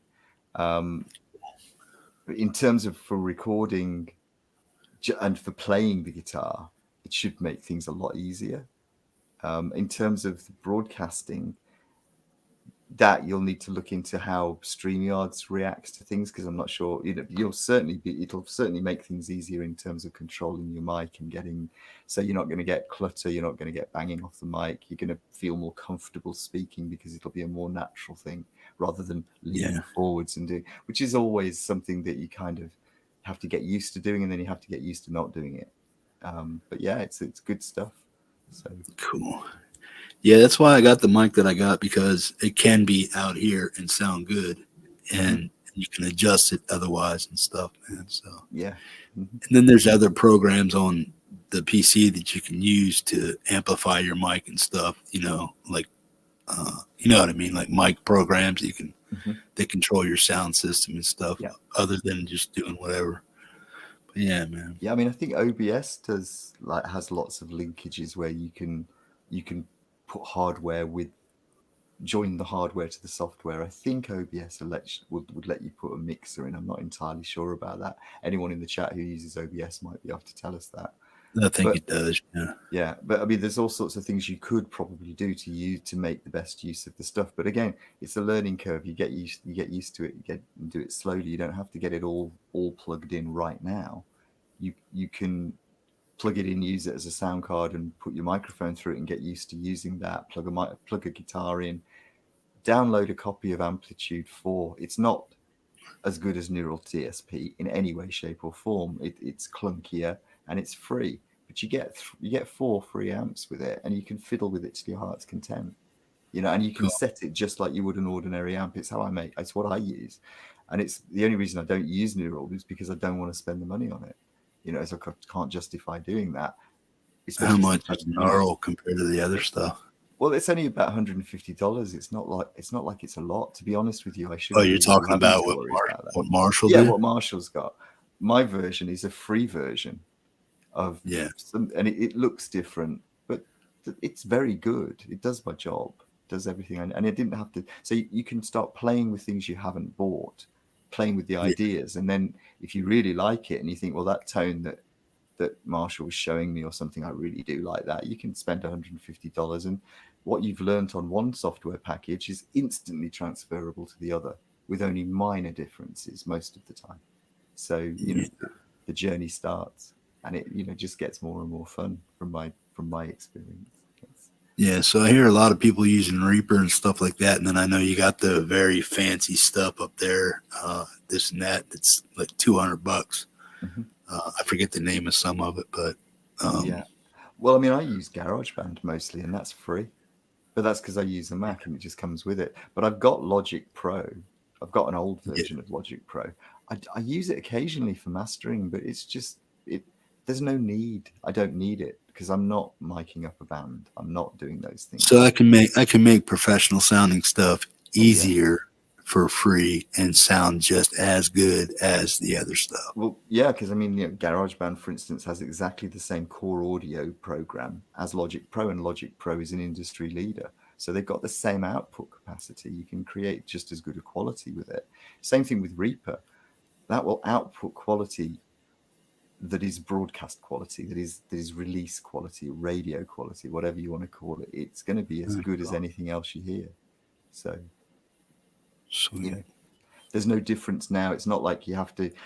20 years ago, well, actually it's longer than that. It's more like 30 years ago. If you weren't able to go out and spend $400 on Cubase, you weren't going to get professional level sound.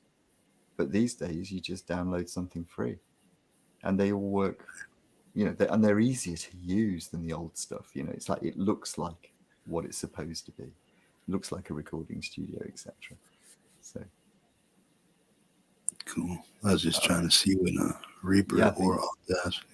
I think Michael? Is that saying it's useless for live casting, which is so What's OBS. that? I think that might be OBS. I'm not entirely sure. But yeah, I mean, I couldn't do what I do as simply as I do it. I mean, I could use OBS to do what I do with you guys and share your music, but it would be such a cumbersome, laborsome, taxing. I mean, you've done a few things with StreamYards, with Francis and stuff like that, so you know what I'm doing over here pretty much. But I do it on a monumental scale every time I go live. So I'm like clickety. I mean, if you listen to my mouse clicks over here when my mic's open here, click, click, click, click, click, click, click. Then I go to the video, click, click, click. It's like 10, 12 clicks just to get a video up on. Yeah. I can have it uploaded and in the browser, but it takes, I got to share it. I got to share the audio. I got to share the screen. I got to go down to the video. I got to enlarge it. I got to turn the mute off. Boom, and then I click play. So I'm looking at 7-8 clicks of a mouse before I get a video that I already have loaded in my browser, ready to go. Yeah. Now, if I was using a double monitor system, I could eliminate that, a lot of that. I could have the video already set up on this screen and just share it. But I can have all those steps eliminated already without it bothering whatever's going on this screen. You know how StreamYard or StreamYard's work. Yes. I mean, yes. I can see that because I've only got one very damaged screen which doesn't work, and one that I'm using over the top of it, which is quite old. And it is it's complex to do stuff on one screen with it. But I think one of the other things is you looking at how the show is and quality wise, the two things that people look at and listen to is the audio quality and the visual quality. And with with StreamYards, is there any possibility of improving the audio out? Is there a way of making it stereo? How can you do things like that? So I can hear it in stereo on my end, but I can't broadcast it. Yeah, you see, exactly. Those are the things which are going to make the big difference in terms of quality of the stream. But your user experience, your experience of creating the show, which feeds directly into how you come across, how happy you're feeling, how comfortable you are. Has it been frustrating today? You've got all this stuff and it's all working, everything goes swimmingly. You do a better show. That's just the end of it. That's it may be in mono, it may not be in hyper pristine crystal 3D vision, but you're happy with it. And that was what makes the show, because that's what kind of a show it is. It's not, we're not doing special effects. We're doing exactly. But you should be able to. Yeah, and people need to realize too, when they upload their finished product to YouTube, it may sound good in stereo on your system and all that stuff, but not everybody has the same systems, hears it the same way, listens to it on the same device. So everybody's going to get a different listening experience when they watch the show anyway. So how it comes across, 720p, still decent resolution. You get all that and stuff. Audio quality is whatever's in the software package that they're running off of their servers over there on StreamYards and stuff. It is whatever they make it as to be. Now, if I could pay $25 more and get their premium package and that broadcast in stereo, I would actually pay the actual $50. So yes, of course they do it, but you have to pay for it.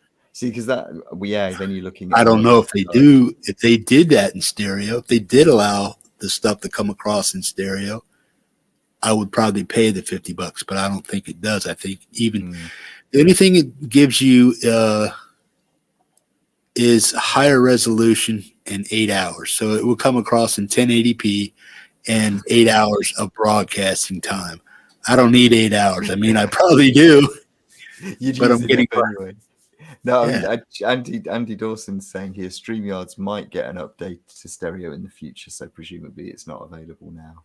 Which is if it does. I mean, if they do it in the pro version of it, if they say it's $50. I mean, I'll pay it out of my own pocket. I was for a long time in here, but when people started donating to the channel and helping me out and stuff, that just it allowed me to do these fancy little backgrounds that I make and stuff. So it's all homegrown grassroots stuff that I'm doing here, man. For just for the little guy to help get started and stuff. Just like I am. Yeah, it's like the Wild West. It was like it was in coding 30 years ago, where we were making up the words as we went along, and it's a bit like that. I kind of like. Yeah, I never got into the coding stuff. I was more like the copy and paste HTML stuff, and then when he got into the XML, or not the XML, the HTTPS stuff, whatever that is, I just gave up, man. But I tried to go that route what you're talking about when the PC started first getting popular.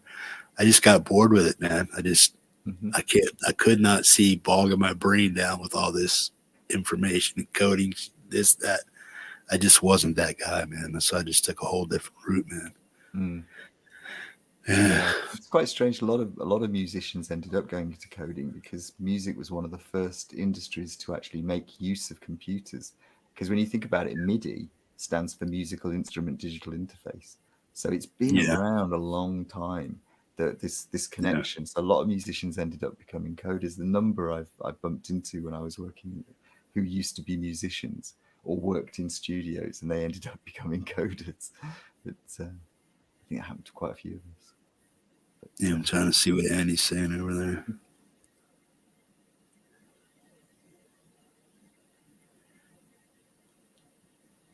Yeah, they have stereo audio. Andy, if somebody sends a stereo file to YouTube, I could set my settings back here to hear it in stereo. Does that mean I'll broadcast in stereo? No, but I can hear things in stereo with my headset. That's what that little thing's for. But to broadcast in stereo, even if their video is uploaded as a stereo upload or whatever YouTube does to it as far as it moshing down, a lot of people don't understand that. They think I'm just broadcasting from YouTube, from StreamYards or this or that, and they just don't understand the whole rigmarole of how everything really works. I'm logged on to a StreamYard server. That StreamYard server then logs on to YouTube. There is a lag in between both connecting servers that when I speak, it takes 5 to 10 seconds to get to you. Okay. And that comes as a squashed, compressed, beat up file because my camera's looking at me right now in 1080. It's reducing I see myself and Ian over here in 1080. Whatever his cam is what I see it. So if his setting on his cam is set to Nowhere 720, near 1080. It's literally a laptop cam, so it's like really yeah, rubbish. you're a little fuzzy. So I'm thinking you're about 720 quality actually. It might be But fine, to be honest. Yeah. 480 or something. Yeah, it's probably. I really wouldn't even think it was 720. But yeah, it's the one thing that people, when they're, you know, because they're spending a long time on the music, they want it to come across well. But if Andy's saying he's actually saying it should be there. I think we've gone through this with Francis. I seem to remember going through the echo cancellation and trying to get it, and it just ends up mashing the sound completely. Even when you do all those things, works fine on your microphone, but doesn't work on anything you're playing from YouTube. For some reason, it doesn't seem to want to pick up the full audio from the browser, which is the weirdest thing. I don't understand why that would be, but yeah, it's all StreamYard stuff is geared to work for StreamYards. Period. That's all they set it up for. Mm-hmm. Whether or not it's compatible to YouTube, OBS, StreamYard, Streamlabs, whatever, it doesn't matter, man.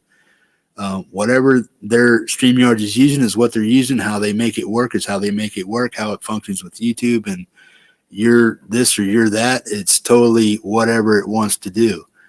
It's not a sit over here and tweak thing like OBS is. OBS you can tweak to your heart's content. I use OBS a lot. I just don't like it because it's too cumbersome and it's too laborsome. Too much of a headache for me to use whatever it is I'm doing right here on StreamYards. Yeah. StreamYards has given it enough quality for me to do what I've thought about for a couple of years to do, which is to share music with other people without it being so damn laborsome and coming across okay. I think the quality is just right about. I think the quality from StreamYard to YouTube and what people see and hear is about mid-range of what it actually could be. Is it stereo? No. Is it 1080? No. Is it compressed? Yes. Does it create a lag? Yes. Does it have some bugs? Yes. But is it, for what I do and for what it's worth and everything else that I do, is it okay? Yeah, it's probably the best thing out there that you can use to share and do what it is that I do. It's just that simple. Could I go a laborsome way and do the same thing and make it come out in a higher res? Yeah. But I couldn't do the show that I do on the volume that I do the length that I do and share the videos that I do, I would have to cut it down to 20 videos a day. Then it's like it's not organic anymore. It's like it's a program. It's a show. This is what you do. I like to have a show that's organic and just goes wherever it wants to go. And that's the way I like to do it. But if I had to sit down and tame myself to do this, and this, every damn show to set it up and bloom, boom, bloom. If I had to go through hours of setting up a show, I go through about an hour of setting up and all that other stuff. If I had to do more than that, I don't know if I would do it, man. Yeah. Because I want to enjoy being here like we're here now, and I enjoy seeing what these guys are saying over here, paying attention to that more so than I do actual functioning and operating of the show. Yeah. This is laborsome over here. But if I used another program, OBS, Streamlabs, boom, it would be out of the way too much. Yeah. Way too much. Yeah, I must admit, the only time I ever looked at it, it seemed really quite heavy as a program. But yeah, I've not used it. So I've not used it to do a stream or anything. So Michael, it's nothing about being lazy, man. You need to kill that shit right there, bro. That's nothing to do with lazy. If you think I'm lazy, do exactly what I'm doing, and you show me how it's done on OBS. Then you bring that shit to me. Otherwise, kill it, bro, because you're talking too much shit right now. If you can do my show on OBS, show me how to do it. Send me all the information. Boom, on a list, and I'll do it that way. And remember, Michael, you've got to do 3 shows a week, and they have to be a minimum of 6 hours each, and you have to do it for a month. It's like, and believe me, I know what it's like. I can imagine how many clicks there are. It is hard enough copying and pasting from a text file. While you're trying to keep up with things that are going on in the chat as well. So God knows how you do it, but you just calm down over there, Michael. There's no way, man. Lazy my ass. Come on over here, and I'll let you sit here and DJ the show for me. You can see everything I do, and then do it for 6 hours straight. Don't go there, Michael. Francis and I tried it, and we're still in recovery. Poor Francis. He's still trying to get it exactly right, man. Yeah. Oh yeah. We're trying to play around with like trying to get it in stereo, and it's like it is a nightmare, and trying to balance it all out. When you, like you say, when you've looked stuff and it's right there, and it takes you 7 clicks to get it to screen, it's like it is, it's more than you think is going on. Jeez. Michael, settle down, bro. My ears are ringing, man. I'm gonna go and grab a coffee before I forget. So do you mind if I no, go for it, bro. Here and grab a coffee? I mean, if you guys want to hang out, we'll hang out. I don't care, man, for a little while. So, Michael, talk in sentences, bro. Quit monopolizing my chat, man, or I'm going to have to delete all your stuff, man. Talk in sentences, bro. Not the one word. It's monopolizing the screen, and I'm not digging it, man. So please, don't do that, bro.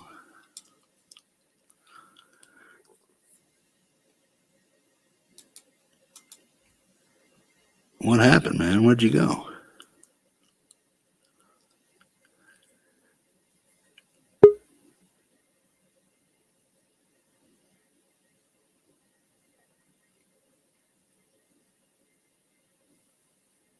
There he is. Sorry, man. I closed the wrong window because I had both windows going, so I couldn't hear it anymore with the echo. Okay, there's the chat. I can't hear you. Hold on a second. What's going on? You mute me or what? Okay, no, I hear you now. Okay. No, I'm just trying to make sure I muted the right screen so that it doesn't echo. Yeah. Ian said he was leaving. He had to take care of his blood sugar and everything.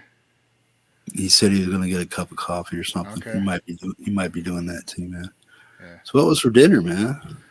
Yeah, I said it in the chat there, man. Grilled cheese. Some grilled cheese and tomato soup. I'm paying attention to that. I'm paying attention to the conversation. Oh man, everybody was saying, like, I've been listening there to what you guys were saying and everything, and you know, for sure, what you do, and that's one thing a lot of people don't realize. I mean, I did one of your shows, and I do it sometimes. You know, I could do it more professionally. I know I could. I mean, it's just it'll be a lot more work, and I do it for fun, so it's more of a hang. So I you know, it is a lot of work, and I see like because, I mean, you got everything going at the same time. You know, you're playing people's videos, you're putting you're creating the links at the bottom that scroll. You know, you're putting that in at the same time. You're putting people's messages up while you're preparing the next one. It's a lot of work. I know. You know, and 6 and hours. I'm over here like this. yeah, exactly. And I know you focus a lot on the chat. Okay, like I mean, I miss stuff when I'm in. Like I mean, Tina tells me all the time. She's like, "Oh, you missed this person's comments, or you missed that person's comments." Like, you know, when you're trying to focus on everything at the same time, there's so much going on that you miss some, and it sucks because sometimes people might take it the wrong way, but it's not you're ignoring them. You miss it. I mean, I'm sure you've seen too. When you were in the chat, you said stuff to me sometimes in the chat, and I missed your comments too. It's not I'm trying to miss it. It's just when you're doing everything at the same time, it is a lot. You know? Exactly. So, but yeah, and I was doing everything that I was doing everything that I asked you guys to take over for. You know what I mean? So that's like boom. I mean, and I'm still like a renegade over here getting things done. You know, I was thinking of something. You know, because I was thinking eventually, you know, if I do some more shows like that, whatever. You know, I'm wondering. You know, you load them up, right? The videos and stuff. Mm-hmm. So, like, you load them up manually, one at a time, or something, right? You have them on multiple screens and everything, right? No, I have them all in the same browser. I have 8 videos set up at one time. But you have different tabs, right? All across the top, yeah. Okay. And every time one plays, I eliminate it. And then I go to the next, and I share the screen. When that's done, I eliminate it. What I was thinking, and I think this could work, but it only works if people don't have commercials in their videos. Is if you create a playlist. Nope, can't do it. You can do it. You can do it, but you lose so much control over the nuance of the video. If something happens within that video, I have to stop because when you do a playlist, it's set to autoplay. You have to turn all that off. Well, you pause it and you go as you go, no? Yeah, but then you lose. You can't. You can do that, but like I said, with all the extra stuff that's added in there with commercials and all that other stuff, it would be a pain in the ass. Mm-hmm. Now, if I was just not even sitting over here, because Moon was trying to do that to me, and I had to explain to him that I couldn't do it. I'm not setting up a playlist to autoplay without me being there or this and that. That's what playlists are for, so that you can turn on a playlist, set it, forget it, go away, listen to music, do whatever you want to do. When you do that in StreamYards, it's a whole different animal because you lose controllability over the individual video. To eliminate it from the stream if it acts up, say it stops playing and stuff, and then it just auto skips right to the next one. That's what happens when videos stop playing. And depending on the source, wherever they come from, because they're coming from multiple people, multiple source, somebody has the ability at any given time to delete their video, to shut it down. If that does, it interrupts that feed. So you have to watch it. So whenever you go over to somebody's feed and you see a deleted video, it's like, well, shit, that just killed my playlist. Now I got to eliminate that from my this or that. Or somebody puts a copyright on something you have in a playlist, boom, it gets deleted or it won't show. So now I got to deal with that issue. But if I put them up there one by one, I deal with that video's issue right there. If it turns out to be a shit video, boom, just cancel it. Boom, cancel it. Boom, cancel it. But I have the opportunity to organically touch, feel, and do everything I want to with one video. If I do a playlist, I can't do that. I can shut it down, delete it, and then, go to the next one. But the steps to do that within a playlist are a lot trickier. It's tougher, yeah. The best way to do it is to have 2 screens. If I had 2 screens, I could set it up for one click. Boom, play. That's all I got to do. Share my screen, hit that little square button, hit share screen, and then go to the video, play if I had another screen set up. But because the aspect ratio of this screen, because it's 43 inches to my 27 inch, they don't mash up or mesh up. I can't ever get them set right to correspond with each other. That's why I need two 43-inch monitors or something like that, man. Mhm. So yeah, I could do a lot of different things, man. But Yeah, yeah, I mean, you could do the same thing 10 different ways. Like Ian was saying that I said before too. It's all about workflow. It's all about the workflow you're comfortable with working with. Because if you're yeah, comfortable with your workflow, it's going to go a lot easier for you, and that's the most important thing is yeah, your workflow. yeah, that's just it, man. I've gotten used to doing it the way I do. I think the way I do it will work for anybody. But what I would recommend to anybody, I've done it with two screens and I've seen how it works. But I just, because of the aspect ratio, and I always had to drag it because it kept moving on me. Because every time I moved something on this screen to slide it over there, it would resize it. And when it resized it, it went up to, it would have overcast or undercast. The screen would come over top of the actual page that I was doing, or I'd lose part of the page, and then I couldn't do the clicking that I needed. So unless I have another monitor the same size, then that will eliminate that issue. But yeah, if I had another monitor, another 43-inch monitor, I can do all the prep over here to all the videos pre-show, every video, 40 videos, boom, boom, boom, boom, boom, have them over here. But you really can't do that because I can because of the resources that I would pull off my PC to do that, having open web browsers like that. So I never open up more than, per show I have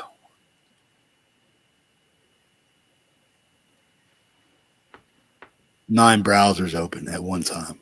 9 pages open at one time.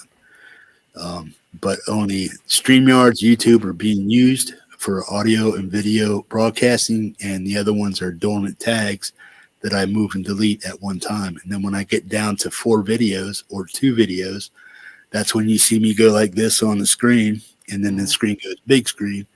I'm back there, and if you don't see any comments flying, that means I'm just back there doing the loading up more videos. So I'll load up another 6 or another 4. And every time I get down to 4 or 2, depending on the flow of the show, then I just added another one, and that's how that works. Yeah. But You know, two screens is the best, though. It is, though. Yeah, you're talking about the ads that came up. We started to see ads coming up at the beginnings of things. Yeah.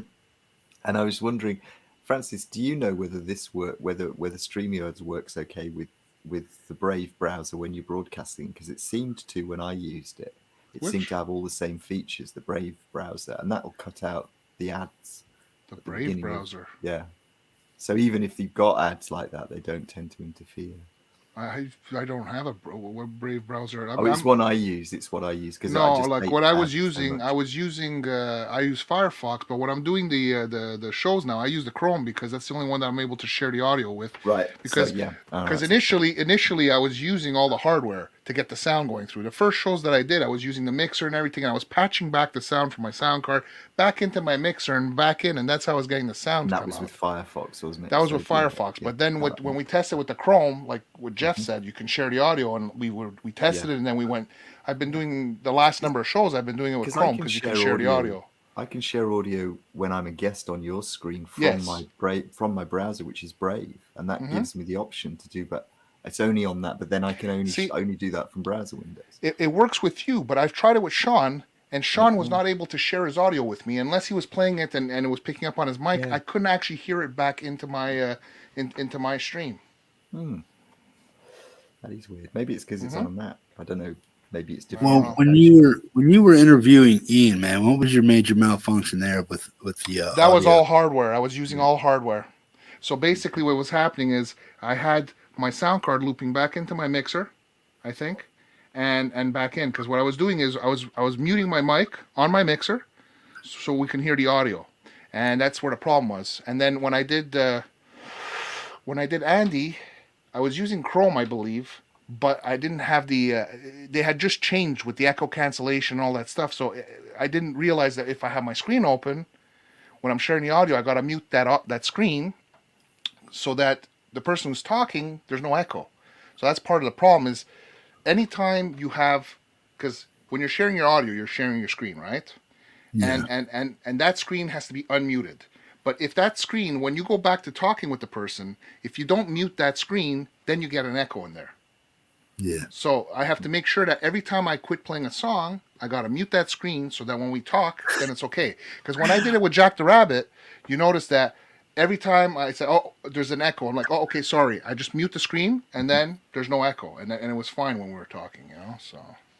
Yeah, because that's why I was like, what the hell is he doing over there? Because I'm like, I know if you do this and you do that, you do this, you won't have an issue. And I'm like, I told you everything I knew at the time to Francis, do this, do this, do this, do this.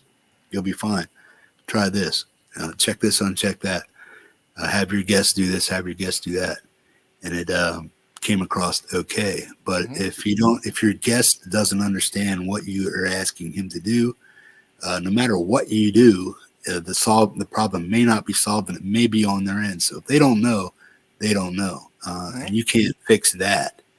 But I was trying to get you to understand your issue with Ian when you guys were doing that, and that's why I just asked you a couple minutes ago, what was the major malfunction with your inability to get the echo to go away at that time? What was the learning curve that you did to figure that out to get StreamYard to function?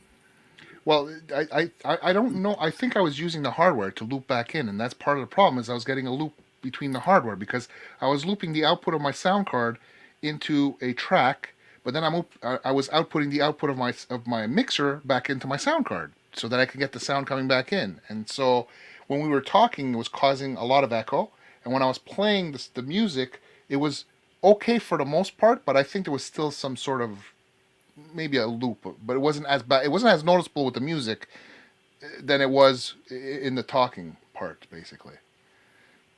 Yeah. And that's when I decided, let me try the Chrome because you had mentioned it, and I said okay. And then the next one I did the Chrome, but they had changed StreamYards, and there was all that echo cancellation stuff and all this thing, and so then the problem was I wasn't muting the screen. Yeah, also, there was a lot more latency because I'm in England, and there's going to be line of sight satellite stuff going, so there's going to be a bounce time, so that would also automatically make the echoing worse, I would have thought. Well, see, a lot of that has to do too. That's why there's such a big buffer in between what I say now to what these guys see on YouTube. That's why they have that, so that when you're over in England and he's over in Canada, I'm over here in Alaska, because we are steps apart from each other. I'm the same distance from Francis as you are from him. You know what I'm saying? Yeah, probably about. You're on the east coast of Canada, right? Yep, that's right. Yeah, and you're way over in the UK. Well, I'm way over on the big top side of the planet, top left side of the planet from you guys. So we're all three basically the same distance away from each other. I think I might even be farther away from Francis than you are from him. So, and I'm really far away from you. You probably are a little bit, because I know that if I take a plane ride to, is it Vancouver or whatever, it's about the same distance as it is to get to Europe. So you're a little bit past Vancouver, or I think you're just a little bit past distance-wise where the Calgary, Alberta area is. So it'd probably be a little bit, it's pretty close actually in distance probably. Yeah, by line of sight for a plane ride, I'm 3,900. I'm 3,900 miles from PA, from my hometown. So, but driving and stuff, you're talking almost 5,000. 4,700 miles driving, because I have to come up the Alcan and stuff and all the way up, and then I got to cut over through the Yukon and then go into Alaska and then come down the Chilkoot Highway and stuff. So I'm like, that's like a big right-hand turn all the way up to the Yukon, bang a left, and go through the whole state of Alaska right down to the center part of the inlet of Cook Inlet to Anchorage and stuff like that. Then I got to go another 40 miles after that. So, yeah. So you say 3,900 miles from, and it's like, I think New York's probably closer than that to where I am. We only have to go like, I think you two are closer together than me and Francis are together. So yeah. Yeah. Which is quite amazing when you think about it. Well, it's a huge piece of land, man. The distance between Montreal and Alaska It's a 73 hours here. It says here. What? 73 hours? No, it's 6,638 kilometers from Montreal to Alaska. Yeah, it's because you have to drive up all the way through the Alcan. I got to drive all the way up north through Canada, all the way up to Alaska, basically. Because I'm Montreal is like, we're pretty far south. I mean, I'm like a 6-hour drive to New York, basically. Even if you took a barge once you got to Vancouver or something like that, you'd still doing the same distance. So you might as well drive it. So. And then let's see, Montreal to UK. Montreal to UK. I love that. UK is so small, you just put the whole thing in. Well, no, I mean, it gives you a ballpark. I mean, Well, like I said, we've only got to travel 60 miles from anywhere in England, and you're in the sea. So, well, not quite. So, does it say here?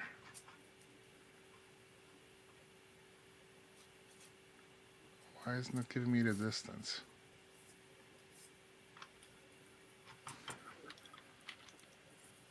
See, that's kind of Marshall just said you put on Restream on Reaper and whatever, and you've got your door working and whatever. You know what? You're right. It's less. It's 5,004 kilometers instead of 6,000 some odd. There you go. Yeah, we're closer. But Yeah, sorry. as Marshall was saying, you can broadcast with your door as your output, your audio output, and it's like, didn't we did that, or I tested that out and used GarageBand and got sound out of it using StreamYards. And it's like, I can't quite figure out why it is we have so much problems with, with getting those streams. When it'll do things like that, I can get it to work and take the output from GarageBand, which is like a free piece of software. Ricky, hello, buddy. Long time no see, man. Glad you're here, man. Hey, Gary. Ricky Compton. Preston Smith, what's up, buddy? I know I haven't been really paying attention to the chat, man, so sorry about that, guys. Hello to everybody. If you're wondering, if you came in late and you're wondering what's going on, we did a live unboxing of basically a whole brand new studio for the Hippie Hut, and then we talked about some dog ears and VSTs, whatever, learning how to hook up interfaces and all that stuff. So a lot of informative stuff has been talked about here, and if you're interested in that kind of stuff and you want to see what I got for my new studio, just go back and rewatch the first hour and a half of the show, and you'll see all the equipment and gear that I got and stuff. I'm going to do my best to timestamp it and let you know when I opened up or got anything. Then I made Ian and Francis do a contest, and my niece hurts won a t-shirt from Francis because you suck. I failed Laz, man. You failed Laszlo. Poor Laz. That's got to have been the slowest competition on any broadcast channel ever. What? We're both just really dumb, Dumb. Don't know. Haven't got a clue.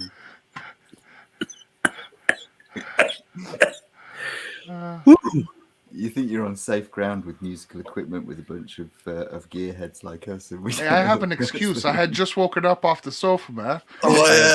I have no excuse at all. I just don't know the first thing about gear. I know the things I know, and that's it. Oh, man. Oh, man. Yeah. Preston's keeping an eye on everybody over there for us. That's cool. No, I think you're set, man. I think you're set. You just need to do it, man. You just need to pick one, pick a DAW. Doesn't matter which DAW. I mean, honestly, they all do the same thing. You just got, once again, it's a thing of workflow, and the thing is once you get to learn one, you get to know how it works, and like, I mean, basically all DAWs can do the same, but sometimes to find where it does, just pick one, and just stick with it, and that's it. Here's the deal with the DAWs. Cut the bullshit. you guys know everybody that has done everything with a DAW, this DAW, that DAW, this DAW, that DAW, blah, blah, blah, blah, blah. This is what I do. This is what I do, blah, blah, blah, blah, blah. With all that knowledge that you guys been hearing for the past whatever years, what's the best damn DAW to use for a rookie to start out on? Just cut to the shit and boom, what's the best one? It doesn't matter. It doesn't matter. That's right. But my opinion, if you have Apple, you use what's native to it, which is basically GarageBand. Yeah. And if you have a PC, in my opinion, the easiest and least expensive is Reaper. So I would say, It's very easy. Apple use that, and Windows based use Reaper. That's and my opinion. we swap files between GarageBand and Reaper with the house band. I mean, like Mooney uses Reaper, you use Reaper. What does Sean use? Sean uses Reaper. Sean uses Reaper. And Andy, if you're going to narrow it down to this or that, what is the best, quickest way to get somewhere? What do you mean? I'd get Reaper. To be honest with you, I'd get Reaper because from what I've seen of the interface, and as I say, you can set it up so that it looks a bit like your mixer, so that you've got the same. So it'll be very familiar to you, and then all you've got to learn is like what the different screens are, and where to do certain things, like how to create a new track. Where'd you click? And it's just once you've learned that a few times, it's there, and you never have to worry about it again. But the beauty of Reaper is that there's so many people that use it, so you can have a lot of support asking, but they have so many channels that are just Reaper channels. They have Reaper. I mean, Reaper itself is help and everything. They have a YouTube channel, and anything you have a question about, you Google it or you put it in YouTube and ask your question, and you will find the answer to Reaper. Other DAWs try and find the support and the answer. It's not as easy, but Reaper is everywhere. It is so easy to find your answer. That's why I like it. Yeah, that's what I mean. What's the quickest way to get a guy that's just hooking everything up and needs a DAW real quick? And that's what I'm asking. What's the go-to out of everything that's out there? What's the go-to? And it seems to be Reaper. One of the simplest programs to use is Audacity, but it's not as easy to do multi-tracking in Audacity as it is in other programs. Although you can do it, and it's doable, but it's not as intuitive. And so if you just want to record a single line of guitar and that's all you really want to do, just use Audacity, because it's the easiest one. You just click the output, an input that you want, hit record, and start playing. Now, can you take a file that was recorded on Audacity and put it in Reaper and make and continue on with the same song? Because they all output similar. They all output most systems with audio will output a number of different file formats, and one of them is going to work.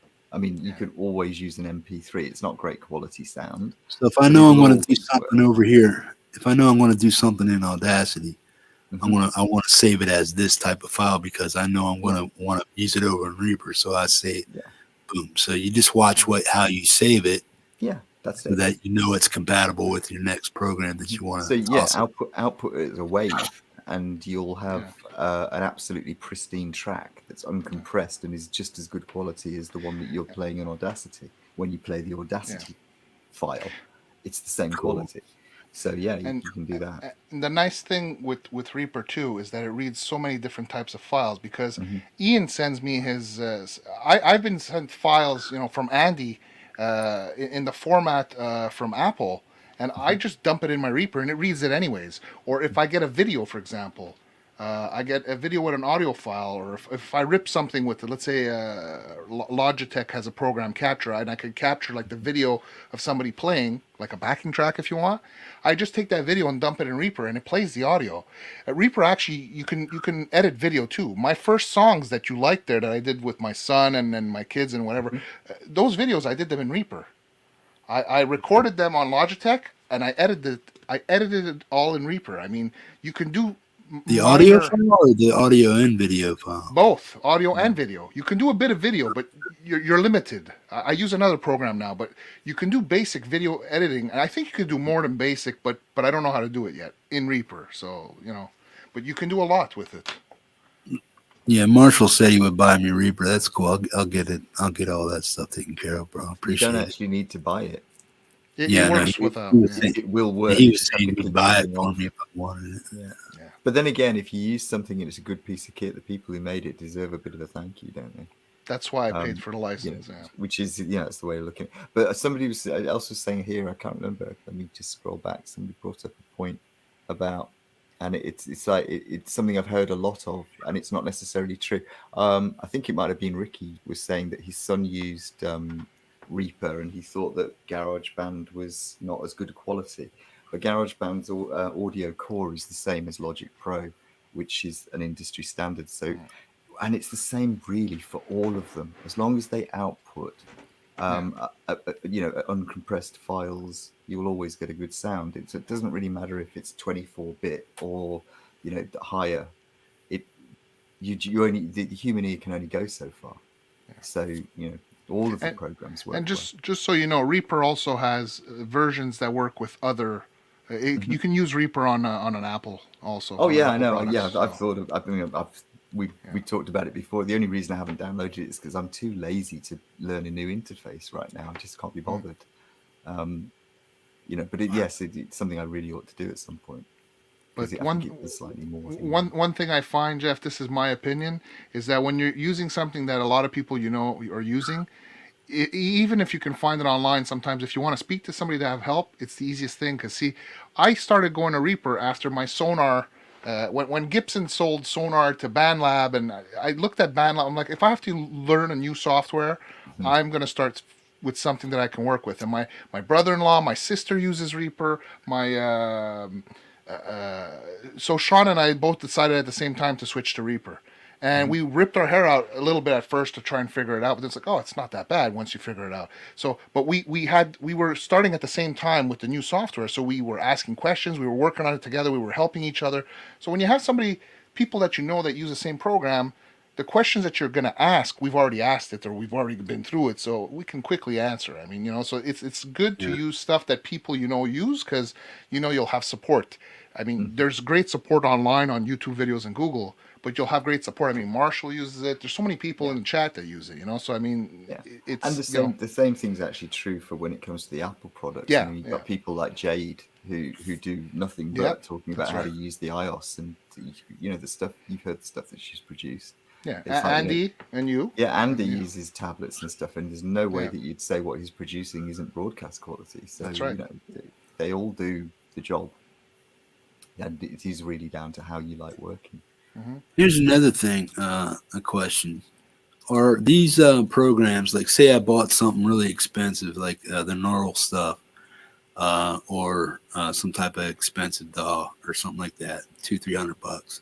Are those transferable through other PCs? So can I or is it only downloadable to one PC? You can have it on multiple. I know the free stuff is Reaper, but certain things are contained to one download to one PC.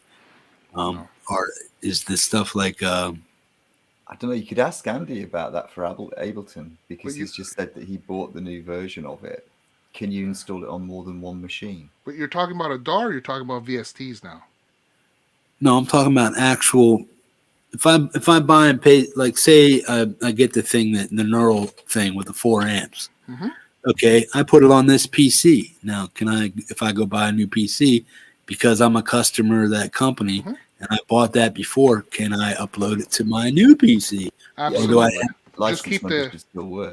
Just keep your license number, because see, like when I bought this new PC that I have here, this laptop of mine, I had one of the VSTs I was using was MT Power Drums, which is a drum program, and I paid for the license.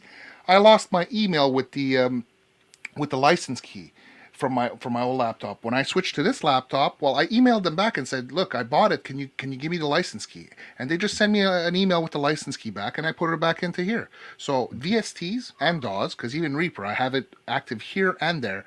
You can have it on multiple PCs. Your Reaper, but just use it one. Andy's just said Ableton you can put on 2 machines, and Marshall's just said Neural DSP VSTs you can put on 3 different machines. There you go. So, see, that's what I mean. Some stuff is weird like that. They only allow you to download it to one thing. If not, you have to buy another copy if you want to put it on another PC. I think I think I'm probably in a weird place because I never pay any attention to those things because 3 machines, shmee machines, it's like, yeah, try and stop me. Yeah. So it rather depends. But with Reaper, you're not limited at all because as long as you've got your license, then you can put it on as many machines, I think, as you want, can't you? I don't think there's an actual limit to that. And for you're going to stay on PC presumably, so that's I would probably say that's the one that why not just go for that. So What's nice about it too, Jeff, is that there's only one version. It's not like when you buy, like, I don't know, Personas, for example. You got Studio One, you got the artist version, you got this, you got that. You want this, you want that. You got to buy this one. You got to upgrade to this one, that one, and they're all heavy programs. Reaper, it's one version. It's capable of doing everything. It's open source. You can program things to work with it, and it is light. It weighs nothing. So if you're using it in your computer, you can use it in I can use it in my old. I have a Chromebook or something. I got one of those old books. I can use it on my old computer.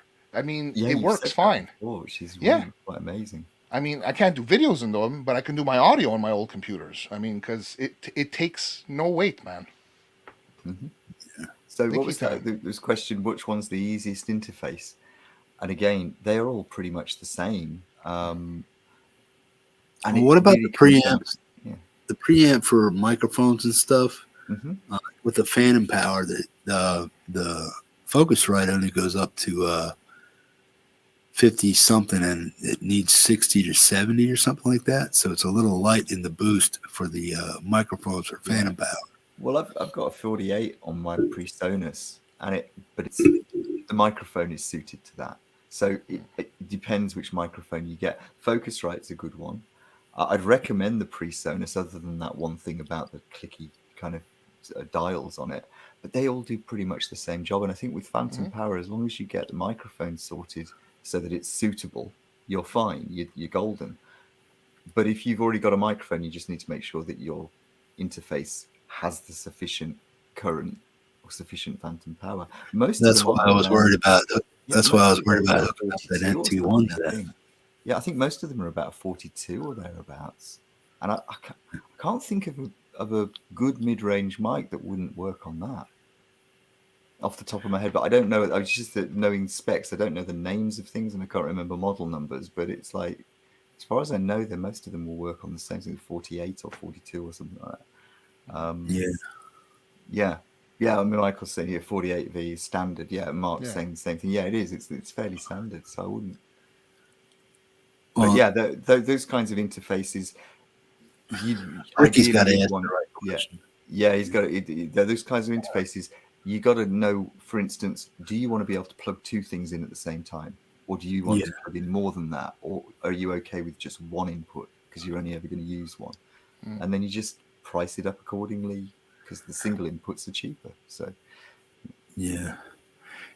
plus the Focusrite one. That thing has had bugs with the downloads and the stuff for ages, man. So, Ricky, it really depends what you want to use it for. Like how many, like you were saying, how much stuff you want to plug into it, what you're using it for. Like if you want to have a podcast mic and a cab mic hooked up and your guitar hooked up and a set of headphones all hooked up at one time, you're probably not going to get there with a 2i2. You might have to go with a 4i4 or an 8i6 or something like that. It depends how much stuff you need to plug it in all at one time. Or like Francis does, you use the mixer with the sound card and stuff.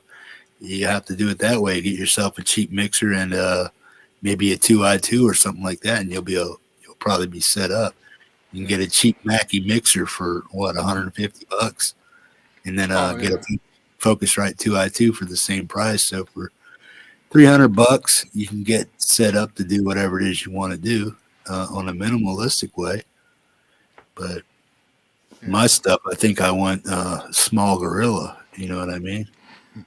Well, instead of having a monkey studio, I got a baby gorilla over here. You know what I mean? Is there ever a time when a guy doesn't really like and feel good about the fact that he's got the biggest fucking car on the garage? You know, I mean, Yeah, man. It's there ain't no problem with having an excellent mixing system and an interface that just to die for. There's no problem with that. I don't think anybody resents you having that. Resent me. Jealous, you know? Yeah. Yeah, it Tell just you what, you want Marshall's SG, or who is it you were saying that you wanted their SG? Was it that was Donna, wasn't it? You were saying to Blackjack that you want to have the SG in her will, right? You got to give me that. me or Francis? No, Hippie. You were saying to Donna that she's going to have to put you in the will for that SG. I remember. You're going to have to put me in your will for the mixer, I think. So I do think that's quite a sweet piece of kit from the perspective of a musician. It's quite a sweet piece of kit. Yeah. I just got it because it's one thing that I can plug a million things into and sit right there and let it be, and just click, and shut it off, slide, and operate anything that I want to plug into it, any kind of mic, because I can put 6 mics on it, do anything I want to, man. I can have a shitload of people over here and just have a party online if I wanted to. Or hook up 2 or 3 guitars and a bass to it, and a mic and drum kit too. Well, if ever you have like live stuff, that could be really cool. Absolutely, man. That would be really cool, man. And so like I could take this to a buddy of mine's band practice, and we can all plug into it and record or stuff like you that. You could record a live band without a computer. Just take that along and use the internal recorder. That's right. You could do a live band. You could do recording live shows and all kinds of stuff with that. I mean, it is a really nice piece of kit for musical use and for those sorts of instances where you need multiple inputs. And here is where we redefine. It's not laziness; it's efficiency. You want it all in one place, and it's like that. That's your workflow. That's how you do things. And I always say that when you're doing a show, when you're doing anything creative, when you're doing anything at all, if you feel comfortable with what you're doing, then the show's going to be better. Yeah, it's just going to be smoother. It's going to be, you're going to have more time to think off the top of your head, to be Mr. Digression, to whatever, and that's what these live streams are all about. I mean, how many people have we still got in here now? Still got 27 people after nearly 5 hours. Yakking about gear. It's like, my daughter was in here before, and then she's like, "You guys just gonna be talking about gear and stuff?" Yeah, okay. You're not playing music? No, okay. I'm leaving. Yeah. Come in and say hi to Uncle Hippie, man. What the hell? Come on, it's my engine's bigger than your engine. Come on, this is boy stuff and probably girl stuff too. I don't wish to be sexist. If ever you do another stream about systems and how it's set up, see, like Andy's saying, he likes to keep it simple and everything. And Andy he's basically like he was saying here, he doesn't even need a plug and everything. He uses his iPad and an iRig, and that's it.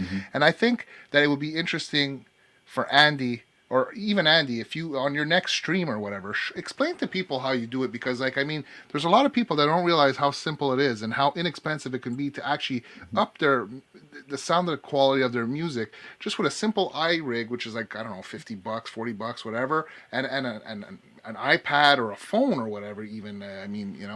It can really, it can be done, and it can be done on the cheap, and it sounds good, because the quality of what Andy is putting out is pretty good with minimal amount of gear.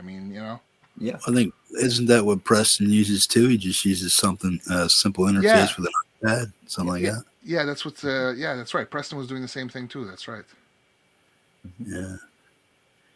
Yeah, I realize all that stuff is out there, man. But like I said, my main is, to be honest, my main thing is I'm disabled, so I don't want to have to ever get up and move. Not that I don't want to get off my flat ass, like Boomer was saying.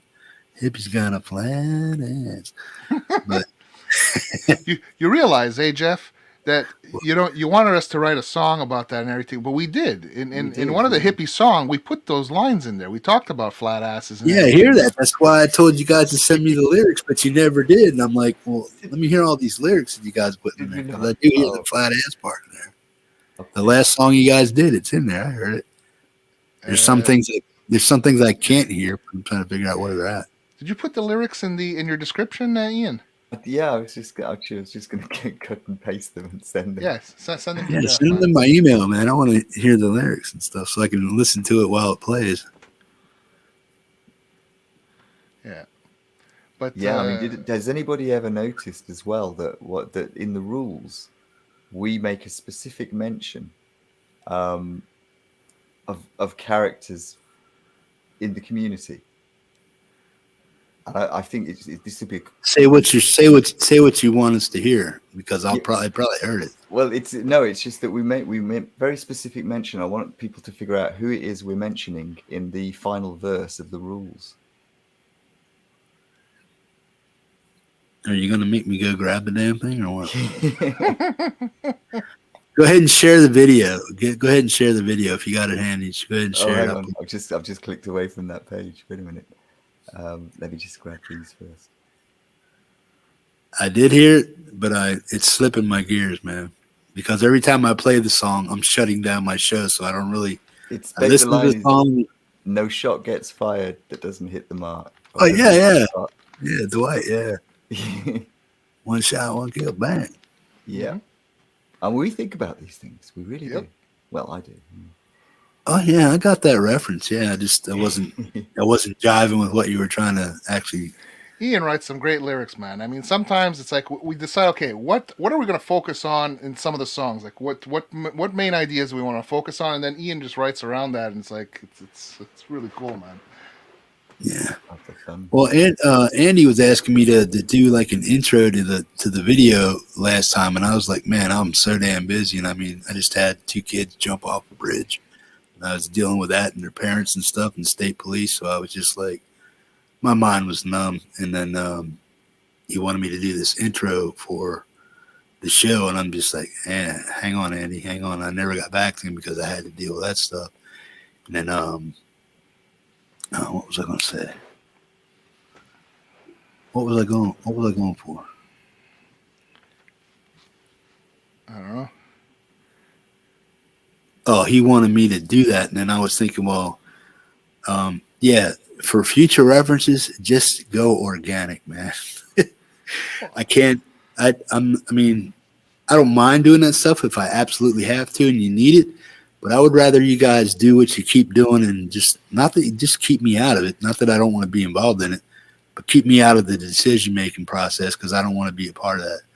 But if you guys if I say something totally stupid or off the wall, use it. If it's you think it's hilarity or could be added to a song and me saying it and then makes you guys chuckle, piss your pants, I don't care. Go ahead and use it. But I can't fake stupid. You know what I mean?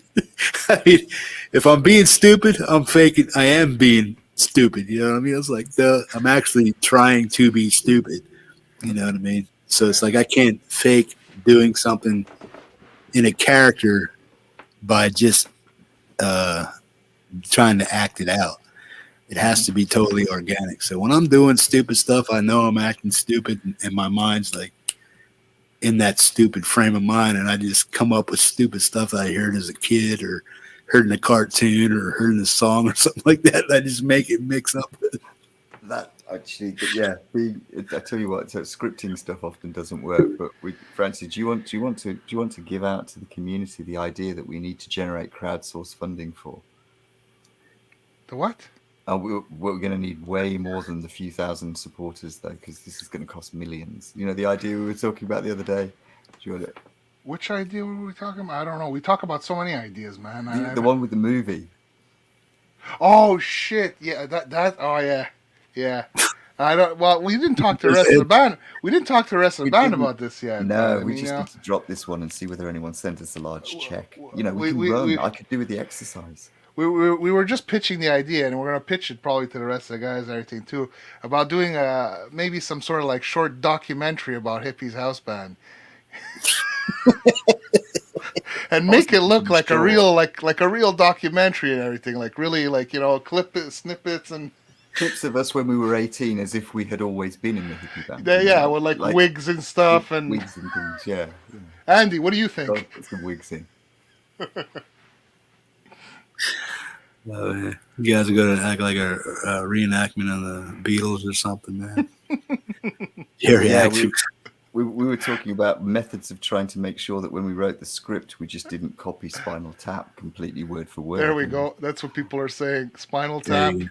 Andy says he loves it. Documentary. All right. You see, we can make up the member that died, and stuff like that. No, nobody's dying. Nobody's dying. No, we could have, the Love, peace, hippie grease, man. You got to the keep it. confusion. It was keep it above all a board, man. confusion because it was when you thought Dave Simpson had died. You see, that was but he wasn't a member of the. But we can just forget. Oh, dude, when you said that, I'm like, I actually locked up for a second. I'm like, Yeah, what? I apologize. What the hell did I miss? I was just watching the video he did 40 hours ago. He's like, he's gone. He's not with us anymore. What? Because I freaked out too. I'm like, God damn, bro. Yeah. That got me there. You got me on that. The He's dog no was longer this with rough- us. I'm like, But for the documentary, I don't want to talk about Dave, in the squirrely aspects of his life and stuff. But yeah, that's not you know what I'm saying. It's not a far-fetched idea, but that's why it kind of took me when you said that. It's like, I know Dave, he's a very caring individual, too much that if something was to tip, he may do something that I like Andy's idea. HHB went through 10 drummers before Kev. Could all be part of the documentary. Absolutely. We can show all the different drum kits and Easy Drummer that we switch from. Absolutely, yeah. And this one, the SoCal drum kit, well, that technically drowned on someone else's vomit, that kind of. How long is this going to be, man?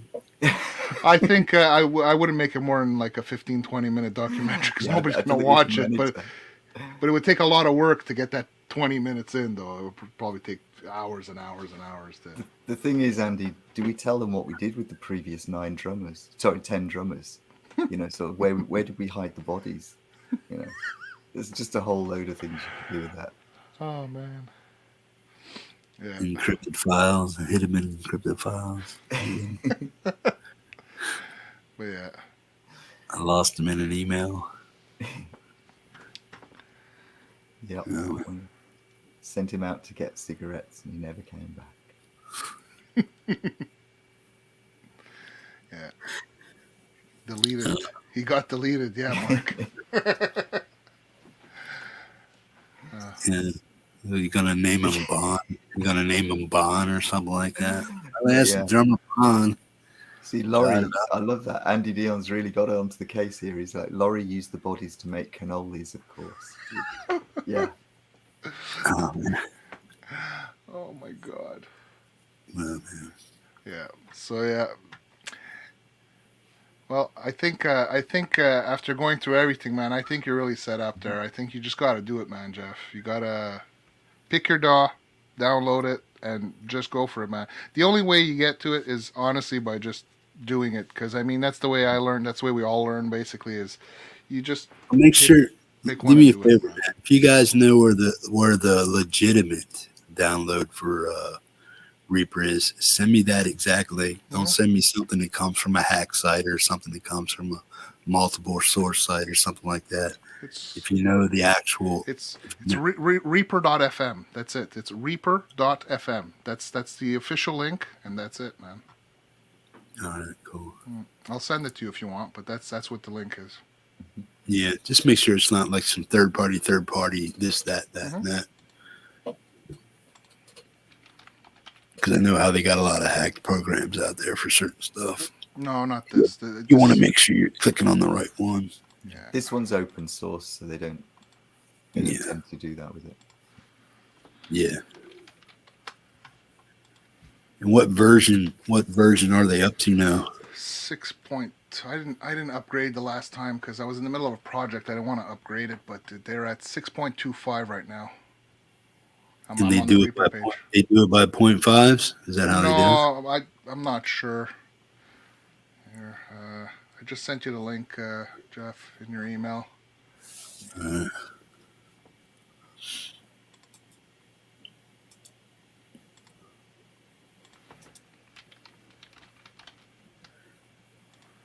Nope, didn't come yet.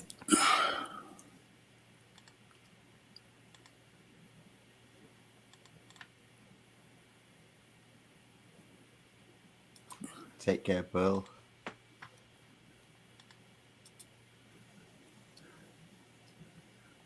Cool.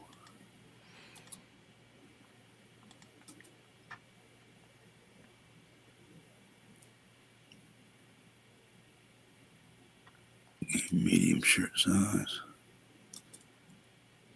Yeah. Cool. My niece gave me his particular, so I'll get that shirt out to him right away. Cool. No, I didn't get anything yet, man. No, it should go through.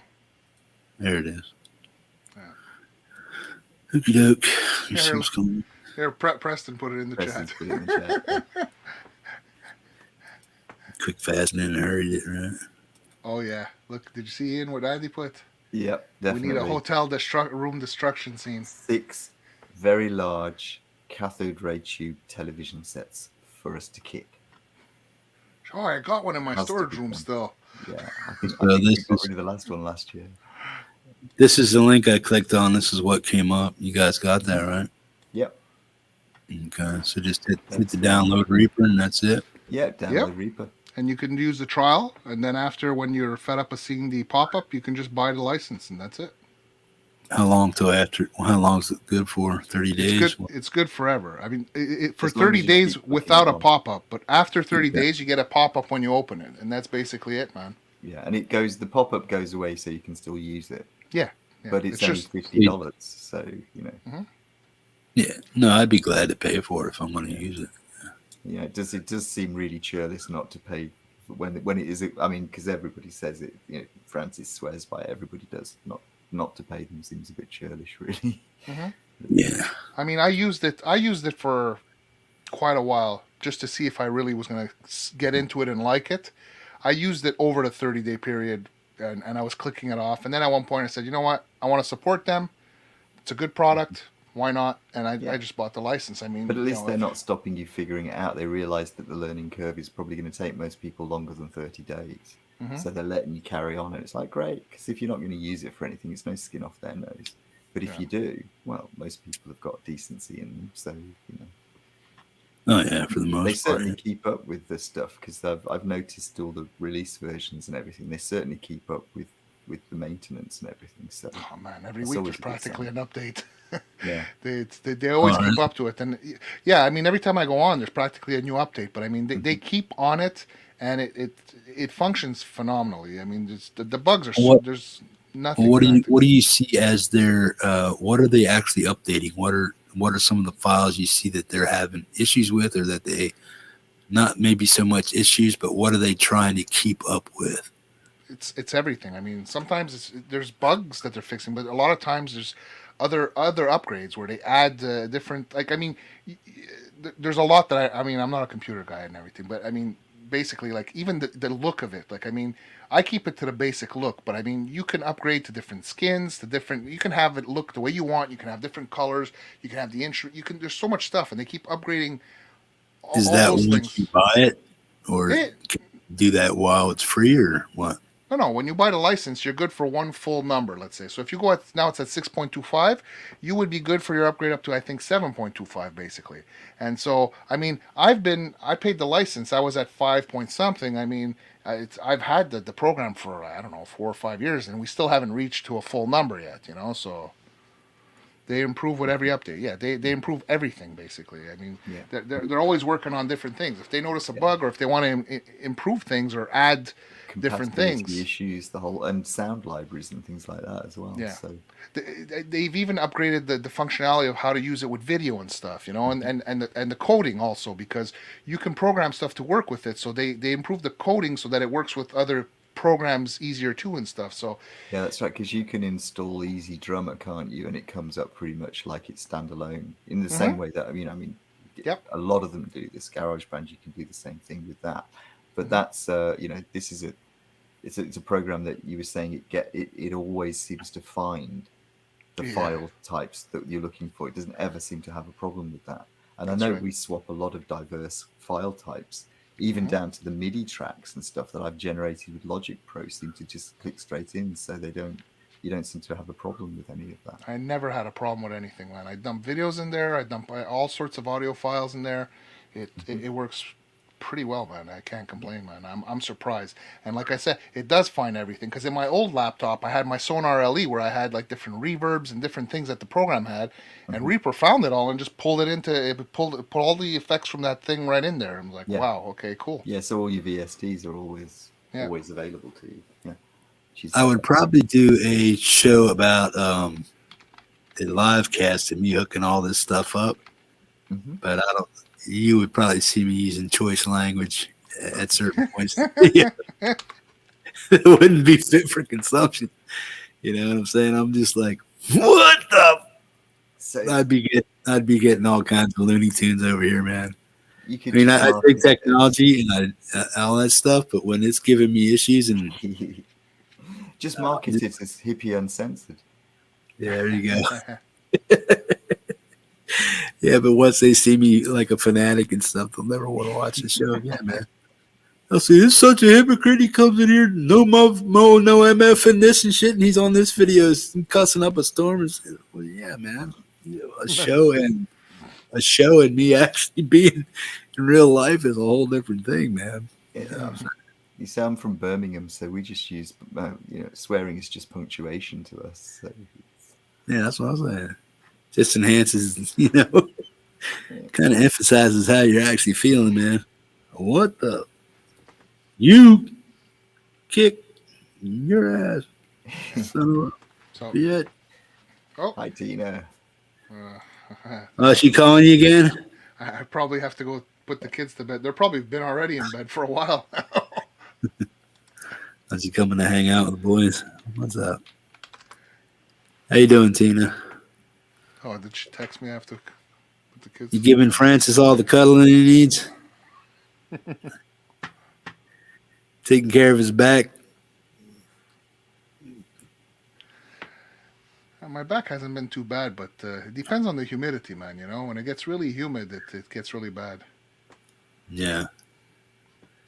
Yeah, I get some stuff like that too. Nah, they're TKO. Kids are out. All right. Yes, the kids are out.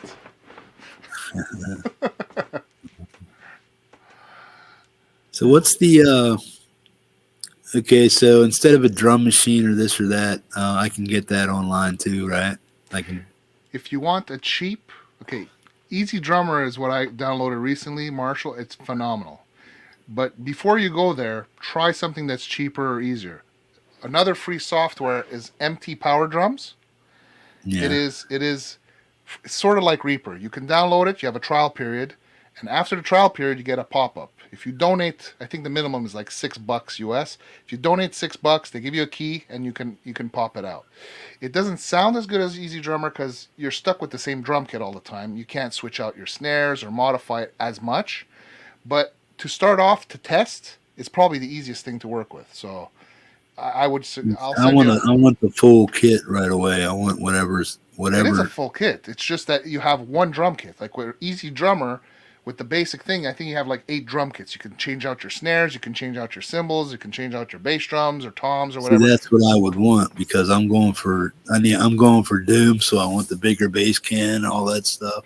So does Reaper have an inbuilt drum designer?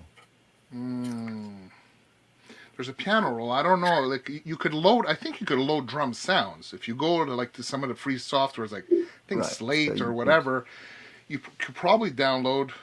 What's that? Manda Audio? Yeah, Manda Audio. That's where the MT Power Drums comes from. So the other thing you can do, Jeff, is they're all over the internet. You can find drum tracks, isolated drum tracks of almost anything. I mean, if you they're almost always on YouTube and such, and then you can just download those, split the audio file off, and use those. It's not a good way of doing it because you get lousy quality audio and you can't do anything with the drum sound. You can only kind of adjust it EQ wise and volume, but it'll give you something to play to. And you just stick that stuff on and play. Well, it's like, do I spend the money on a Trio or a Beat Buddy, or can I get the high quality stuff that I want? No, you use a VST. Honestly, I tell you, start off with like Try empty. empty Yeah. power drums, because it's free to start off with. You learn to see how it works, and then when you understand it, because what's cool about that is once you program your audio in there, I've programmed the song I did with Marshall. I programmed it in empty power drums. He took my MIDI file and then put it in Easy Drummer, and then he changed the sound. It's like, wow, it does have a higher quality sound. But I mean, you've heard all my first songs, all the first songs I did, and even actually, do you like the song "The Rules" by the house band? Yeah. Okay, well, those drums, I programmed them in empty power drums. That's the sound of those drums. So, I mean, they're pretty decent, man, to start off with. So, I would say start off with something like that. And once you want to upgrade the sound of your drums, then you look at Easy Drummer and you can upgrade. But start with that to learn how to use it first, I think, you know? Yeah, I'm just gathering ideas for what I can and can't do or should do with all this stuff. Yeah. So I mean, I'm not like, certainly you'll need some kind of drum machine, drum program. You don't need an external drum machine because you're operating on the computer, and there are loads out there. Even just down to it also, and somebody's pointed this out. Michael Lapency has said you learn the MIDI that way as well. You learn how to operate, creating sequences in MIDI files that you and that in itself is another very useful tool, because it lets you create things like drum beats, because you can start off by just generating a drum beat automatically, and then you can say, well, okay, I want a bit of different. you guys watched the latest Jim Majura video? She's doing a lot of that stuff there too. If you watch it, I got the note. I haven't watched it yet. Hey Jeff, you mind if I put the power drum link in the chat? You can click on it too if you wanna see where it is. No, go ahead, man. Yeah. Basically, that's the link to download the empty power drum. So if you click on it, you can save the link, and you can look at it. Maybe download it. You download it as a VST, so you can put it in your DAW basically, and use it. Now this one doesn't work like Easy Drummer, that you can use it apart from the VST. It's got to be in your DAW to use it. But like Easy Drummer, for example, you can open it just on your desktop without opening your DAW. But this one has to be open through your DAW, basically. Okay. Yeah, I saved it.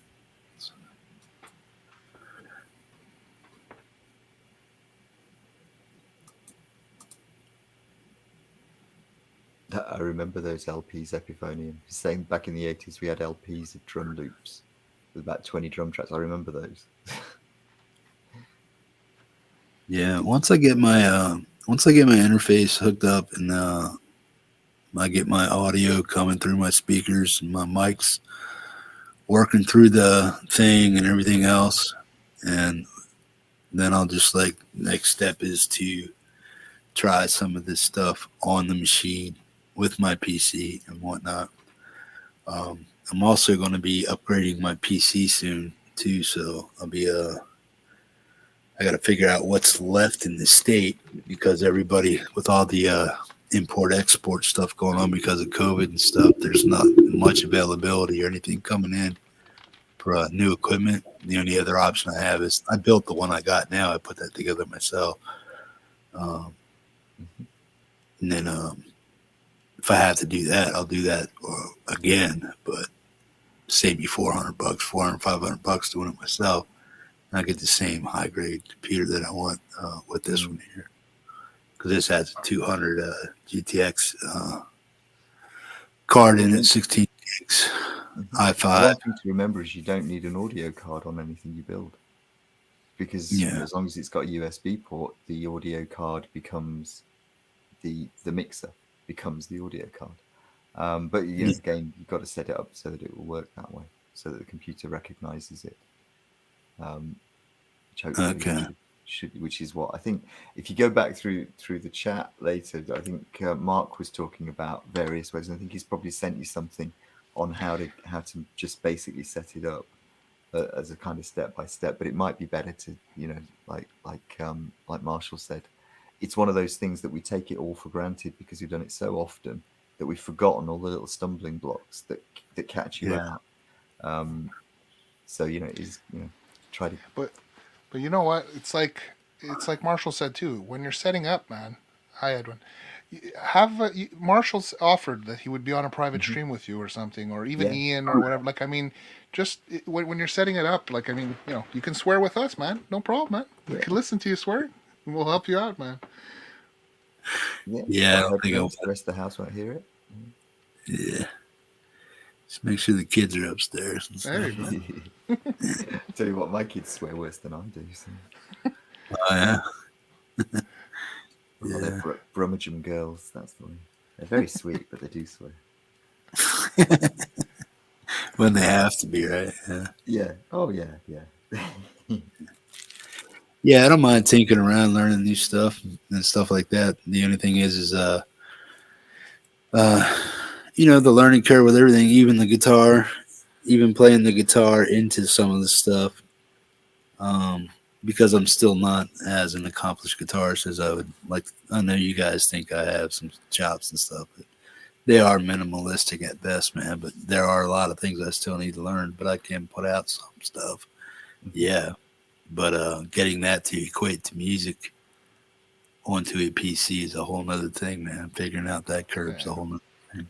There's a curve, but you can do it, man. All you need to do is just throw yourself in it. Like a lot of times people say, throw yourself in the fire and you'll deal with it. You'll learn it. I mean, you have everything that it takes to do it. I mean, I think you're knowledgeable enough with computers enough to be able to figure it out. You have enough playing skills and guitar to be able to record stuff. And all you need to do is just figure it out. Once you have the software, you'll be in it and it's like, oh, how do I do this? Okay. You'll either check on Google or you'll ask us, whatever. Okay, you got to arm the track. Okay, you got to this and that. And just do it, man. I'm telling you. Like, I mean, for me, for the longest time, I think I was having an issue getting the track armed in Reaper. I'm like, why am I not hearing anything? And it's like, oh, you just got to click this little thing here.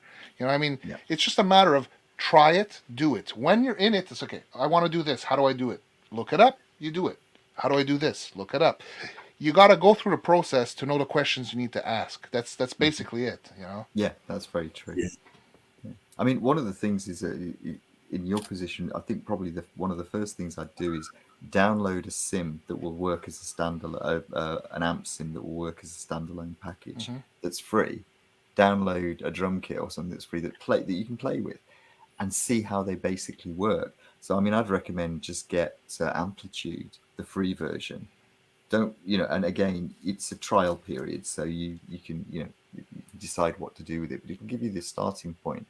Plug in your mixing desk, and then inside, when you open Amplitude up, you get to select the sound sources. So even if the system doesn't see it, if it's viewable at all, if the system sees it, at all, it should come up, and you could then just plug your guitar into your mixer and start playing instantly. You've got, out of your speakers, you've got any one of the 4 amps they give you, so you can instantly start to hear the sound that you've got,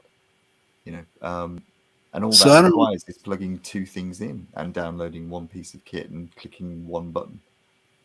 So you're saying even without the software updates or firmware updates I have right now, I can hook this thing up, plug my guitar and my whatnot into it, and my speakers. As long as the firmware on it is at a certain level, I don't know which level that is. I think Mark put that in the chat earlier, which level it was that was the minimum that you could have. And it's just shipped to you, so it should have that. Or you can start it up and actually go into what's called, I think I can't remember the mode that it's got, but where it's not actually being used as an internal recording device.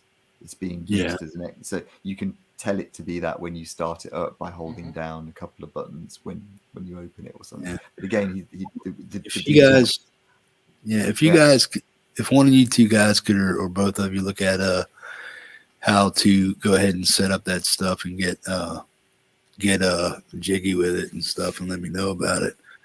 I'll figure it out and stuff, because I watched a shitload of videos. I just got so Jeff, man, mentally screwed with it. I just got tired of dealing with it. Let's do a private chat one day. Yeah. let's just plug it up and just go through it, man. I mean, even Doc was saying that you have all the instructions also, and you had a PDF instruction there. Let's just open it. Let's just open it. You can do it in a private strat. Open it. Let's see what we got to work with, and we'll just do it, man. We could check it out live as we're going. You know, like if there's instructions we have to look up. Ian, I think you're beeping. You need that. Yeah, I am. Sorry, yeah. Well, to be honest, I had to. I should be working right now, and I'm doing this stuff. And Sunday is my day off anyway. That's the day I set aside for doing the shows. And Tuesday, Friday, I should be working, and I'm not. I'm doing the show. But as soon as I get done with that, boom, I'm doing this. And then I got to do conference interviews with kids and stuff like that too. So I do a lot of that stuff, video conference. Boom. They like my backdrop, by the way. Like, dude, you're cool. Play guitar, yeah.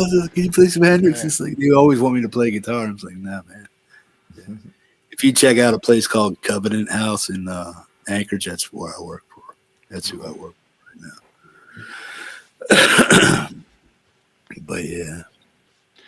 Jeff, if ever there's a day, like, you know, I know you got filled days, and so we all do anyways, but like if like, I don't know, on a Wednesday or something when you're not necessarily preparing for a show or something. That's my only real day. Then you call Ian and I on a Wednesday, you know, we would do a private stream, or even Marshall or whatever. I mean, if he's available or whatever. I mean, and we'll just help you go through it, man. It's you got to do it to see where you got your snag ups and where you need to. It's the only way to do it. You just jump in it, man. You know, it's like when you're swimming. You want to learn to swim, just jump into the damn pool, man. Jump in the deep end, learn, just do it. You know, and that's it, man. You'll see. It won't be as bad as you think it is. Because you'll see what questions to ask, and you'll find it. You're looking at the mountain, but you got to look at the road. Just focus on your steps. Right now, you got to go from there to there. You don't have to. You're going to reach there eventually to the top of the mountain, but just look from here to here. What do you need to do? And then from here to here, break it down simple. Just hook up the stuff and try seeing what happens, and then see what you got to do from there. And that's it, man. You know. I'm just gonna knock it down with the side of my hand. What? You're gonna knock? Knock it down with the side of my hand. What? I made a Hendrix reference. You didn't get it? No, I didn't. It went over my head, man. Now everybody's. Yeah. Jump it down with my hand. Yeah, but you'll get it. You'll see, man. You just yeah. It doesn't scare me. It's just the aggravation of doing something new and having the time to actually do it and get it done in a time crunch that I have. Because once, like I said, I'm a set it and forget it guy. Does it work? Yep. Leave it alone. Don't touch it. Does this work? Boom. Take, like you're saying, one step at a time. This and that. I know how all this stuff should function, what it primarily does. Learning all the nuances to it is the thing that I'm not worried about, but I don't have time. I'm basically telling you I don't have time for nuances or dicking around. Yeah. I just bought it. When I buy something, I expect it to do what it's supposed to do, quick, fast, and in a hurry, and boom. That's why you buy certain gear, because it's made to do this in a convenient manner for anybody that buys it. And they say, boop, you do this, you do this, you do that. Boom. Most people buy for convenience. I'm one of those people. I'm not afraid of a learning curve. I'm just annoyed at the learning curve if it has a hiccup. And most times, I mean, because I sit here, when you're building your own PCs, installing this and that and that and this, and you're having to do this file, that file, restart, all that shit, man. It gets monotonous. And if you forget one step, start over, buddy. And I'm just like, oh, I've done that enough in my life to figure out that I just want shit to work when I buy it. So when I'm buying stuff, I look for that kind of headache-free agitation that I don't need or don't want. So that's pretty much where I'm at with it. And to be honest with you, my minutes are counted, man. I either screw something off completely because I do something different, or I just, boom. I have to either eliminate something that I should be doing to do something. And then when I do that, I'm playing catch up all the time. And I just, with what I do, I can't really do that. You know what I mean? So I have to stay on stuff. Yeah, you want something that when you, like I said, I don't think I've ever used the sound card on this. Never seriously, because it's always been plugged in. It's always worked, and you just want it to be on and not to have to worry about it. Yeah. Now you've got more things that can go wrong because you've got more things available to you. You've got knobs and switches and sliders and things, and they're all mechanical. So there are issues. There will always be more issues with that. But within what you're doing, getting it working should simply be a matter of plugging it in and clicking a few buttons on the screen. And it's odd that it isn't like that, because usually that. Yeah, I think there's some minutia that's not being heard, seen, or found, and I got to figure. And that could be hidden in the way that you built the system. It could be anything. So, but it is odd because usually, I mean, Tascam stuff is usually compliant, so it should just recognize it. Yeah, I don't think there's an issue with it. It's just me. It's like, okay, sit down, dude. Shut up. Clear your mind. You're working on this now. That's where I need doing this. Get the cable, plug it into the computer, plug a guitar in, slide the slider up, download a copy of Amplitude, click the button that says input. It'll say input 1. If you're not getting any sound, try input 2.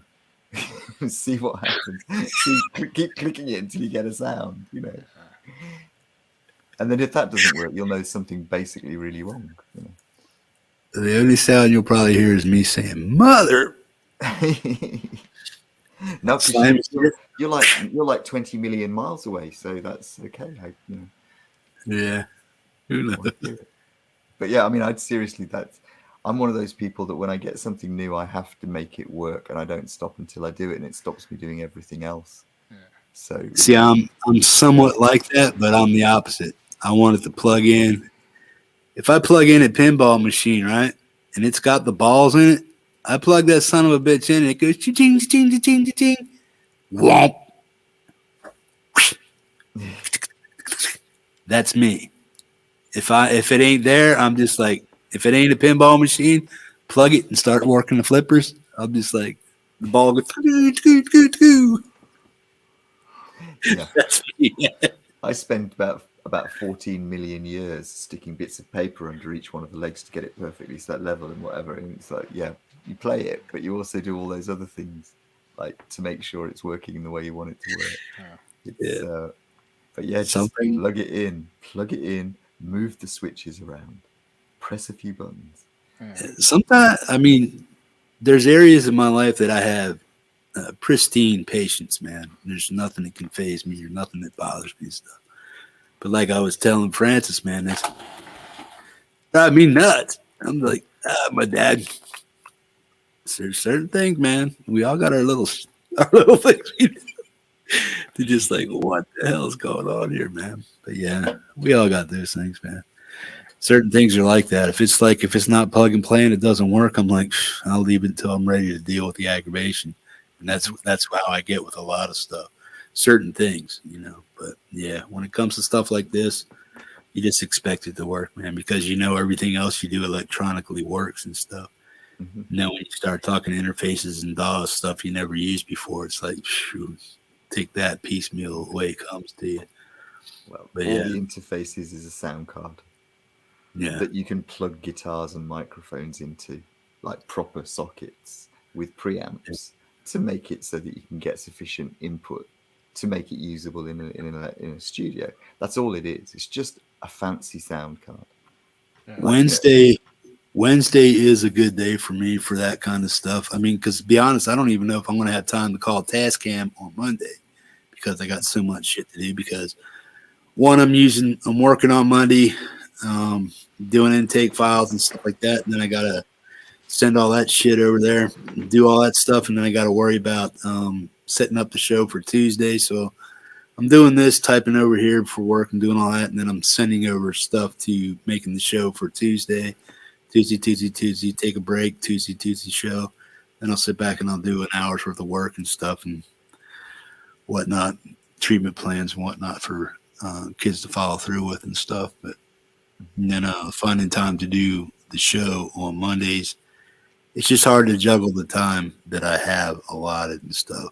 especially getting stuff into work on time, and for them to get the kids all aligned with what they need to do for the week and stuff like that.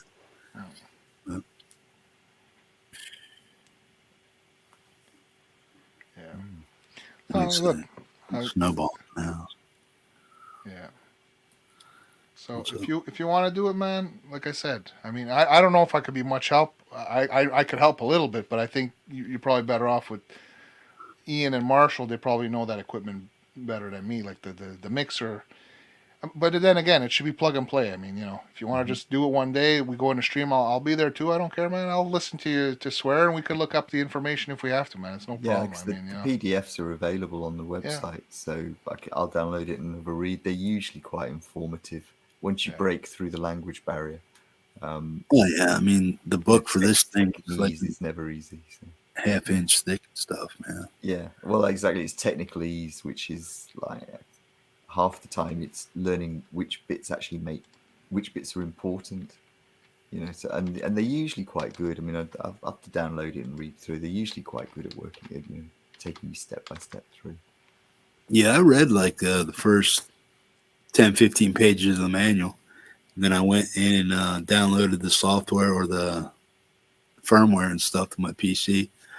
Plugged it in, got lit up, pressed the few menu things that they prompted me to do, or that they would say to do on video, because I watched a lot of videos on it. Did this, did that, and stuff like this. And then I'm like, okay, well, I think I got everything done. So what do I need to do now? So that's probably where I'm at. So, and Jeff, it's just figuring out where to hook it up, how to hook it up, and what knobs are supposed to work with this when this is all you're doing. If you're having this program running at the same time, what should your interface be doing? What should your mixer be doing? All that stuff. So it's just once I figure out, what's under the hood and all the other stuff, because I can see all the interior of the car. That looks and smells good. I got the keys. I can turn it on and stuff like that. Driving, it's the whole shebang and stuff, and knowing what it's powered with and how it works, what it's compatible with. Yeah, Marshall says that Mark Tanner sent him the link to the Tascam to get your Tascam working. So Marshall says he's happy to help you, man. So I mean, just send out a message when you want to do it. If you want to do it on a Wednesday, whatever, what time, book the appointment, man. We'll just we'll get it working for you, man. It's no problem, man. That's cool. Yeah. Just hang on a second. I'm gonna figure something out. Okay. Yeah, it's gonna. Yeah, probably Wednesday's the best thing I'm gonna have to do. What I want to do is call Tascam, talk to those guys, get a knowledge base. That way, when you guys start talking all your stuff, I'll have an idea of what you're trying to talk about. So if one of the kids there can get me up and running and stuff, and this and that, say, yeah, do this, do that, boom, and I'm just like, oh, cool, that worked. If they say, well, that's all you need, buddy, I'm like, well, groovy. So I'm hooked up, I'm ready to go. Then all I need, basically, you guys to do is to show me how the mixer actually works with the guitar. Hey, Jeff, plug it in port 1, plug this into port 2, plug that into channel 3, 4, 5. Boom, boom, boom. Turn this up, turn that up. Download this. Hey, do you see that? Yeah, I see that. Well, that's how that works. Cool, got it, man. Once I got something, I got it. You know what I mean? I don't pretty much forget stuff, but it's getting over that wanting to do it curve. You know what I mean? And having the time. So, one quick question: did you go to Tascam's site and download the drivers for the settings panel? Probably. I downloaded everything that was there for the Tascam 12. Right. Okay. So you did. So in that case, as long as that's an installer app. So that should be an executable that will allow you to put things on your machine that will let it talk to the It did download some stuff, but then when it came up, I'll show you the screen that came up with. Where's my desktop?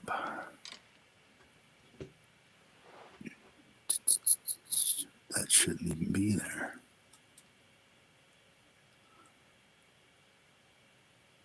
Oh, hang on a a second.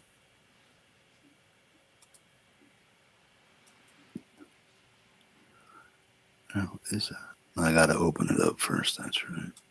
Hang on a second. I'll show you. I'll show you what it has, man.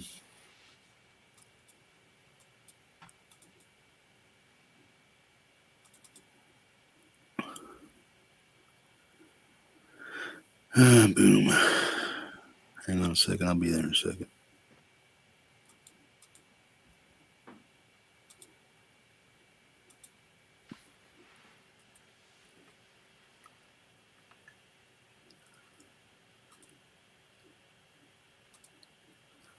You see that? Yep. This is what it comes with. It says never show this again, and then what shows up behind that is just a screen that tells you that your task cam is actually online. That's all it says. It says you're online. It doesn't give you any kind of a app to use with it. It just says your device is not plugged in. But as soon as I open that up and turn that on, that's what shows up, and it says your device is not connected. So I connected the device, like it said, after you install it. First, you have to install the software, then you have to do this and that.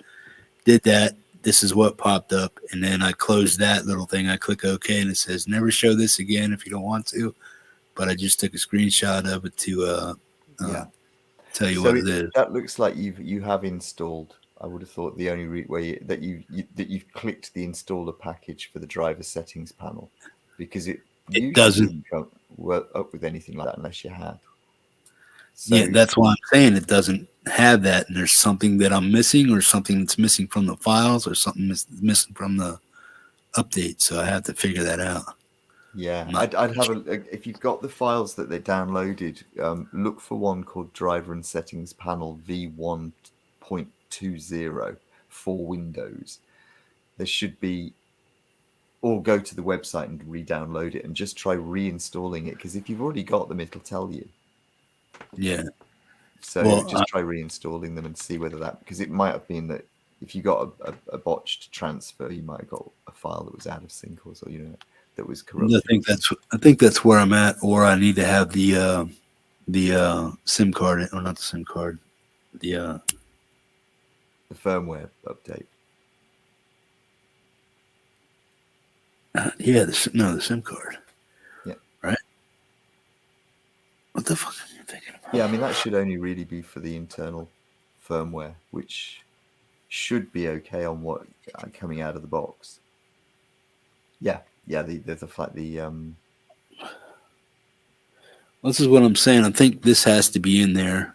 It has to transfer this to a storageable device. The info to that, it doesn't download directly to the actual machine. I think it downloads to this, and then you have to offload it from this into this. Not from my PC to this, but put this in and then have my PC talk to it, and then it's gonna send all the stuff to this. Once I format this, then it's going to say, where do you want to save that file? Then I'm going to say SD card. And from this SD card, it's probably going to tell me to offload it to the Tascam 12 stuff. Yeah. And then I'll be able to do it that way. Right. Don't quote me on it because I don't really know. Yeah, what that is you shouldn't actually need to do that at all. Those are firmware releases, which is the version you should have with a boxed version shouldn't really be more than a few releases behind. And the ones that you showed me earlier were firmware version 1.21. Yeah, because that was what was on it. So, and that's the most up-to-date version on this site. So you won't have to install that at all. That's just for literally the software on the machine. So you shouldn't have to do that at this point. Yeah, that's what I got to figure out, man. So there's something that's slipping a gear in here, or something. Yeah, I'd re-download the driver software and just do it again, because it does sound suspiciously like you just ended up with a corrupted download. I mean, and that's the thing happens to it. It's not.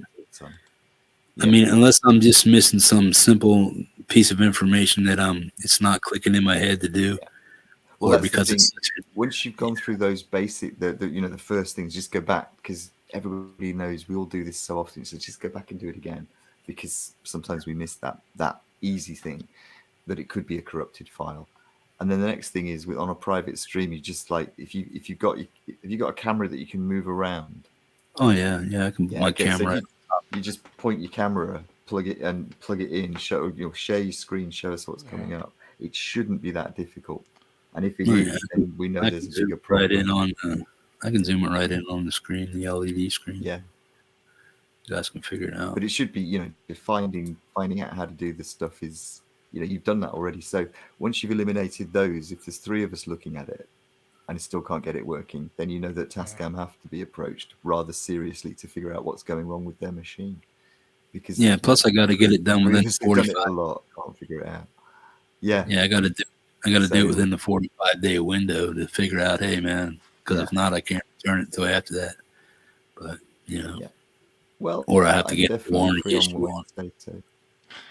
Yeah, well, I'm definitely free on Wednesday. So let me know What if you wanna- time? What time Wednesday? Same time, because I can be free Wednesday 11 to about 6 o'clock, and then after that I gotta jet out and do some stuff, man. But No, I'll be free for that'd be around about the same. Yeah, that'd be fine. Yeah. so 1 o'clock my time would be what? And I'm 9 hours ahead of you or behind you. So yeah, we'll So- be. Is 10 o'clock too late for you? 10, 11 o'clock? Is that late for you? No, that's fine. That's about the same as it was tonight. So it's at 10 o'clock. Okay. What about you, Francis? You're 4 hours ahead of me. Or, yeah. No, you're It'd be saying 10 5 o'clock? What? 10 It'd be o'clock in the 5. morning?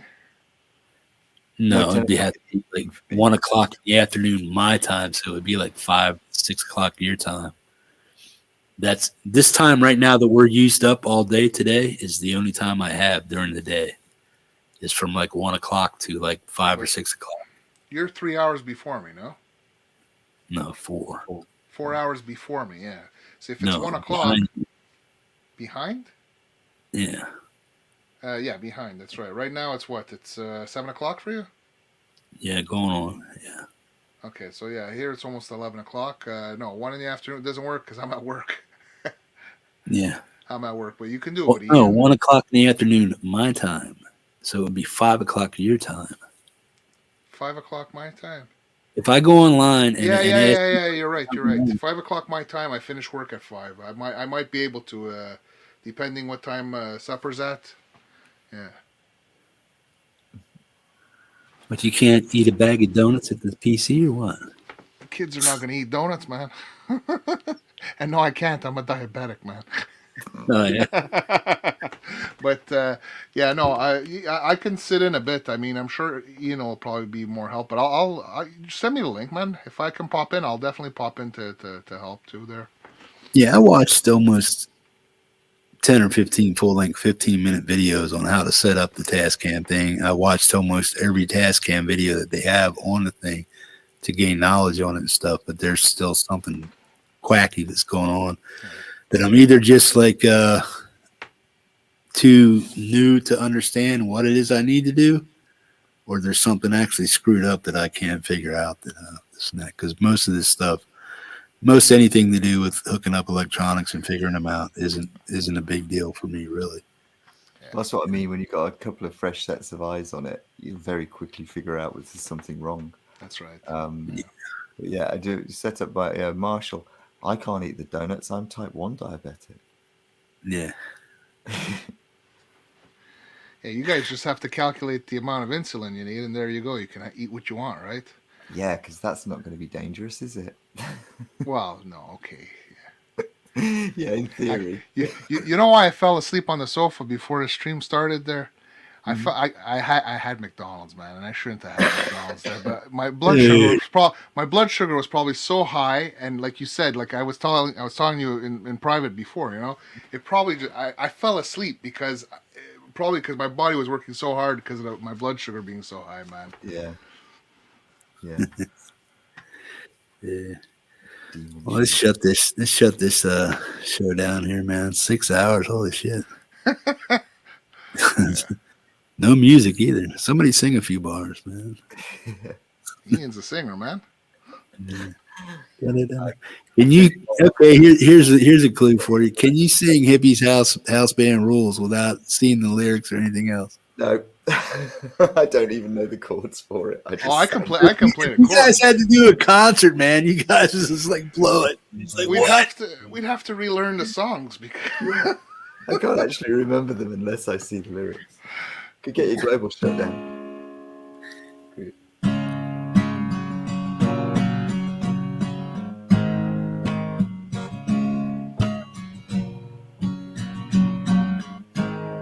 You can guess that song.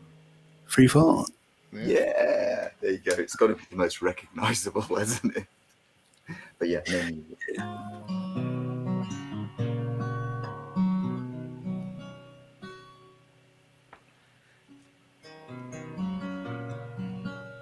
Probably can't hear that at all through this. The microphone's not set up for it. I can hear you well, man. You sound okay, and it sounds like when we were jamming, the two of us last time.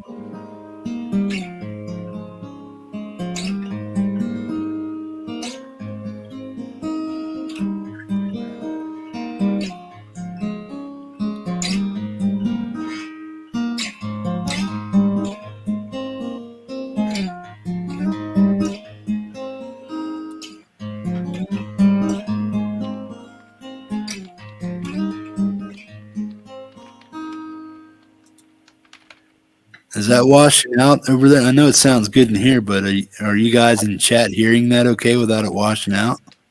Yeah, I've got no idea. I can't hear what they're hearing, so. Can we get a 1 or a 2 on that? Is it washing out or not? Nah, good. Washes. Setup says. Marshall says 1. Well, if you and I mute, that should be fine, man.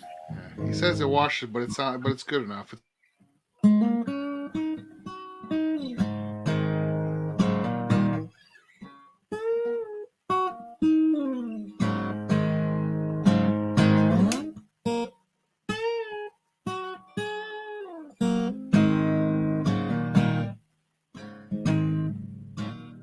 That can't be coming through okay on that microphone, but there you go. No, the answer is basically I can't remember even the song I recorded yesterday, unless I look at the notes I've done. Because you have to rehearse over and over and again. Yeah, well, what I did is I took off echo cancellation when you were playing by yourself, and that made it come out. I just have to set it up before you go, before you start playing. But yeah, That should be a bit easy.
awesome. Yeah, I don't know how that was coming across to them. I muted me and Francis. I don't know if it came across as a 1 over there or not. Yeah, Sounds good in here, but I don't know what it translates to out there. Yeah, I think it does actually downplay it a little bit when you see it through YouTube. It's gotten worse, if you see what I mean. Yeah, well, I mean, look, we've jammed a few times in private streams, and it sounded fine in the private stream. I've done it with Sean too. Like what we heard sounded fine, and then when I re-listened to the video, it's like it was a little off. Like even when I played with Nikki, when I play with Nikki, it sounded fine in my headphones, sort of. But then when I heard the replay, it's like, it was off. There was, you had the latency, Mm-hmm. Yeah. I get it.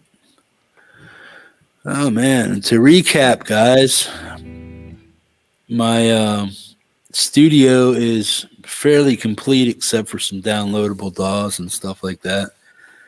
I have the Tascam 12, Model 12 mixer interface. I ended up getting JBL 6.5-inch studio-powered monitors in black.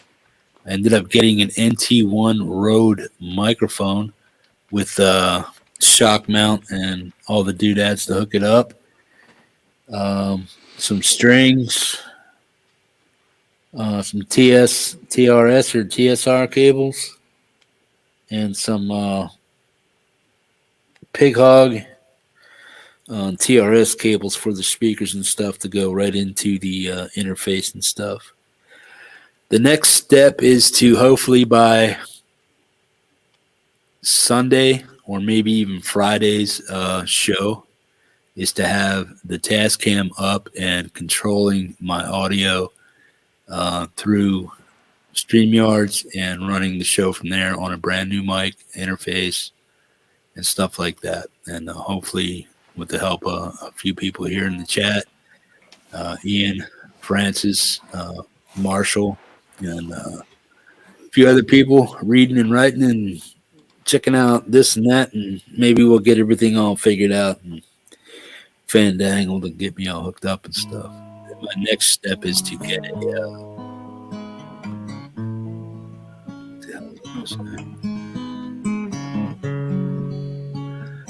PC desk.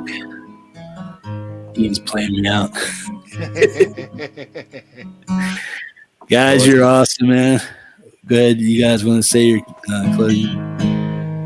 You want to rub it in a little bit on Francis that he lost the trivia questions or what? It's okay. Lance said it was okay. All right, that's cool.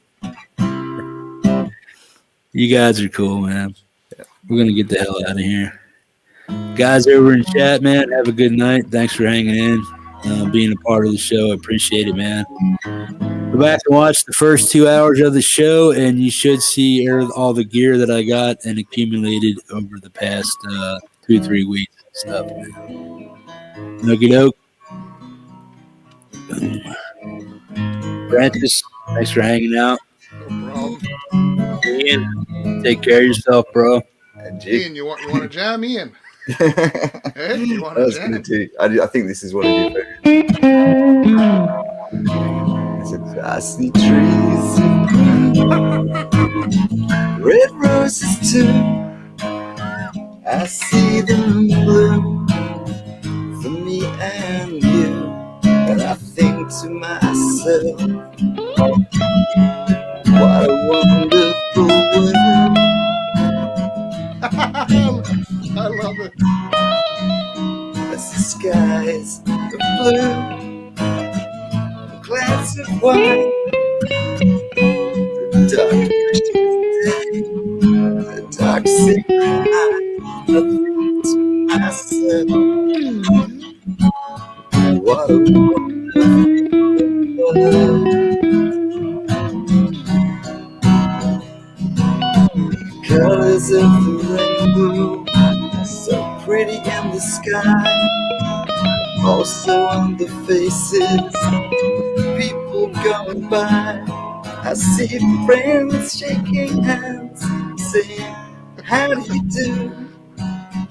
They're really saying, I love you. I hear babies cry, and I watch them grow. They'll learn much more than we'll ever know. And I think to myself, what a wonderful world. Yeah, I think to myself, what a wonderful world. Alright.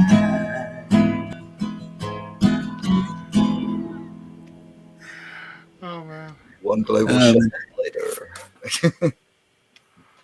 You see, I can't let only Preston be the only spanner that's getting his global shutdowns. So Yeah. So we're still live now, eh? Yeah, we are. Yeah. Want to say goodnight, man. Everybody say goodnight. We'll see you guys later. Peace, love, peace, hippie grease. Thanks for showing up. Check out the first 2 hours of the video and you'll see all the gear I got. I appreciate it, man. I'll timestamp some of it so you can just check it out, man. Ian Francis, thanks for showing up. Greatly appreciate it, man. take care. Take care. You guys are awesome, man. But what the hell am I doing? What am I doing? Oh. There we go. Lost my bearings there for a second. Keep the religion, the politics, and the racism out of the chat, or you will be dealt with. I'm sorry to be so heavy about that, but what the hell? As heavy as I get, and that's where I draw the line.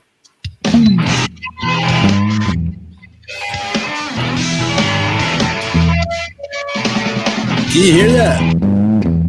Oh yeah. Really working out. Got time to got time to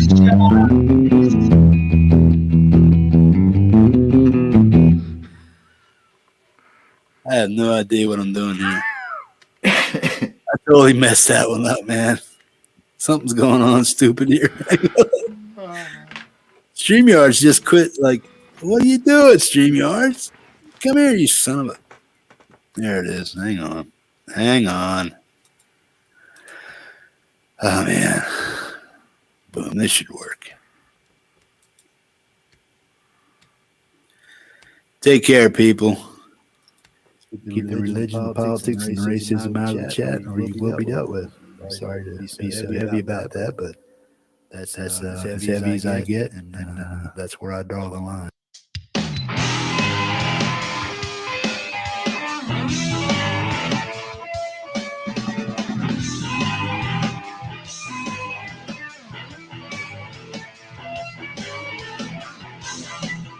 got time to shred it. Got time to shop. Can hear it, baby.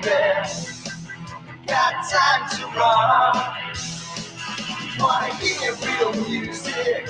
Well, baby, this is it. At Hippies, there's just one rule. Yeah, don't be a dick. Got axes, baby, that make us rush. To give you rhythms, baby, that make you blush. You wanna hear real music? Well, baby, this is it. At Hippies, there's just one rule. Yeah, don't be a dick.